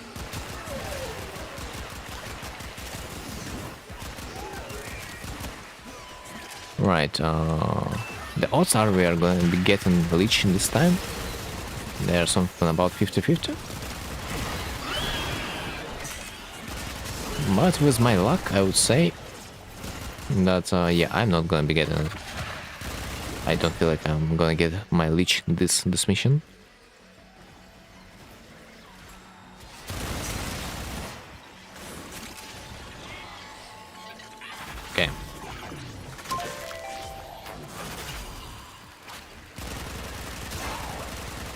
Dude, I kinda feel bad for new tenants that are gonna be farming those Ayas for Prime Resurgence event.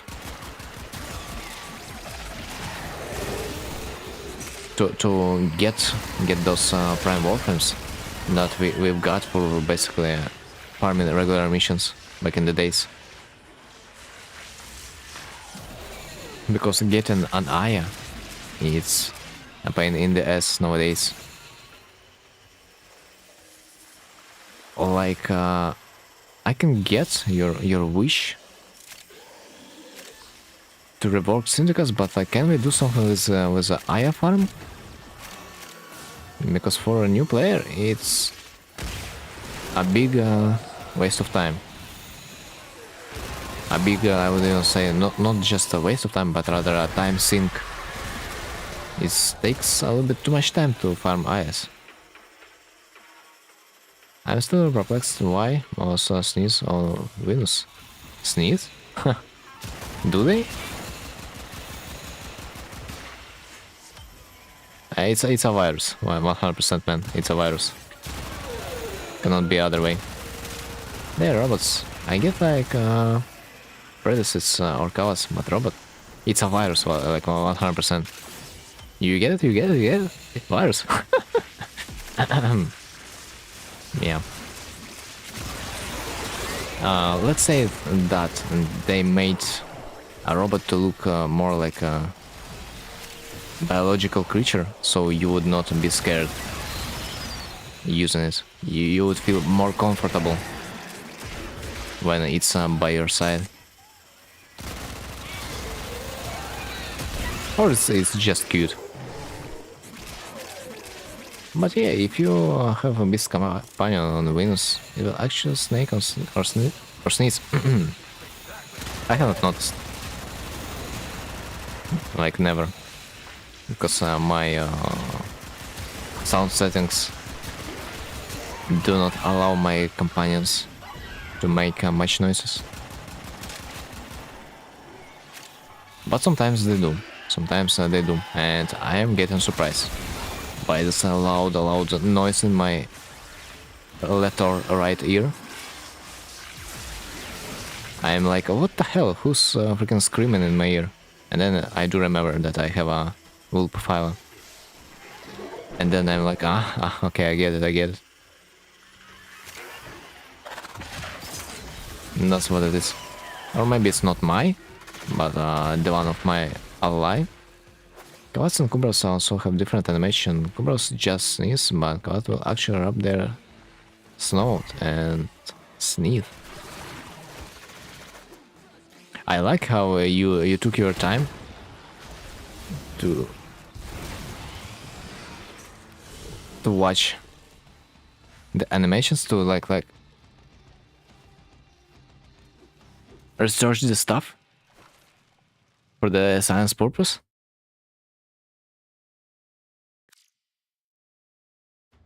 I feel like you are a man that pays a close freaking attention to the details. I know too much. Yeah, because you have played this game for almost a decade. It's only natural, isn't it?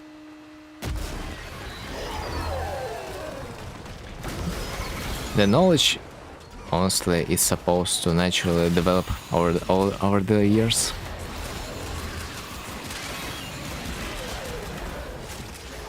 But it's funny that you know even the stuff that is not supposed to be widely known. Almost 6k hours.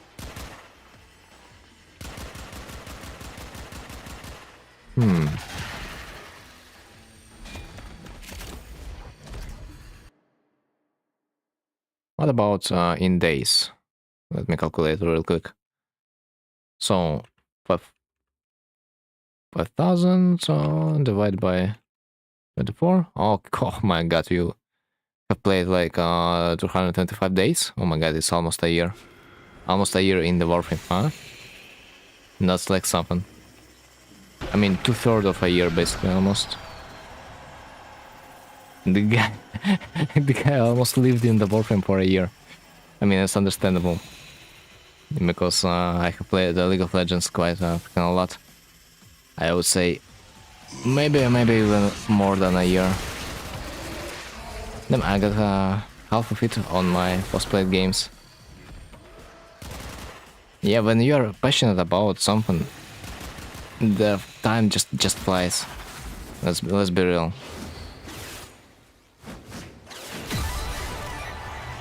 I glad to see when people are passionate about something, because the older you get, the harder it is to get passionate about something.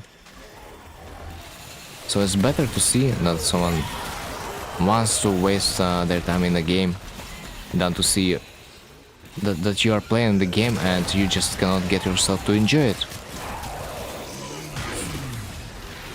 So it's kinda nice when you are able to enjoy the game.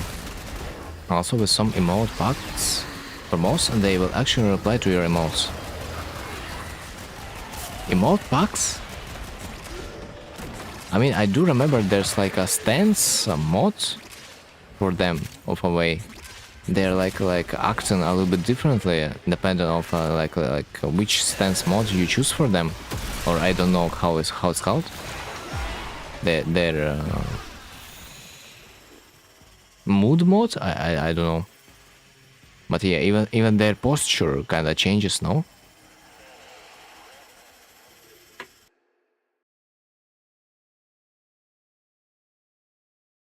But what is an emote pack? I'm not really sure, because I might not remember of such a thing. Excited one, like when you wave to it. Emote pack. Interesting. I don't know they like included some emotes regarding your companion. Like, is that an emote set, or is that a behavior program, or how it's called, that you can also equip on your Mo?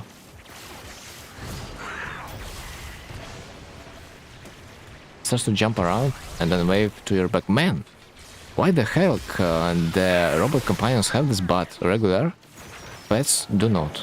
That doesn't make any sense. Bro, I wanna have my Kavat also jumping around me like a crazy. Why cannot we get it?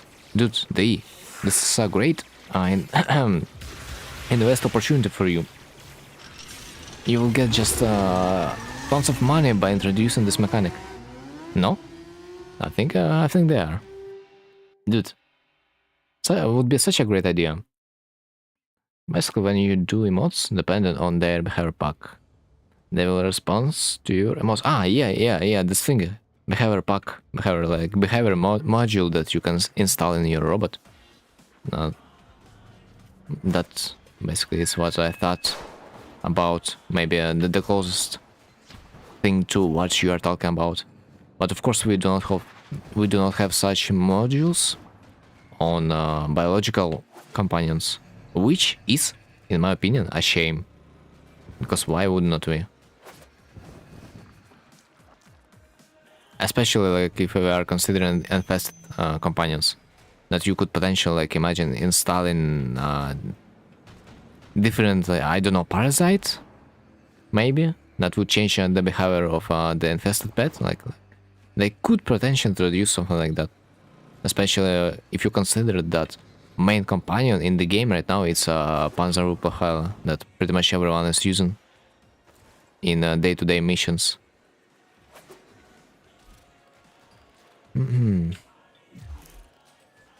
That would bring them a lot of money if they would do that, but because it's a viral stacks, yeah, it's a viral stacks plus in the combination with resourceful retriever and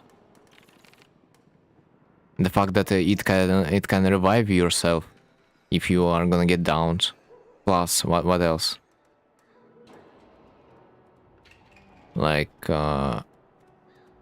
you don't really need to revive them, because when they die, they are just gonna be respawned in a certain amount of time, which is usually shorter. Speaking of that, I got the Panzer, but I feel like it isn't very useful this early in the game. It depends how you mod it. I mean, considering that you are probably playing on the lower level mission, you probably just gotta mod your companion a bit.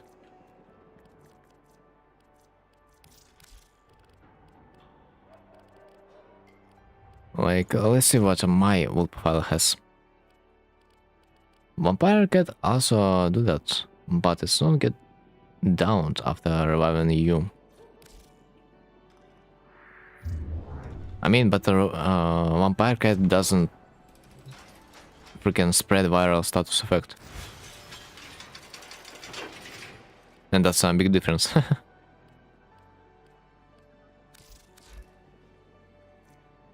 I mean, I would not say that a Panzer profile is particularly a companion that will deal a lot of damage.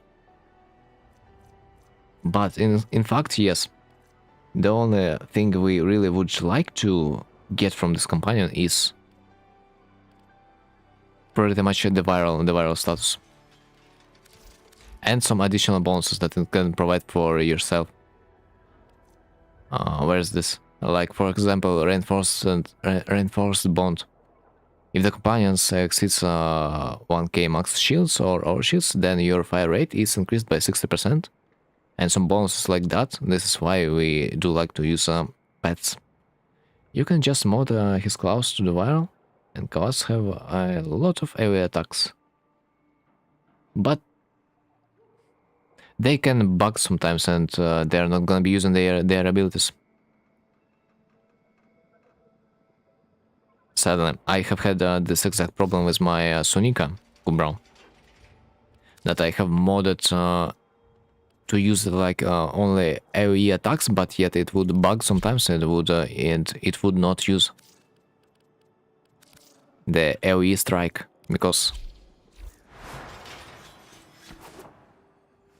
I expected my Sonika to one-shot enemies, but instead it would just bite them, doing literally a tiny scratch. Well, they are working on AI of enemies and companions, because it's their... Yeah, I mean, what do you mean they're working? They're not freaking working, because it doesn't work.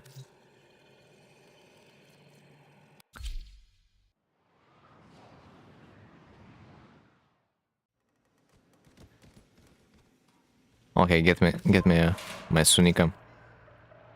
Wait, what? Was that Sunika? Yeah, it was. Because usually, if you are getting companion for damage, it is in fact gonna do a lot of damage.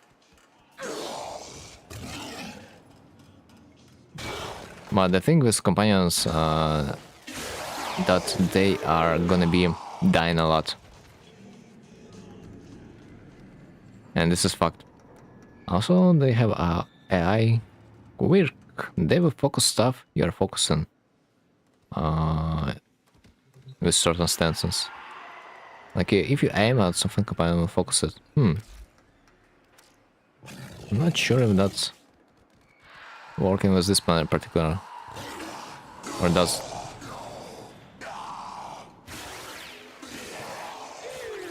I mean, it kinda does, no?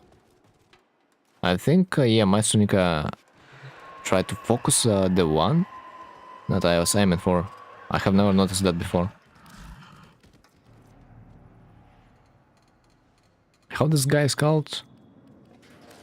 The Krots Babus? No? No, Babao. The hell? Dude, this is fine, because it's the toughest guy I have ever seen. That I personally don't do any damage to, for the most part. But my Kubrow just one-shot those guys. So yes, it's nothing.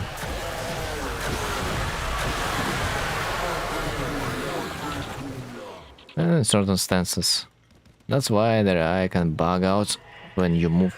aim or around much. Yeah, yeah.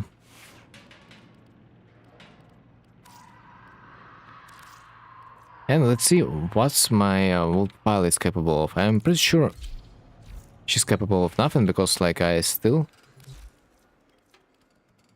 think about just getting 4x4 wolf profile. But other than that, let's see.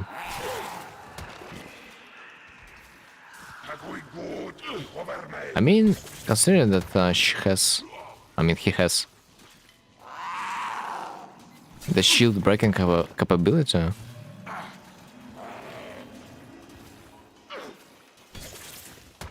Might not even be that bad. No, pretty much. I think Wolf profile exists just to amplify your damage. By itself, it is not gonna be that useful. But of course, on lower level, I'm pretty sure your class should one-shot everything if you are gonna be able to max your mods. Like, if I would be better than what, the average level of my enemies would be 25 maybe. That's why focus mods for companions exist. But I mean, the only focus mode that is really useful, it's the one that will allow your companion to focus Xemos, because anything else you will be able to deal with just without much problems. Okay, 25. Bruh.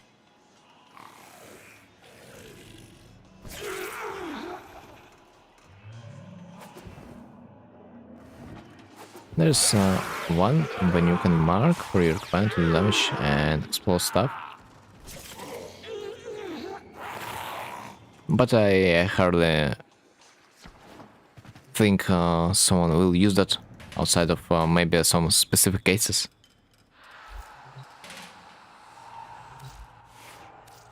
Yeah, I know. To make your Kavat to be useful, one way or another, you just must have the mods for damage, and you just must to maximize them. There's no other way around. It's not gonna be any more useful. But like, in fact, the class might not be that useful as the passive bonuses your companions provide to you.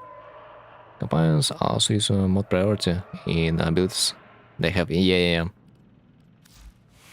Like, yeah, you need to equip the mods from left to right and from up to down. So they are gonna prioritize those abilities that are first. It's yeah, the priority where you put your mod, it also matters.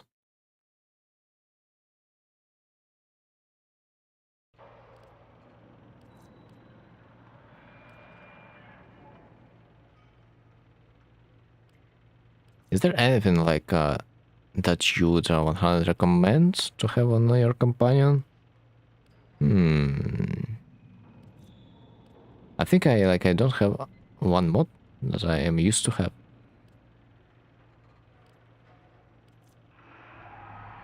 Like, I know there's like 60% fire rate, but also there's a mod that will increase your critical chance or damage. Ah, there it is. Shoot kills reduce companion recovery time by 3 seconds. If the companion's critical chance is over 50%, then you gain plus 1.2x final critical damage multiplier. Final. Which means after all calculations, your critical damage is gonna be multiplied by like 1.2, which is good mod to have. So yeah, basically your companion is just your walking buff if you are not building it specifically to kill the enemies, which we usually do not. Usually companions overall just they just act like a helper to your main damage one way or another.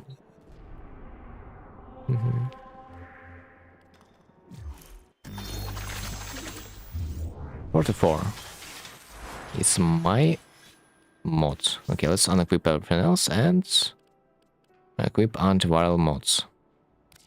15 this one and 15 this one.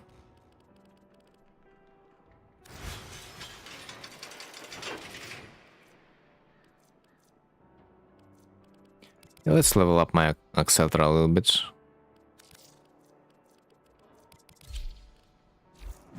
Should work good. Oh, by the way, calendar. I forgot about this. I need to kill someone with melee weapons.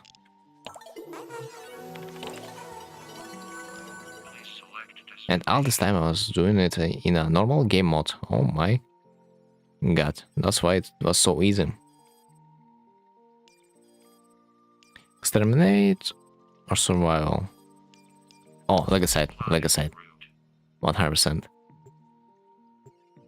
Maybe I will get lucky.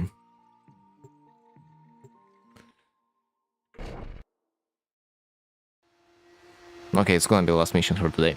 It's kinda too late already.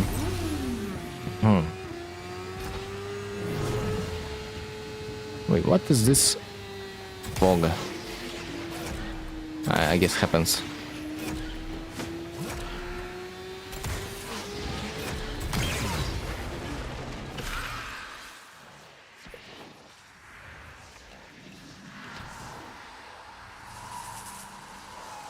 Right, cat, kitty, hello.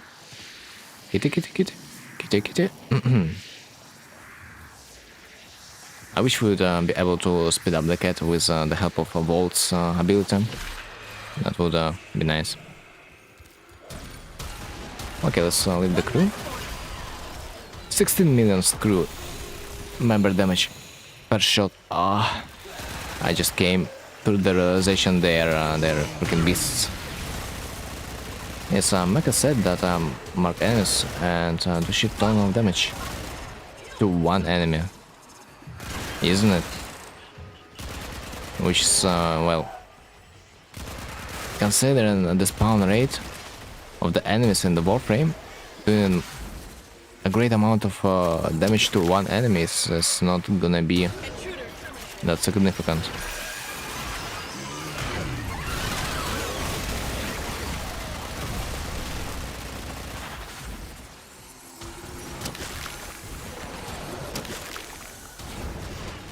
Okay, where's the cat? There it is. Got a feed. The creature was the hearts. Where the hell is this? There it is. Could not pick it up. You can always go melee with the tandem bond and pack leader, but it's the only thing that I'm afraid about, because I haven't had the setup for melee ever since. I need to find myself a good warframe and a good melee weapon, and that takes some time to level up too. So I'm yet to prepare my melee setup, especially that I have dual icors. I have heard they are kind of decent, so gotta level them up, gotta format them as fast as possible.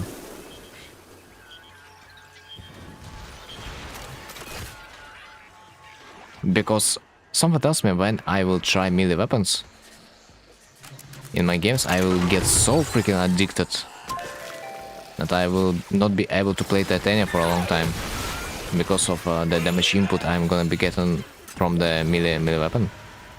And this thing scares me. That I know for a fact that melee weapons, they outshine every ranged weapon by far. You can go with Valkyr, especially when her one now gathers enemies. You can clean entire room with one swipe.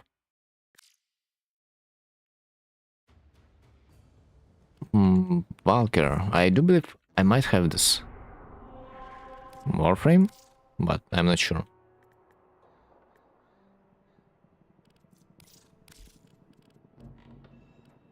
Great, maybe.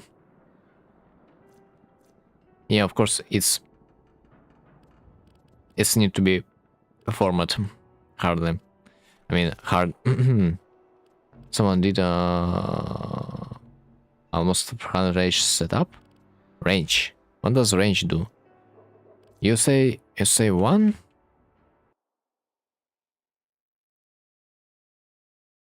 Where her one, if you hit one enemy, extra angles will hit other enemies in a 40-meter range. So Valkyrie hers fourth. Who can push herself to whatever it hits. Number 4 are put in she unleashes a coordinate melee attack. Interesting.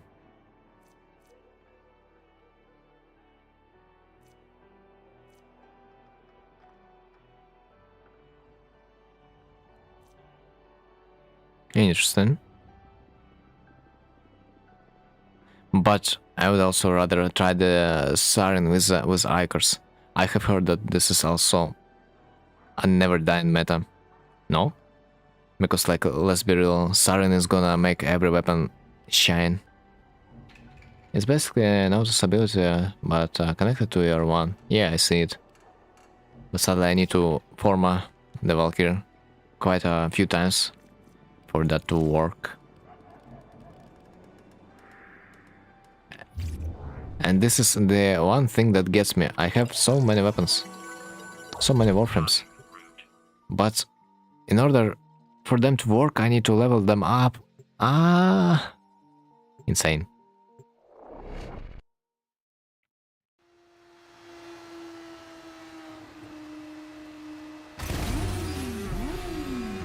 And when I say level up, I mean to install formas in each and every one of them for the build to be possible to play.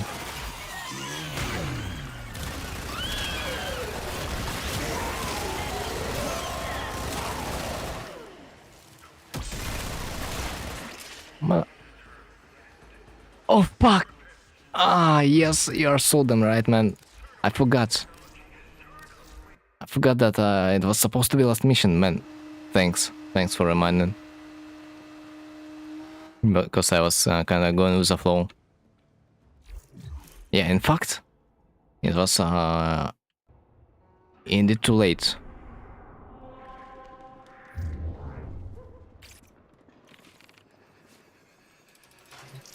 But yeah, like on a note of the warframes, man. Like it would be always nice to level up each and every warframe you have, at least because on the circuit game mode. But I'm gonna be real, but it would be a little bit extreme to form each and one of them, considering that I do not even have every warframe in the game right now. I can't quit because I'm addicted to other one. Or like, I'm not mad, I'm patient, that Alois likes to say. Yeah, such a funny piggy.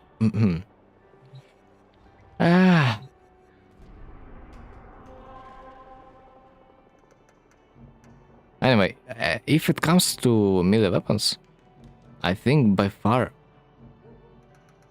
the best warframe you could possibly to execute the melee weapons with is probably Volt, no? Like, something tells me that if you will take Incarnate Weapon and place it on the Vault, it will be even better than if you would use the Valkyrie. Isn't that a true statement?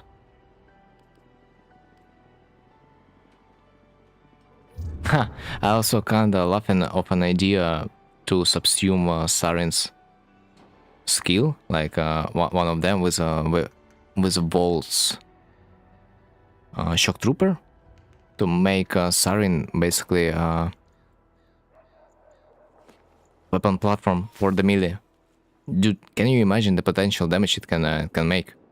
Or like maybe not the shock trooper, but maybe Zaku's void damage buff. Dude, it might get it might hit hard. Or like yeah, even better. Imagine subhuman bolt with the Zaku's ability. Man, imagine shock trooper speed melee speed buff, Zaku's ability.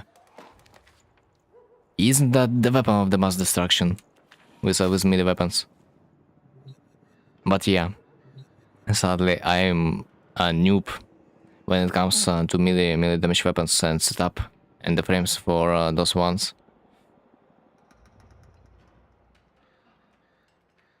I mean, you can have like 1k and a half multi-shot with Siren.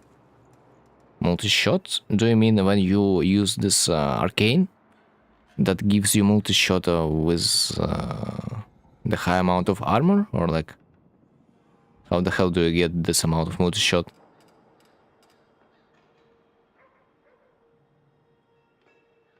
Because if you augment her one, add Zada and Toxic Lash, those abilities, they act separately with the multi-shot?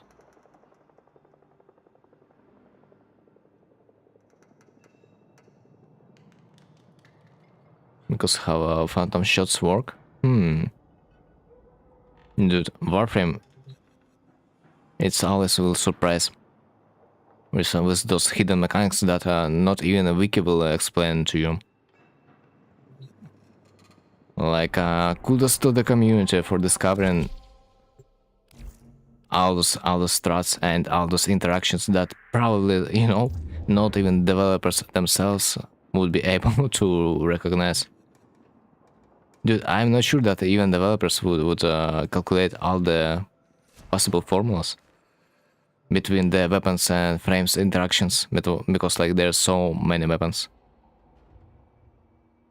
They call it man ways, but basically game forces gun weapons have force status procs.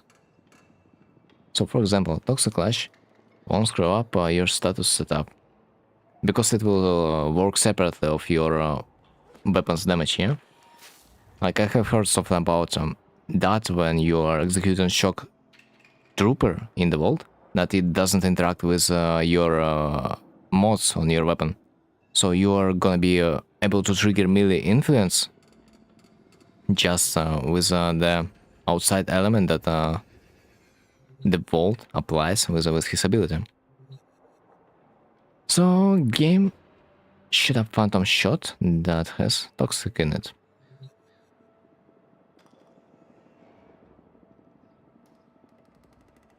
Well. Right. If you augment 1 for Siren, you get extra corrosive bullets. And with Zada you have extra void bullet. So it counts like an extra.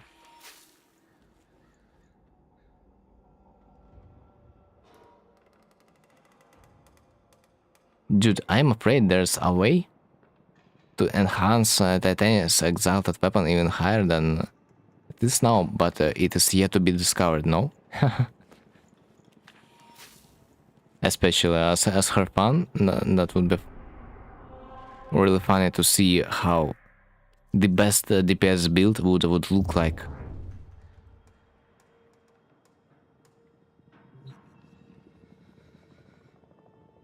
But yeah. And if you get sight 09 gun, it also have on perfect reload hit phantom bullets. So with the extra multi-shot, you get extra chances to shoot phantom bullets. Oh, by the way, I have heard that Sight's weapon, ultimate sniper rifle, works brilliantly with status chance of, status damage of a gas, because it hits hard. You can literally block corridors with the gas procs. that will maybe deal millions of damage, no? That is supposed to be Omega freaking overpowered. One strategy I would really appreciate to try in the future when the Site 09 gonna receive his primed version. I did with that gun 10 billion damage. I don't need gas on it. But like if you are gonna get gas, it means you are also gonna get IOE on this area with almost the same damage, no? Which is the point. You shoot one bullet and you set everything on fire, basically. I did 2 billion to one target, then spread to 8 other targets. But if you add gas proc, man, it's gonna be like overkill. I think, yeah, maybe. Well, I don't know. I just saw someone's guy YouTube video about it, and I thought that was really funny that you could do that. But all right, probably gonna be GG for the day. So yeah, thanks for being there. Thanks for watching. Thanks for assisting. And see you next time. I mean, Site 09 cheat with resupply in a way. I mean, kinda, yeah. Because I need to swap shit on my Vara. As far as I do remember, Site 09 is able to add an additional element to your weapon, yeah? With an ability to like resupply your weapon. Dude, like fuck the resupply. The sheer fact that he can also shoot through the walls, it's freaking crazy to me.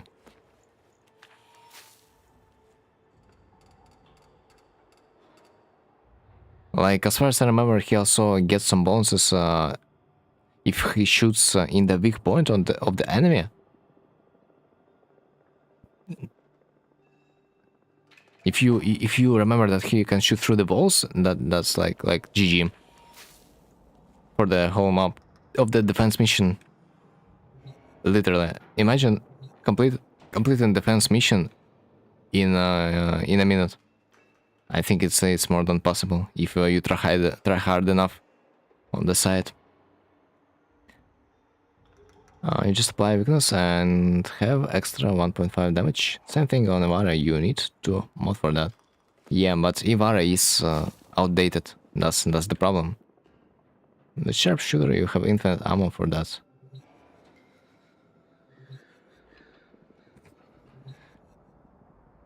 Yeah, Kuva Brahma is back, by the way. Those glorious days that I have not witnessed. Such that they decided to nerf all those big guns that did millions of damage. Because if you kill 5 targets, it refunds shot and resupply energy cost. Man, I cannot wait. I cannot wait when the Site 09 Prime is gonna be released. Because freak, I'm not gonna be investing formas in the regular warframe. No. It brings me too much pain to then sell it. Because you just have the prime version of it. But like, yeah, alright. So, thanks for conversation. I'm gonna be heading to the beds. So, see you next time. It's my favorite frame right now, next to Vault. I bet it would be mine too, but I just don't like playing regular warframes. So yeah, GG's. No one can beat reliably of Vault. Yeah, Vault forever for the melee weapons. At least I feel like, because like you can